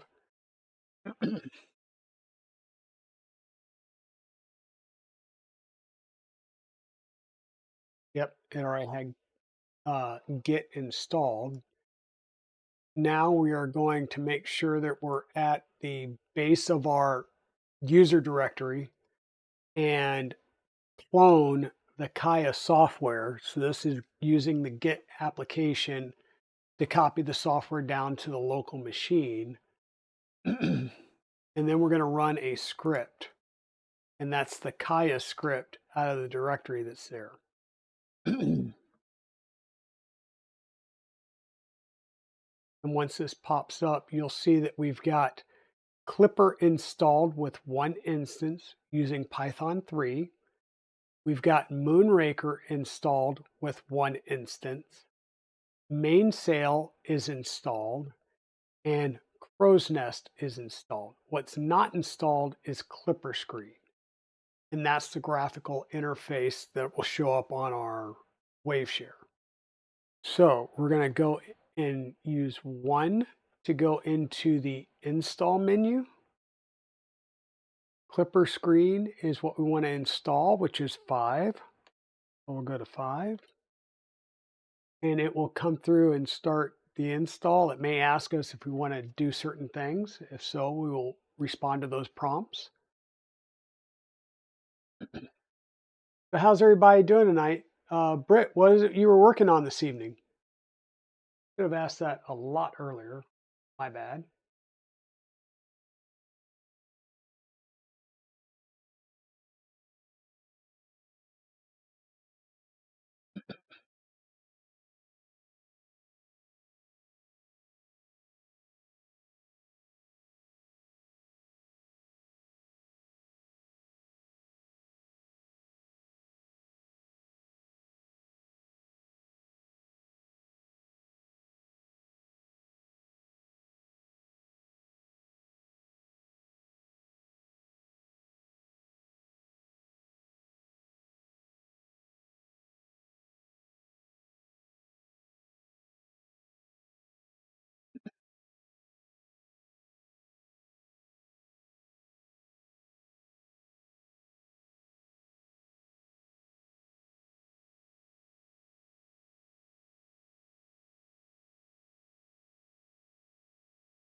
And you will notice that it's installing quite a lot of things to get Klipper Screen up and running and working right. It needs to make sure that it has a full, we'll say X server or Windows type environment. And by default, all of this is built on a basic, we'll call it the headless server version of Linux. So it's a stripped down version of Linux that is then just built upon, and it builds a very lightweight web server so that you can get a web interface, but it does not do any type of desktop interface. And that just winds up saving a lot of space, both in memory and on the SD card. So, oh, you're painting the Predator skin suit. Okay, that sounds good.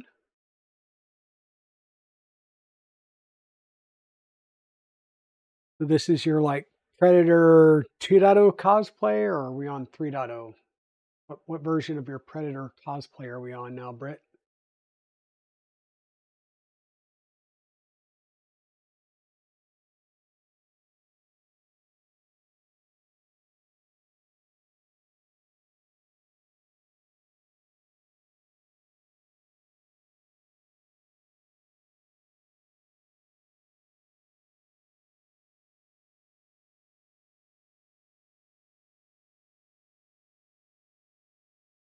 And also, for those of you that just rated in, we do have a fairly decent delay on the stream tonight. We've had some issues with the stream staying up.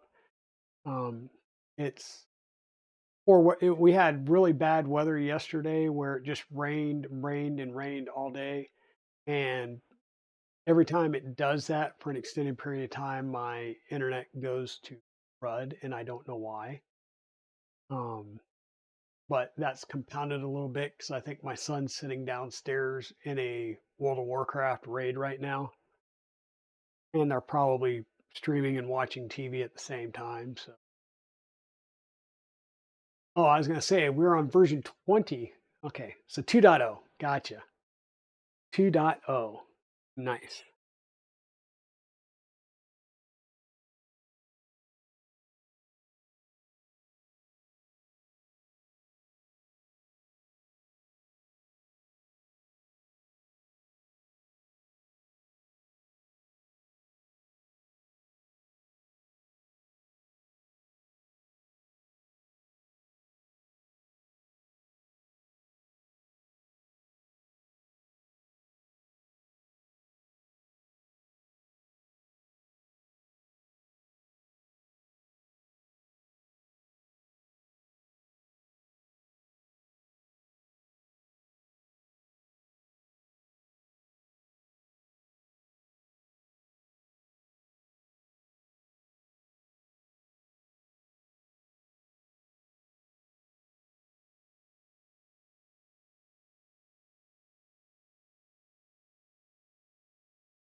Yeah, we've been having fun just installing software and trying to reinstall software and fighting different um, bugs here and there. I want to say bugs. I'll just say, you know, issues. Every time you install software, new, Klipper or something on a new machine, there's something slightly different between the last install that you did. And that's because it's all open source and all the different components to Klipper and Moonraker and um, uh, Klipper screen and Crow's Nest and all of that, they change. And Mainsail or Fluid, they change constantly. So there's always new versions or new revisions. So I know some people are like, okay, I installed it, it works, I don't ever upgrade it. And that's fine. But when you do the next install, it's going to be on a drastically different version of all of those underlying components. And so things just may be slightly different. Um, and like I said, this first time using the Waveshare, I think I've got that figured out. First time, doing the, flashing firmware to the uh, RP or Raspberry Pi 2040 controller that's used on the Annex Engineering Constellation board. Pretty straightforward. Done that on a few things. In fact, my current macro keypad is RPi 2040 based, right? No big deal. The SKR 3EZ was a little more painful, and we ran into an issue where the directions were telling us to set up for one type of um,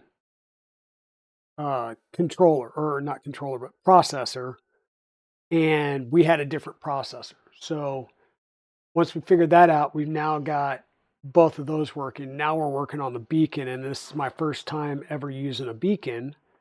So there's some interesting times there. So far, once again, we've got Klipper installed, we've got Moonraker installed, Mainsail, Klipper screen, and Crow's Nest. We shouldn't need anything else there. So we're good to quit out of this. And our Waveshare still isn't showing or isn't reflecting anything. So we're going to do a sudo reboot now. And we'll just see if anything pops up here on our screen once it starts the reboot cycle.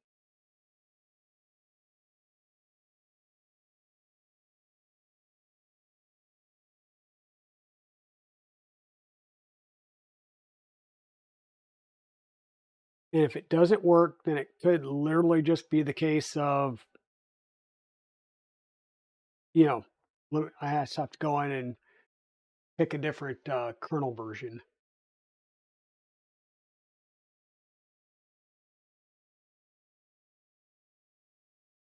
Because that's all we had the last time when we installed the Raspberry Pi OS and then did a full Kaya install like you see there on the screen. All we had to do was update the driver in the right kernel spot, and the screen immediately popped up. And so this is not popping up. I still have no screen. Hey, Lucas Player 1912, how's it going?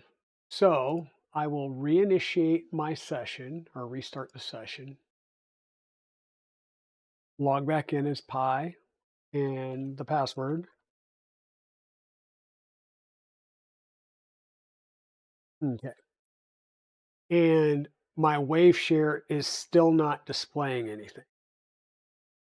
So we're going to come through here. I know I've got the right, well, the driver package is there and available. So now it's just a figure of, let's cd into the Waveshare directory. We're going to do a uname -a. It does say it's 6121. Even if I do an ls here and it shows me more, we're going to go into the 6121 version. So we'll cd into 6.1.21. We are running the 64-bit version of the OS, so we'll cd into 64. And then we will need to run the script again.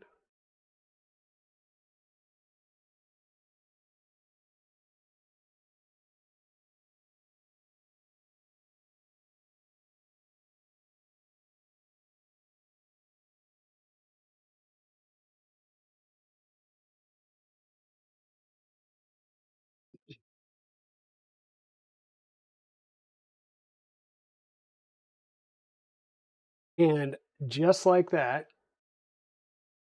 let me switch my screen.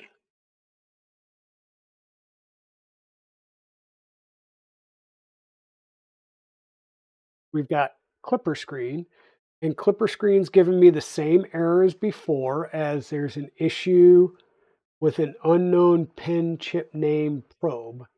But I do have Klipper screen. So the screen is now working. So we're good there. Our screen's working. I know we're talking to both of these boards. I know that we've got the connection to the beacon board as well. So we're kind of back to where we were, right? We've got everything. This is now talking to this. It's an issue in our printer config, which we still need to solve.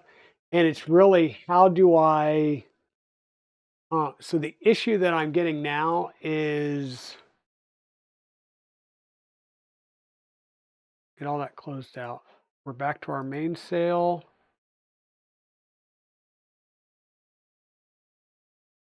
So let me update this here. So the big question is unknown pin chip name probe. Okay. And if we come down to our probe section,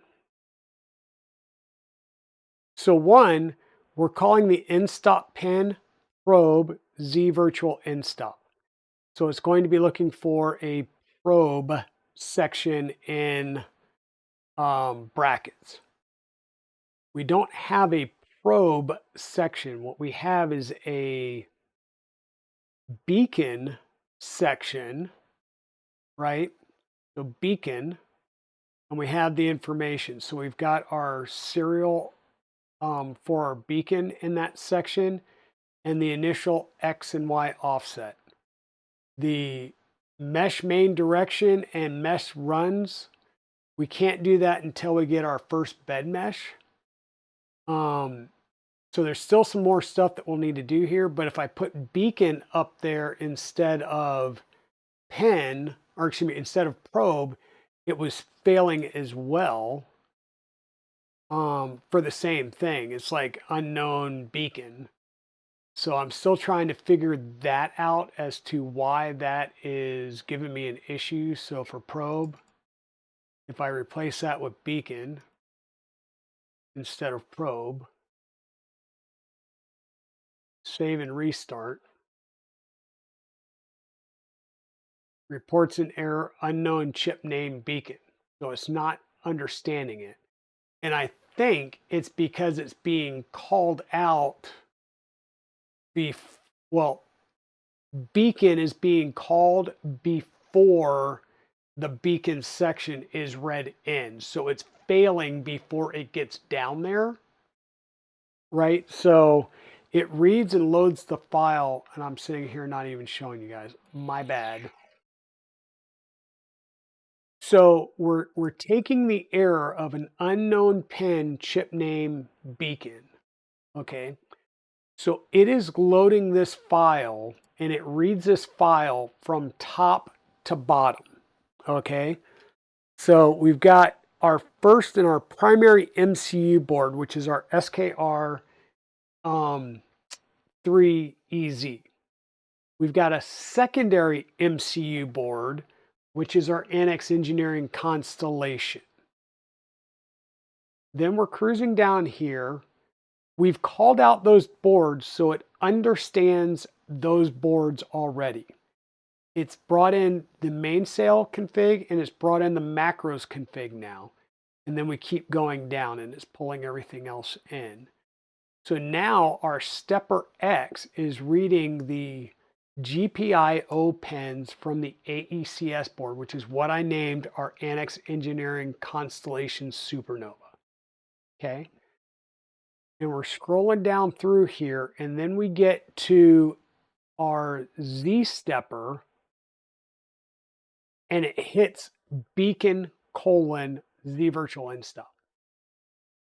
So what's happening is it's hitting beacon, or it was hitting probe, and it's looking for a section, but it's not, it wasn't finding probe. Now we said beacon, it sees beacon down here, but it doesn't know about the beacon board yet. So my impression is that I need to take this board and call it out up at the top.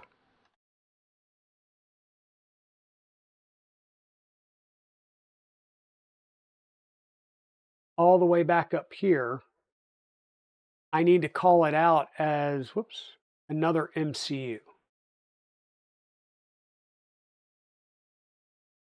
Let me do MCU beacon.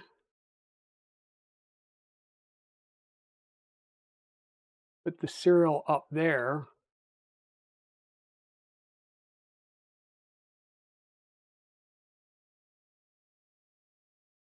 Do a restart method of command.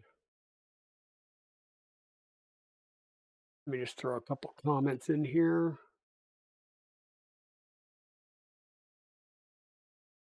Save and restart. And now let's see if it clears that out or not. So it didn't complain about beacon now. Now we got a new issue, and that's position in stop, and the section stepper Z must be specified. So grab position in stop.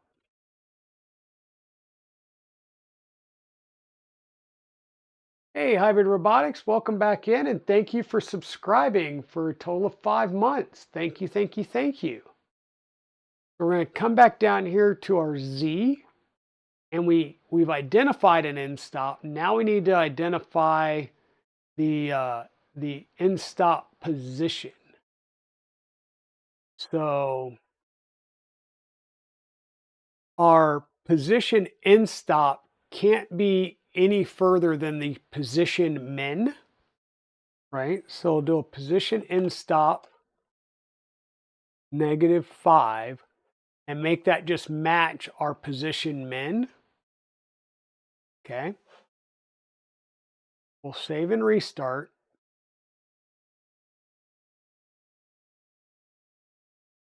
Section beacon is not a valid config section. Okay. We will continue to track this. Okay. Because now this may be an issue with we don't have the beacon software installed, right? So typically it says mount your beacon on the printer, route your cable, okay? Then we need to install the Klipper beacon module. So we're going to need to do our git clone to pull that down and run our shell script again. So before we go any further, let's cd back to our base directory.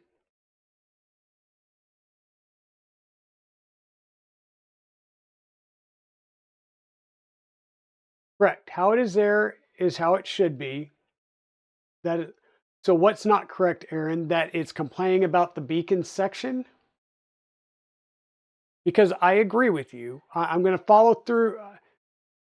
I have not walked through the beacon install on this newest version and latest iteration of the Raspberry Pi build. So that's what we're going to do right now is we're going to clone down the beacon software and then run the beacon software install script. So it is now installed. Let's see.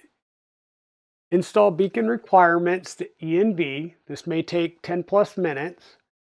Looking in the indexes.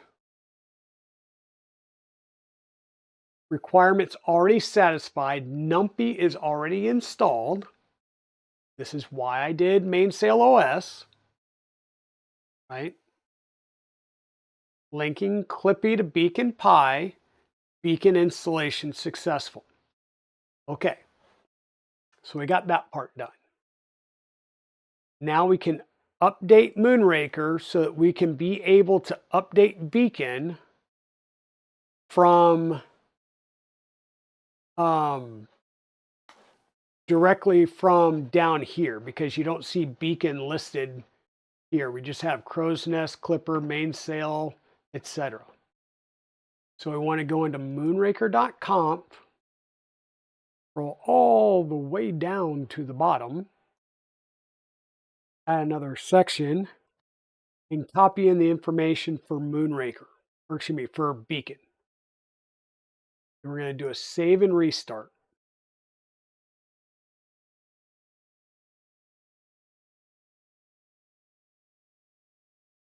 Yeah, there isn't a beacon.cfg. In this case, the beacon information goes directly in the printer config file. So I'm working through doing the full beacon install now. Okay.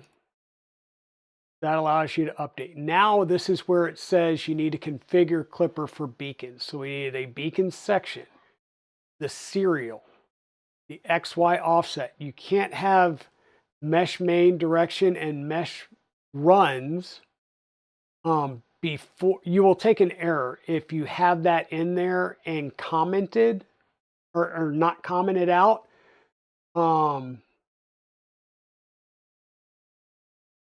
Yeah, and this is my first time installing it too, MakerMind Nexus. So that's kind of what we're digging through now. So what I did, Aaron, is we were taking an issue.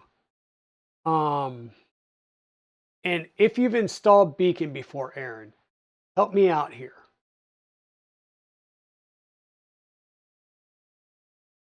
Okay. So I was getting an error, so I moved the Beacon MCU, so the serial information, up here to the top because it wasn't picking up on the Z virtual in-stop. So the in-stop pin was set to probe Z underscore virtual underscore in-stop. It was keying up on probe because there is no probe section, right? Probe section is gone because it's called beacon now. So I changed that to beacon and it was keying up that there was no chip beacon identified because it's reading for beacon before the beacon serial was called out for lower in the file. So I just moved the beacon MCU up into the MCU section right at the beginning of the file. So it wasn't keying up on that anymore. Then it complained about not having a position in stop. We added that. We made it -5, just like the position min. That's normally what we do with physicals. Now it's complaining that section beacon is not a valid config section. And so that's the issue I'm at now because we would have installed that beacon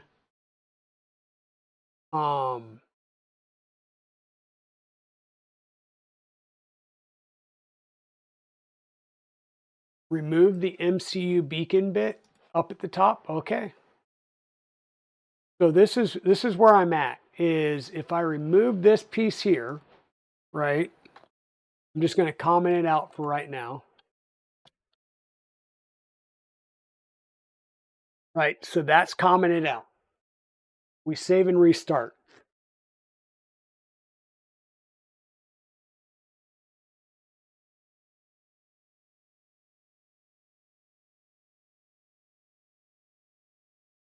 And we have an ad break in progress.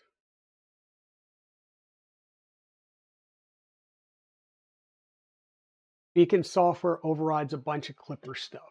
Okay, so now option serial and section beacon must be specified. Okay, yep. So we'll go down into that section.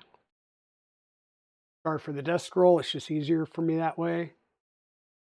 Come down here. We will uncomment that to get that back in there.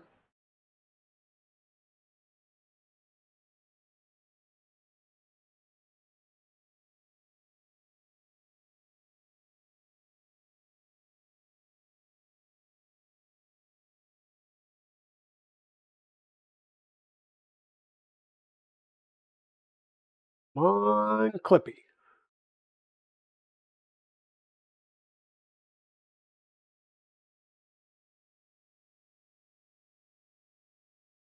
It should be probe versus beacon.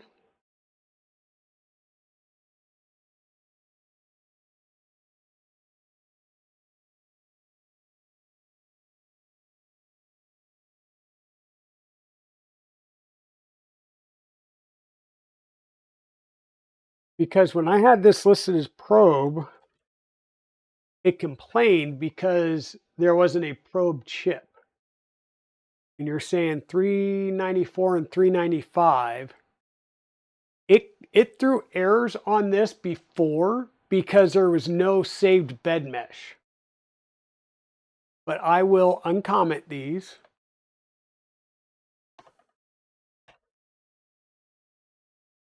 We'll do another save and restart. And we've got an error. Position in stop is not valid in section stepper Z. Eh?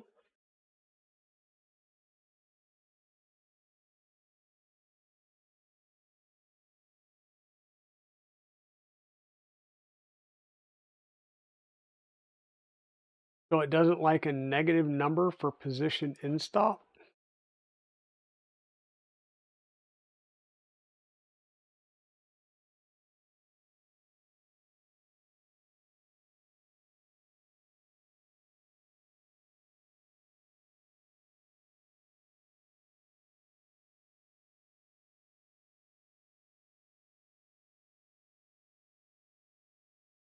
Okay, so how about we do that? Let's do a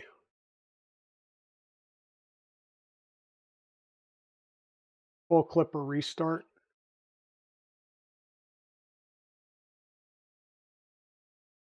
Doesn't like the printer config, or not printer config, the position in stop for Z being a negative.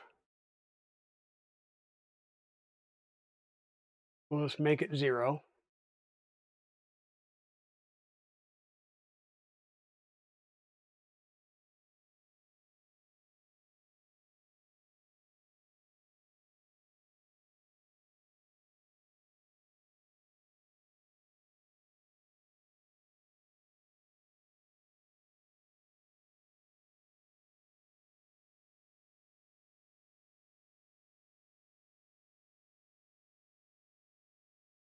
I don't know the issue now. Yeah, there is a delay. I did just restart the Klipper service, but I'm going to actually do a reboot. Just kind of reboot everything because we installed some software. Let's just reboot everything. Make sure everything's good.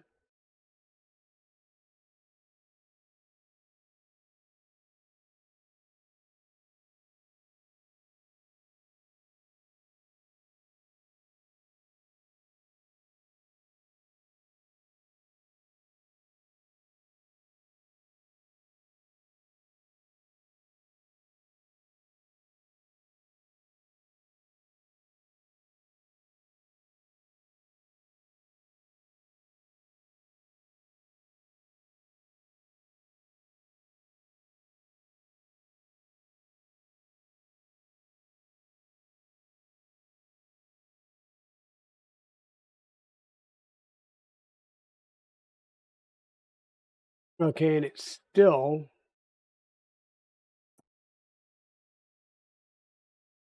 oh geez. It's not complaining about the value, it's complaining about the entire flipping thing. I'm an idiot. Delete that, save and restart. Now the latest error. Mesh main direction is not valid in section beacons. So this is the issue, is I can't have the bottom two sections in, or bottom two lines in beacon, the mesh main direction and the mesh runs to. I cannot have those set until I have a bed mesh. So I've got Z-tilt, I've got safety home. Oh, apparently I don't have the bed mesh info in here.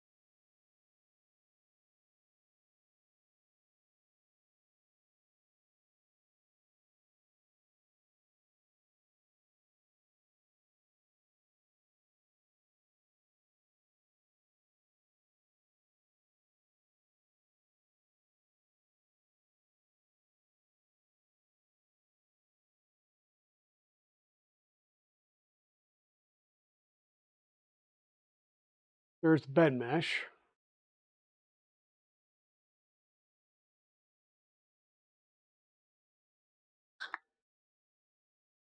Good enough for now.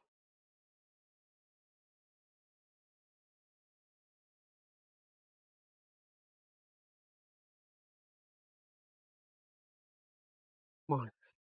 Connect, connect, connect, connect, connect.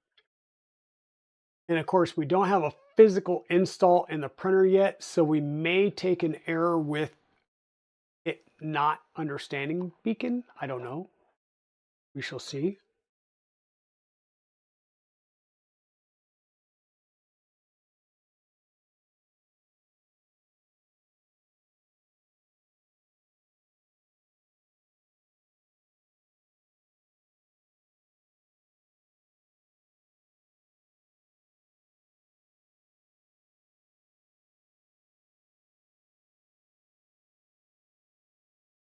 Come on, Clippy.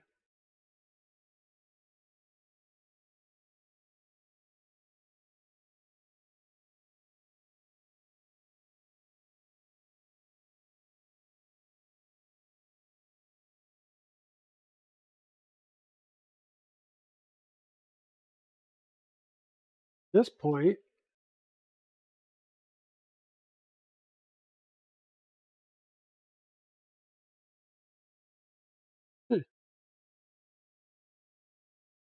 but if we turn on power,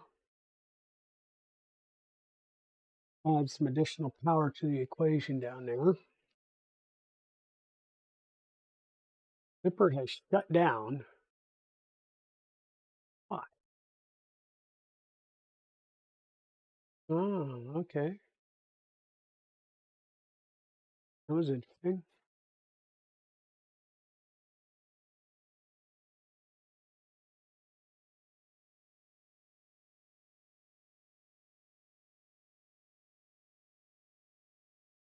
Oh, Aaron, I would love if it would error out on firms.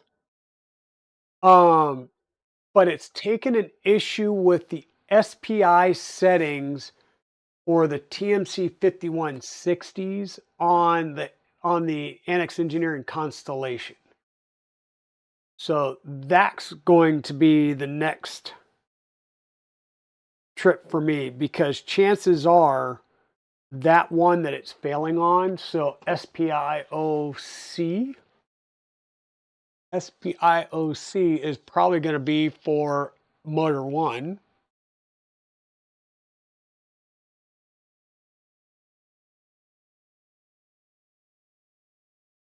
SPIOC, yeah. So it is failing on SPI on the first motor.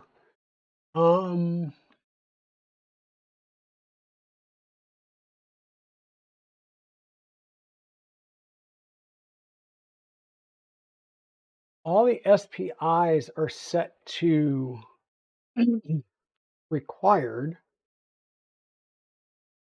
or on, provided that, okay. So this could be an issue, or not necessarily an issue. I'm going to power the boards back off. So one of the things I noticed is the SPI, I'll say dip switch panel on the Constellation Supernova, in all of the silk screens, right? It shows it looks like the dip switch is reversed of where it's, like the dip switch component itself was soldered upside down, if that makes sense. So it's quite possible that I've quote unquote set the SPI dip switch to on, but because it's in a reverse position, soldered in a reverse position, that I could have it as set off versus on. So I powered it off. I flipped all the dip switches the other way to see if we get the same issue. and we are getting the same issue. So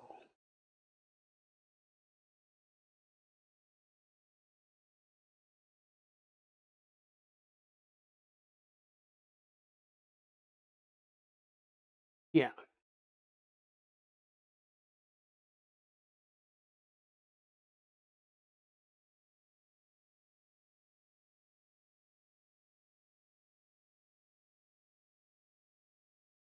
so this is at least an issue in the Constellation board. So let me go back to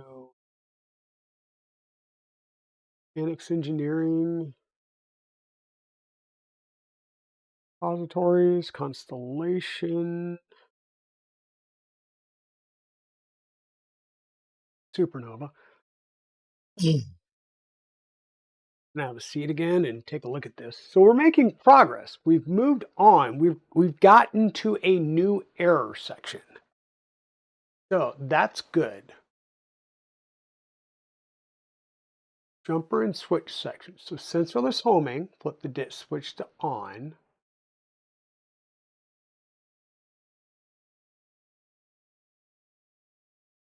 So once again, 1, 2, 3, 4.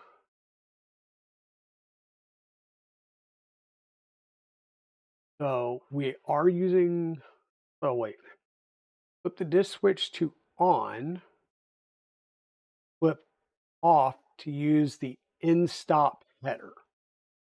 So those should all be on, and they're currently all off.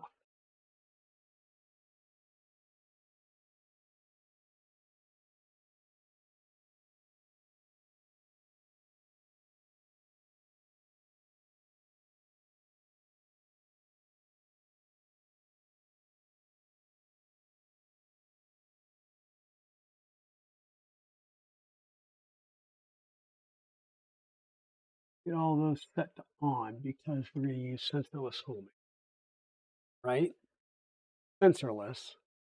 Flip the dip switch to on, flip off to use the in-stop header. We're not going to be using the in-stop header. We're all sensor. Flip to on. SPI jumpers. Flip the dip switch to on to use SPI starting with driver 4 from the left, going to number 1 on the right. Right? Now you see that picture. It shows 1 on the left, 4 to the right, even though it says 4 on the left, 1 on the right.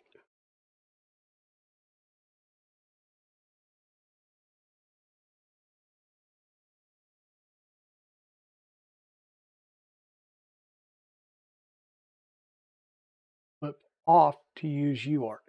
So that's the thing, is this physical chip down here, the dip switch that's showing down here, the picture shows it one way. The physical dip switch is 180 degrees. So the on is in the lower right.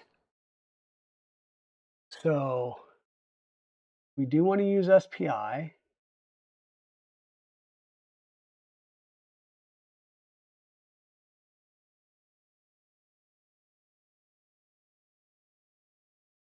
Okay. All 4 of those are pushed over to on.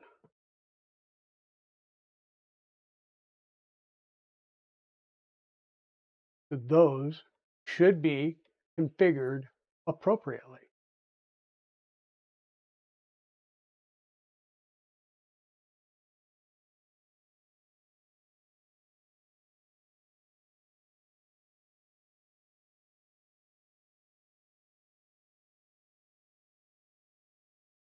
We are using 5160s.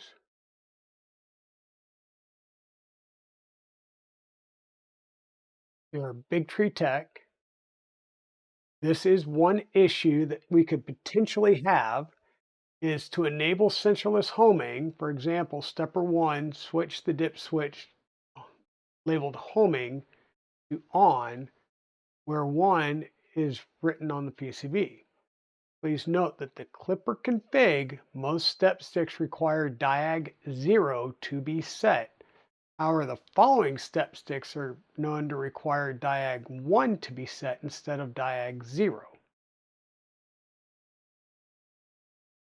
Okay, and we are using TMC 5160T Pro step stick drivers.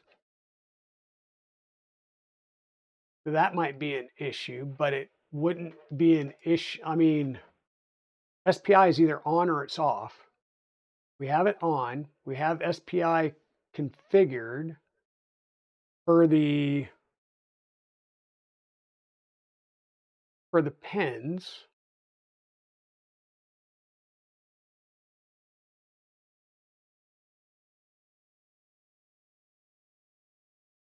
Has anyone used 5160 step sticks? Like, is there something I've got to do to the step stick itself?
Well, Aaron, definitely thank you for helping so far. So we got to the next step.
Do we have a Clipper section in?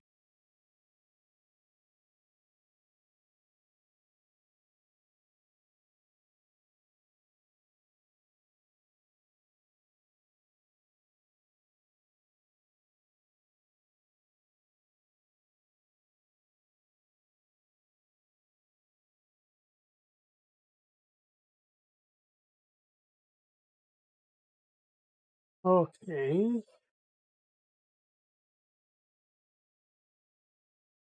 So that was about useless. So I think we are possibly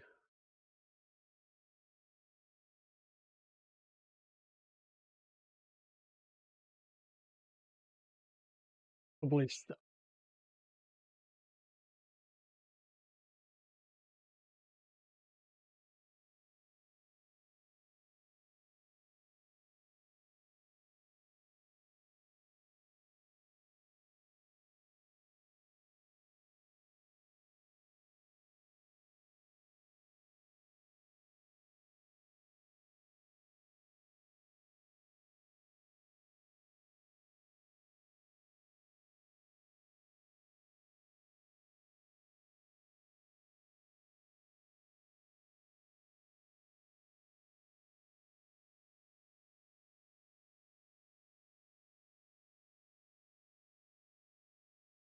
All right, I may be into Discord and whatever time now, so I'm going to need to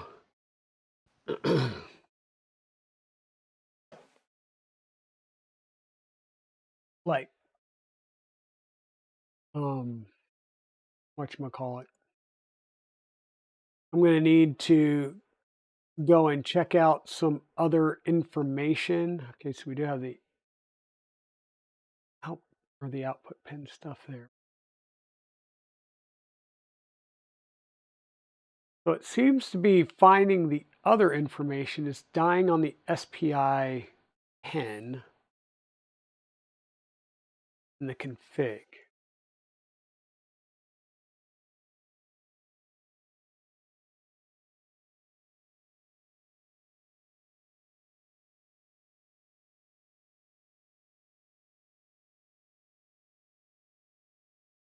Um,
I think I just saw some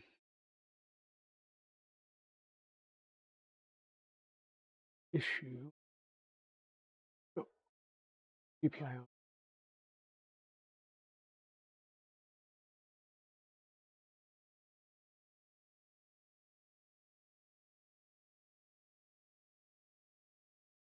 I don't see SPI pins listed in here. I'm not sure if I've lost everybody or what. It got quiet in chat.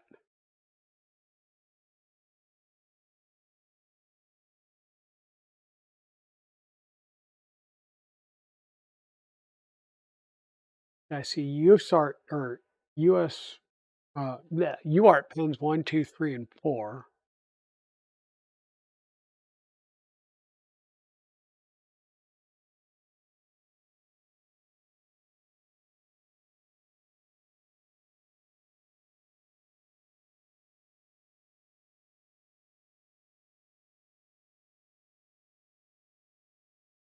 All right.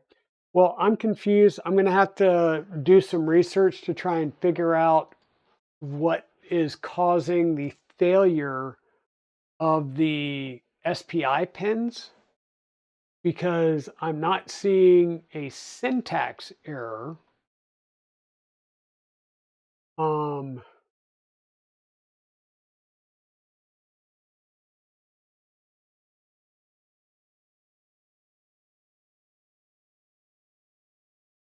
yeah, I'm not seeing a syntax error.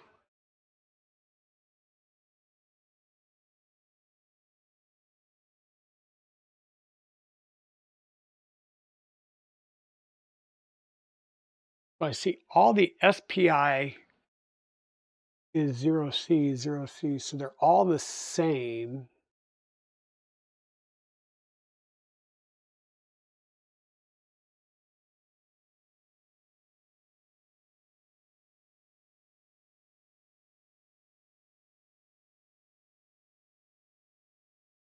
Yeah, I'm kind of at a loss.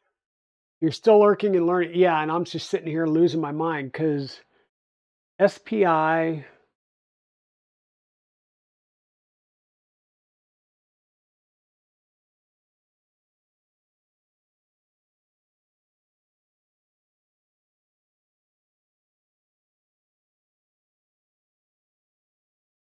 so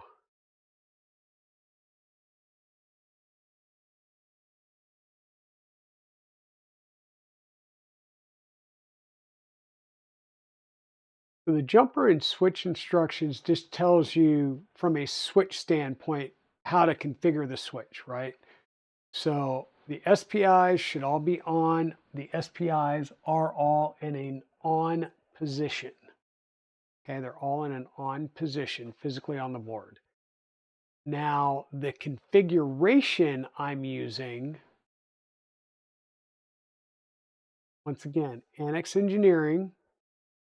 We're going to look at all the repositories. We are going to look at their Annex printer firmware, Klipper and Klipper derivatives. It is a Constellation board. And I looked at the Cartesian XY. Let me take a look at trails. So I think I used the Supernova R1 SPR Cartesian XY.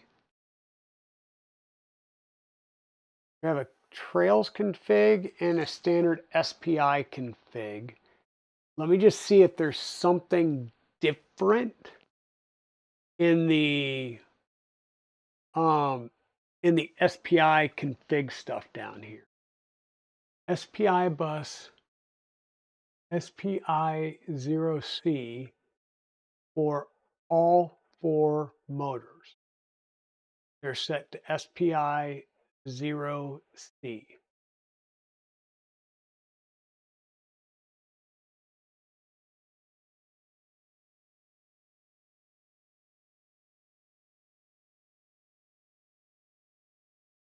Okay, take a look at trails as well. In trails, stepper X, stepper X1, stepper X2, stepper X3, EMC 5160, SPI bus is SPI0C with a diag 1 pin called out.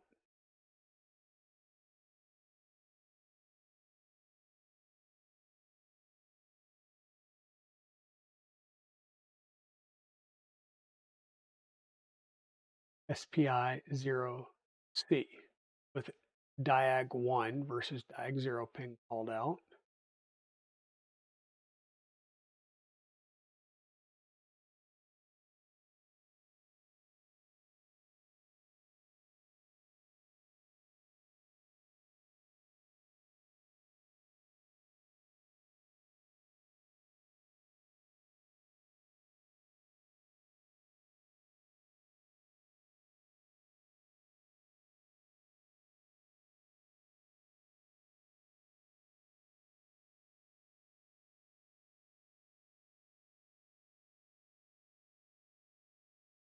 Just for giggles, we'll do that.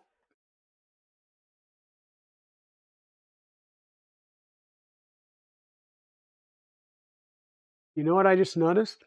They're calling out all the GPIO pins as Supernova because they named their board Supernova. They're not adding the Supernova colon in front of the SPIOC pin. That could be the issue.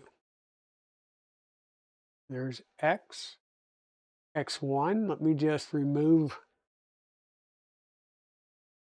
that. Y, let's remove that.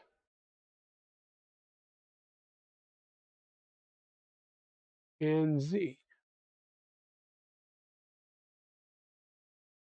Remove that. Save and restart.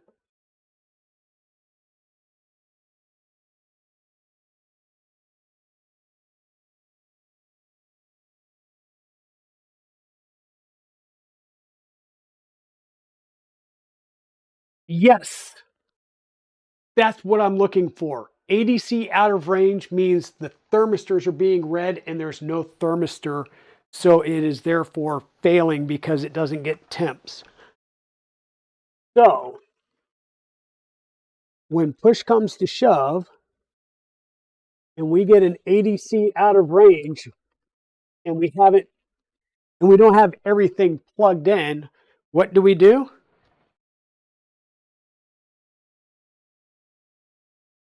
we grab cheaters, which is a package of standard thermistors. I don't even unbundle them. We just take these two in. We need to go with our thermistors, which are bed and thermistor 0. I'm going to plug into the bed thermistor 0 for the first whatchamacallit. We're going to set it just like that. We're going to do a firmware restart.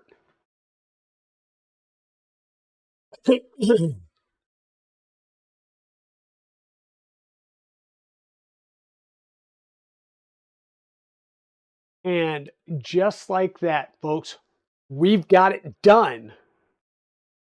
We've got it done. No, I really like just popping in a couple of thermistors. It works so much better because that way I am validating that my configurations are still good as well, because they should be right about the same temp, and they are, right? My beacon coil is returning a temp right in between those two, so my beacon coil is talking good as well. My BigTreeTech SKR and my Raspberry Pi are a little bit warmer, but that's because, well, they're powering up. And I have the light popping up on my Constellation board now as well, telling me and showing me that it's online. So just like that, we have finally figured it out. And we've got a we've got our Klipper screen here. See if I can get it to move around some. So we've got our Klipper screen. Okay, so it looks like our touch panel is either off, or there is another little screen protector there that we just pulled off.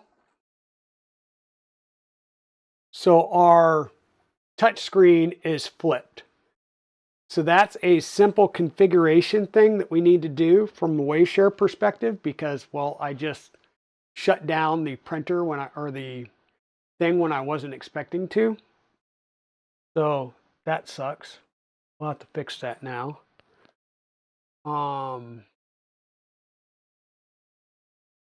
Get it back up and running. We'll need to go check the Waveshare documentation. History. Waveshare. So I was clicking on the left and it clicked on the right, so it's off.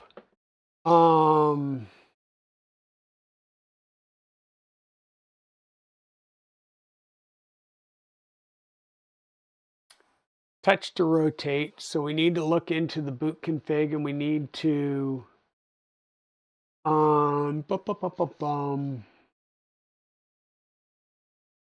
do it by 180.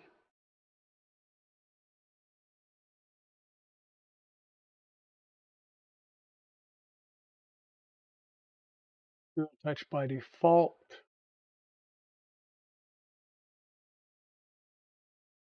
think it's the 181 that we need. So we need to fix it to this line here.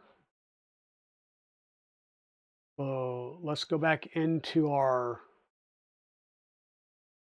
restart our session, log in as I, switch the screen so you can see what I'm doing and not see my password.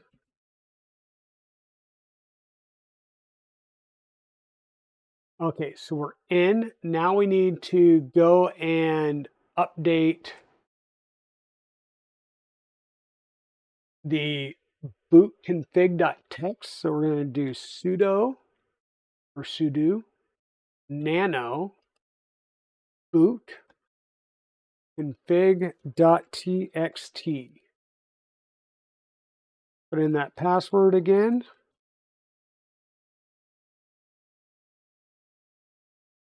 And we're going to come all the way down because we know our config options were all the way down at the bottom that got set. And we've got the touch. So let's add,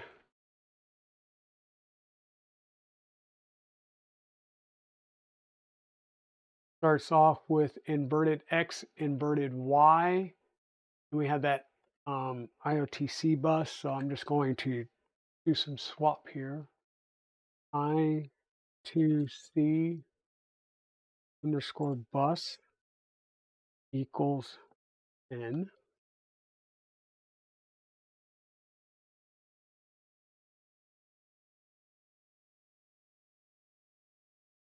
So the DT overlay is WS underscore Xinch DSI underscore touch. And then the I2C bus information. So let's do that because by default, it's inverted X, inverted Y.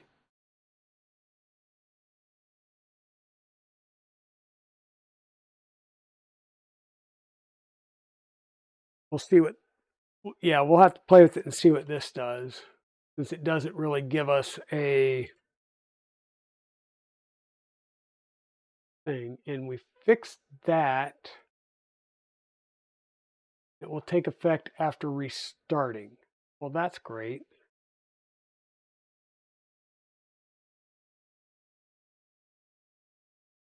We'll have to do a reboot, let it come back up and see where we're at, and we'll potentially need to switch around again if it doesn't do what we need it to, because it's,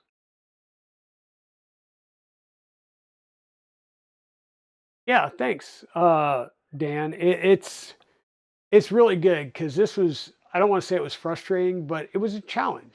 It was definitely a challenge. And like I said, this is my first time using the Constellation board, and actually all of the controllers and the Waveshare. I mean, the Raspberry Pi 4 is a Raspberry Pi 4, but it's the first time using the Constellation and the SKR EZ. So now what I want to do is I'm just going to click on say more, and it went up. So I think what I needed to do is just invert Y maybe. So I clicked on the left before and it chose the right side of the screen. This time I flipped it 180. I clicked on the left and it went to the top of the screen.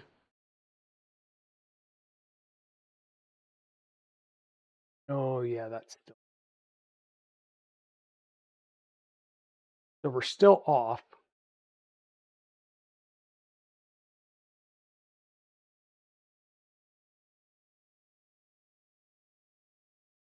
We're still off. I need to restart the session.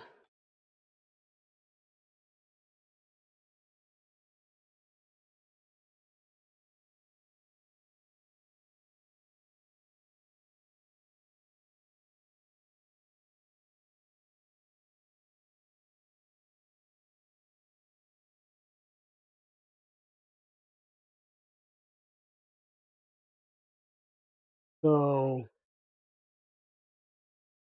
we tried the 180, that didn't work. By default, it was inverted X, inverted Y.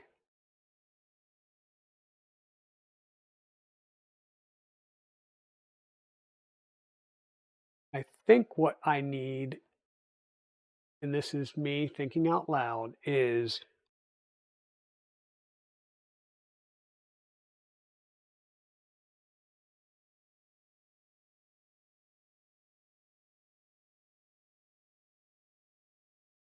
well, we'll try them one at a time. There's only a couple of combinations, right? So inverted Y,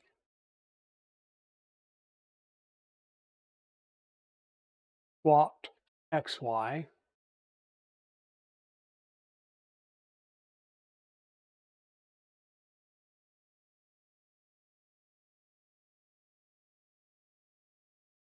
So this is a 90-degree rotation of the touch. Of course, the only thing that sucks is we have to keep doing a reboot between every shot, but so be it.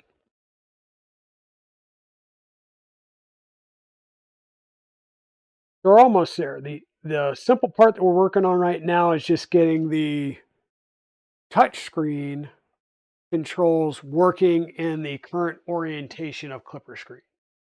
And then once we're done there, it's a simple fact of doing some physical wiring. So,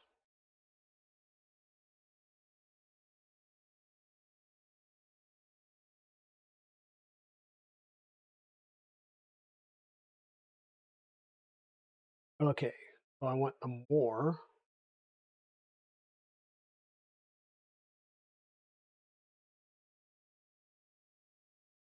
Okay. Good information.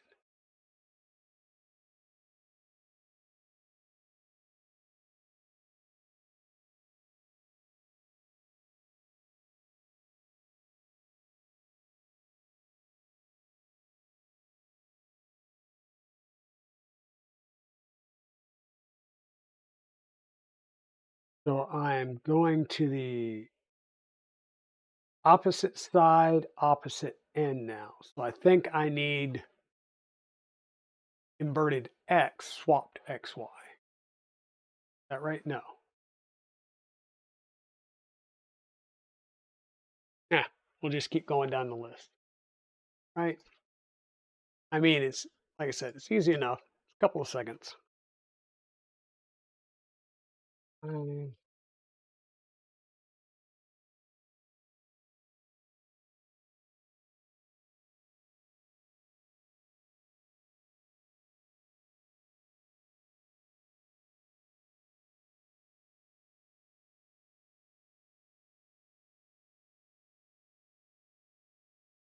So next option is inverted what? Uh, inverted X with a swapped XY. Okay.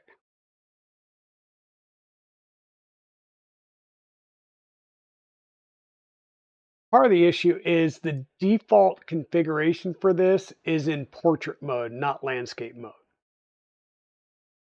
That's what's kind of, I guess, throwing me off as far as trying to figure out like which is X and which is Y.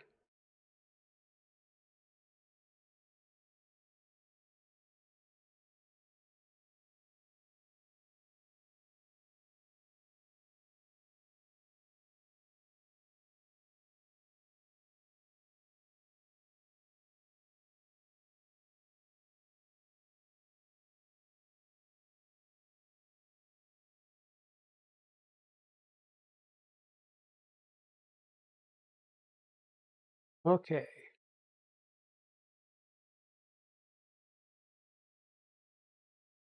And that's it. We are good, it seems.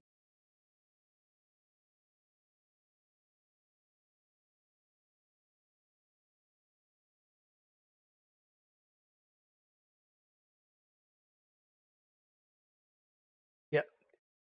So we've got a good working screen now. So in this case, we're switching the touch screen to the 270-degree mode. By default, it's in 0. So we basically just had to switch some things around, but on the display, right? So I click more and I get more. I'll click limits and it clicks there and gives me the limits so I can go back and click on fan, gives me the fans. Um, Klipper screen gives me all the Klipper screen settings. So Klipper screen is working the way it should. Now it's just modifying the mount, because once again, that mount will not work with this. I'm going to have to modify the mount some. So I got to see what I need to do to modify that mount. The beacon is installed. Everything seems to be working. What we would need to do now is simply cable things up. Cable things up, get the beacon mounted on the toolhead probe and start cabling up, which that will be the next stream. It is quite possible that I start working on that tomorrow during the day if I don't run out and do some stuff with my son. So it might be a tomorrow morning stream. It might be something else. We'll see.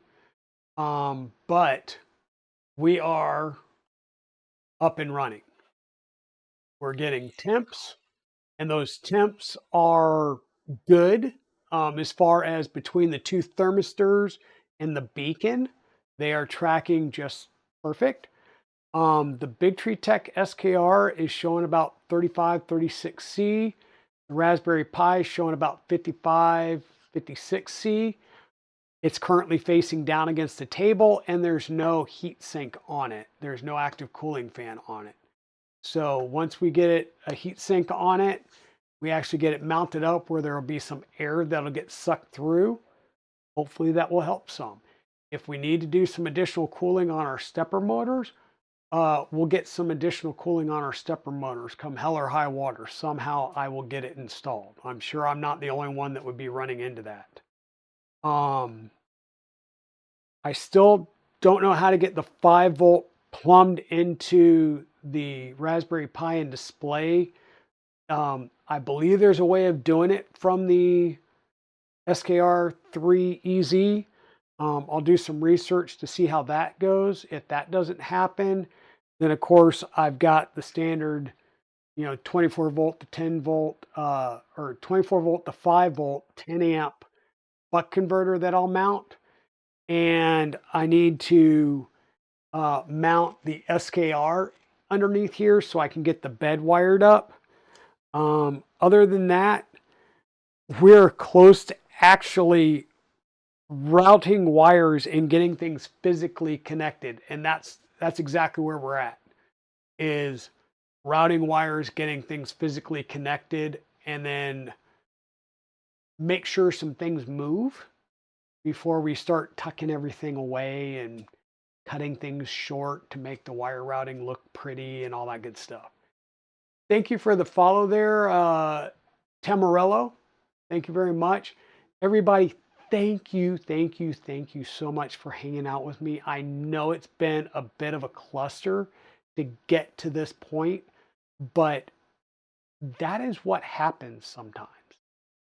Especially when, like I said, you're dealing with new boards that you've never used before, and sometimes it's just a syntax thing. And that's what the last thing was a syntax thing, was, do I need this, yes or no? And starting to compare some files, that's what triggered of, wait a minute, they're calling out the MCU name, GPIO pin, but when they're calling the SPI bus, they're not calling the MCU board, SPI bus. It's just the SPI bus. And that's all it was. So that's good. I can tell you, let me see, I've got a couple of notifications popping up here, and it's all just dependency issues on Klipper.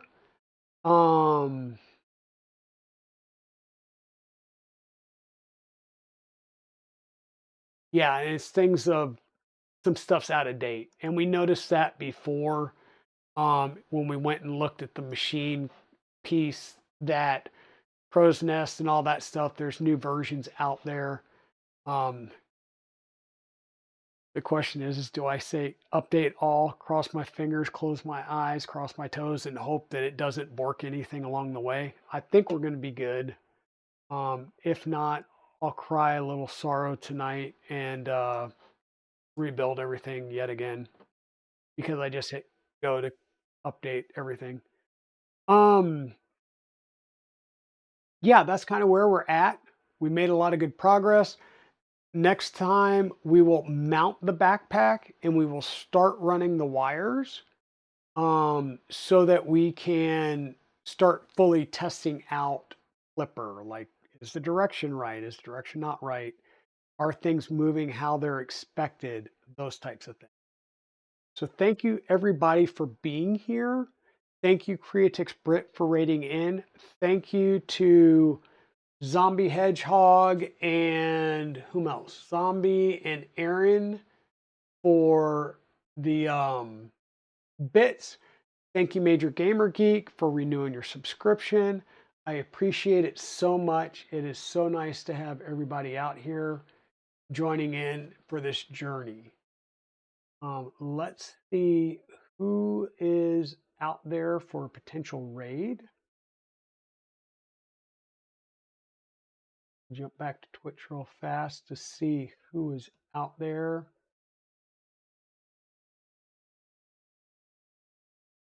So that zombie guy is out there building a Voron 2.4 350 frame. Do we want to raid zombie or do we want to just jump out there and raid something else? Or, you know, we could do some music, which I kind of like music every once in a while.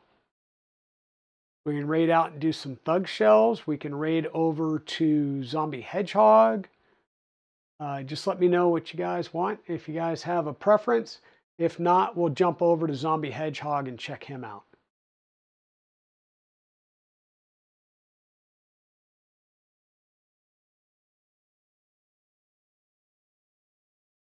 And I know we've got a bit of a delay, so.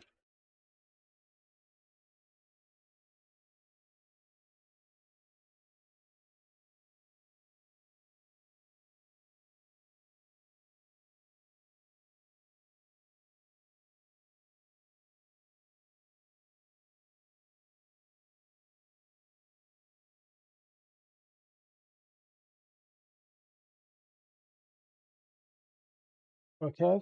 I'm not seeing or hearing anything, so I'm going to go ahead and get a raid started for Zombie Hedgehog.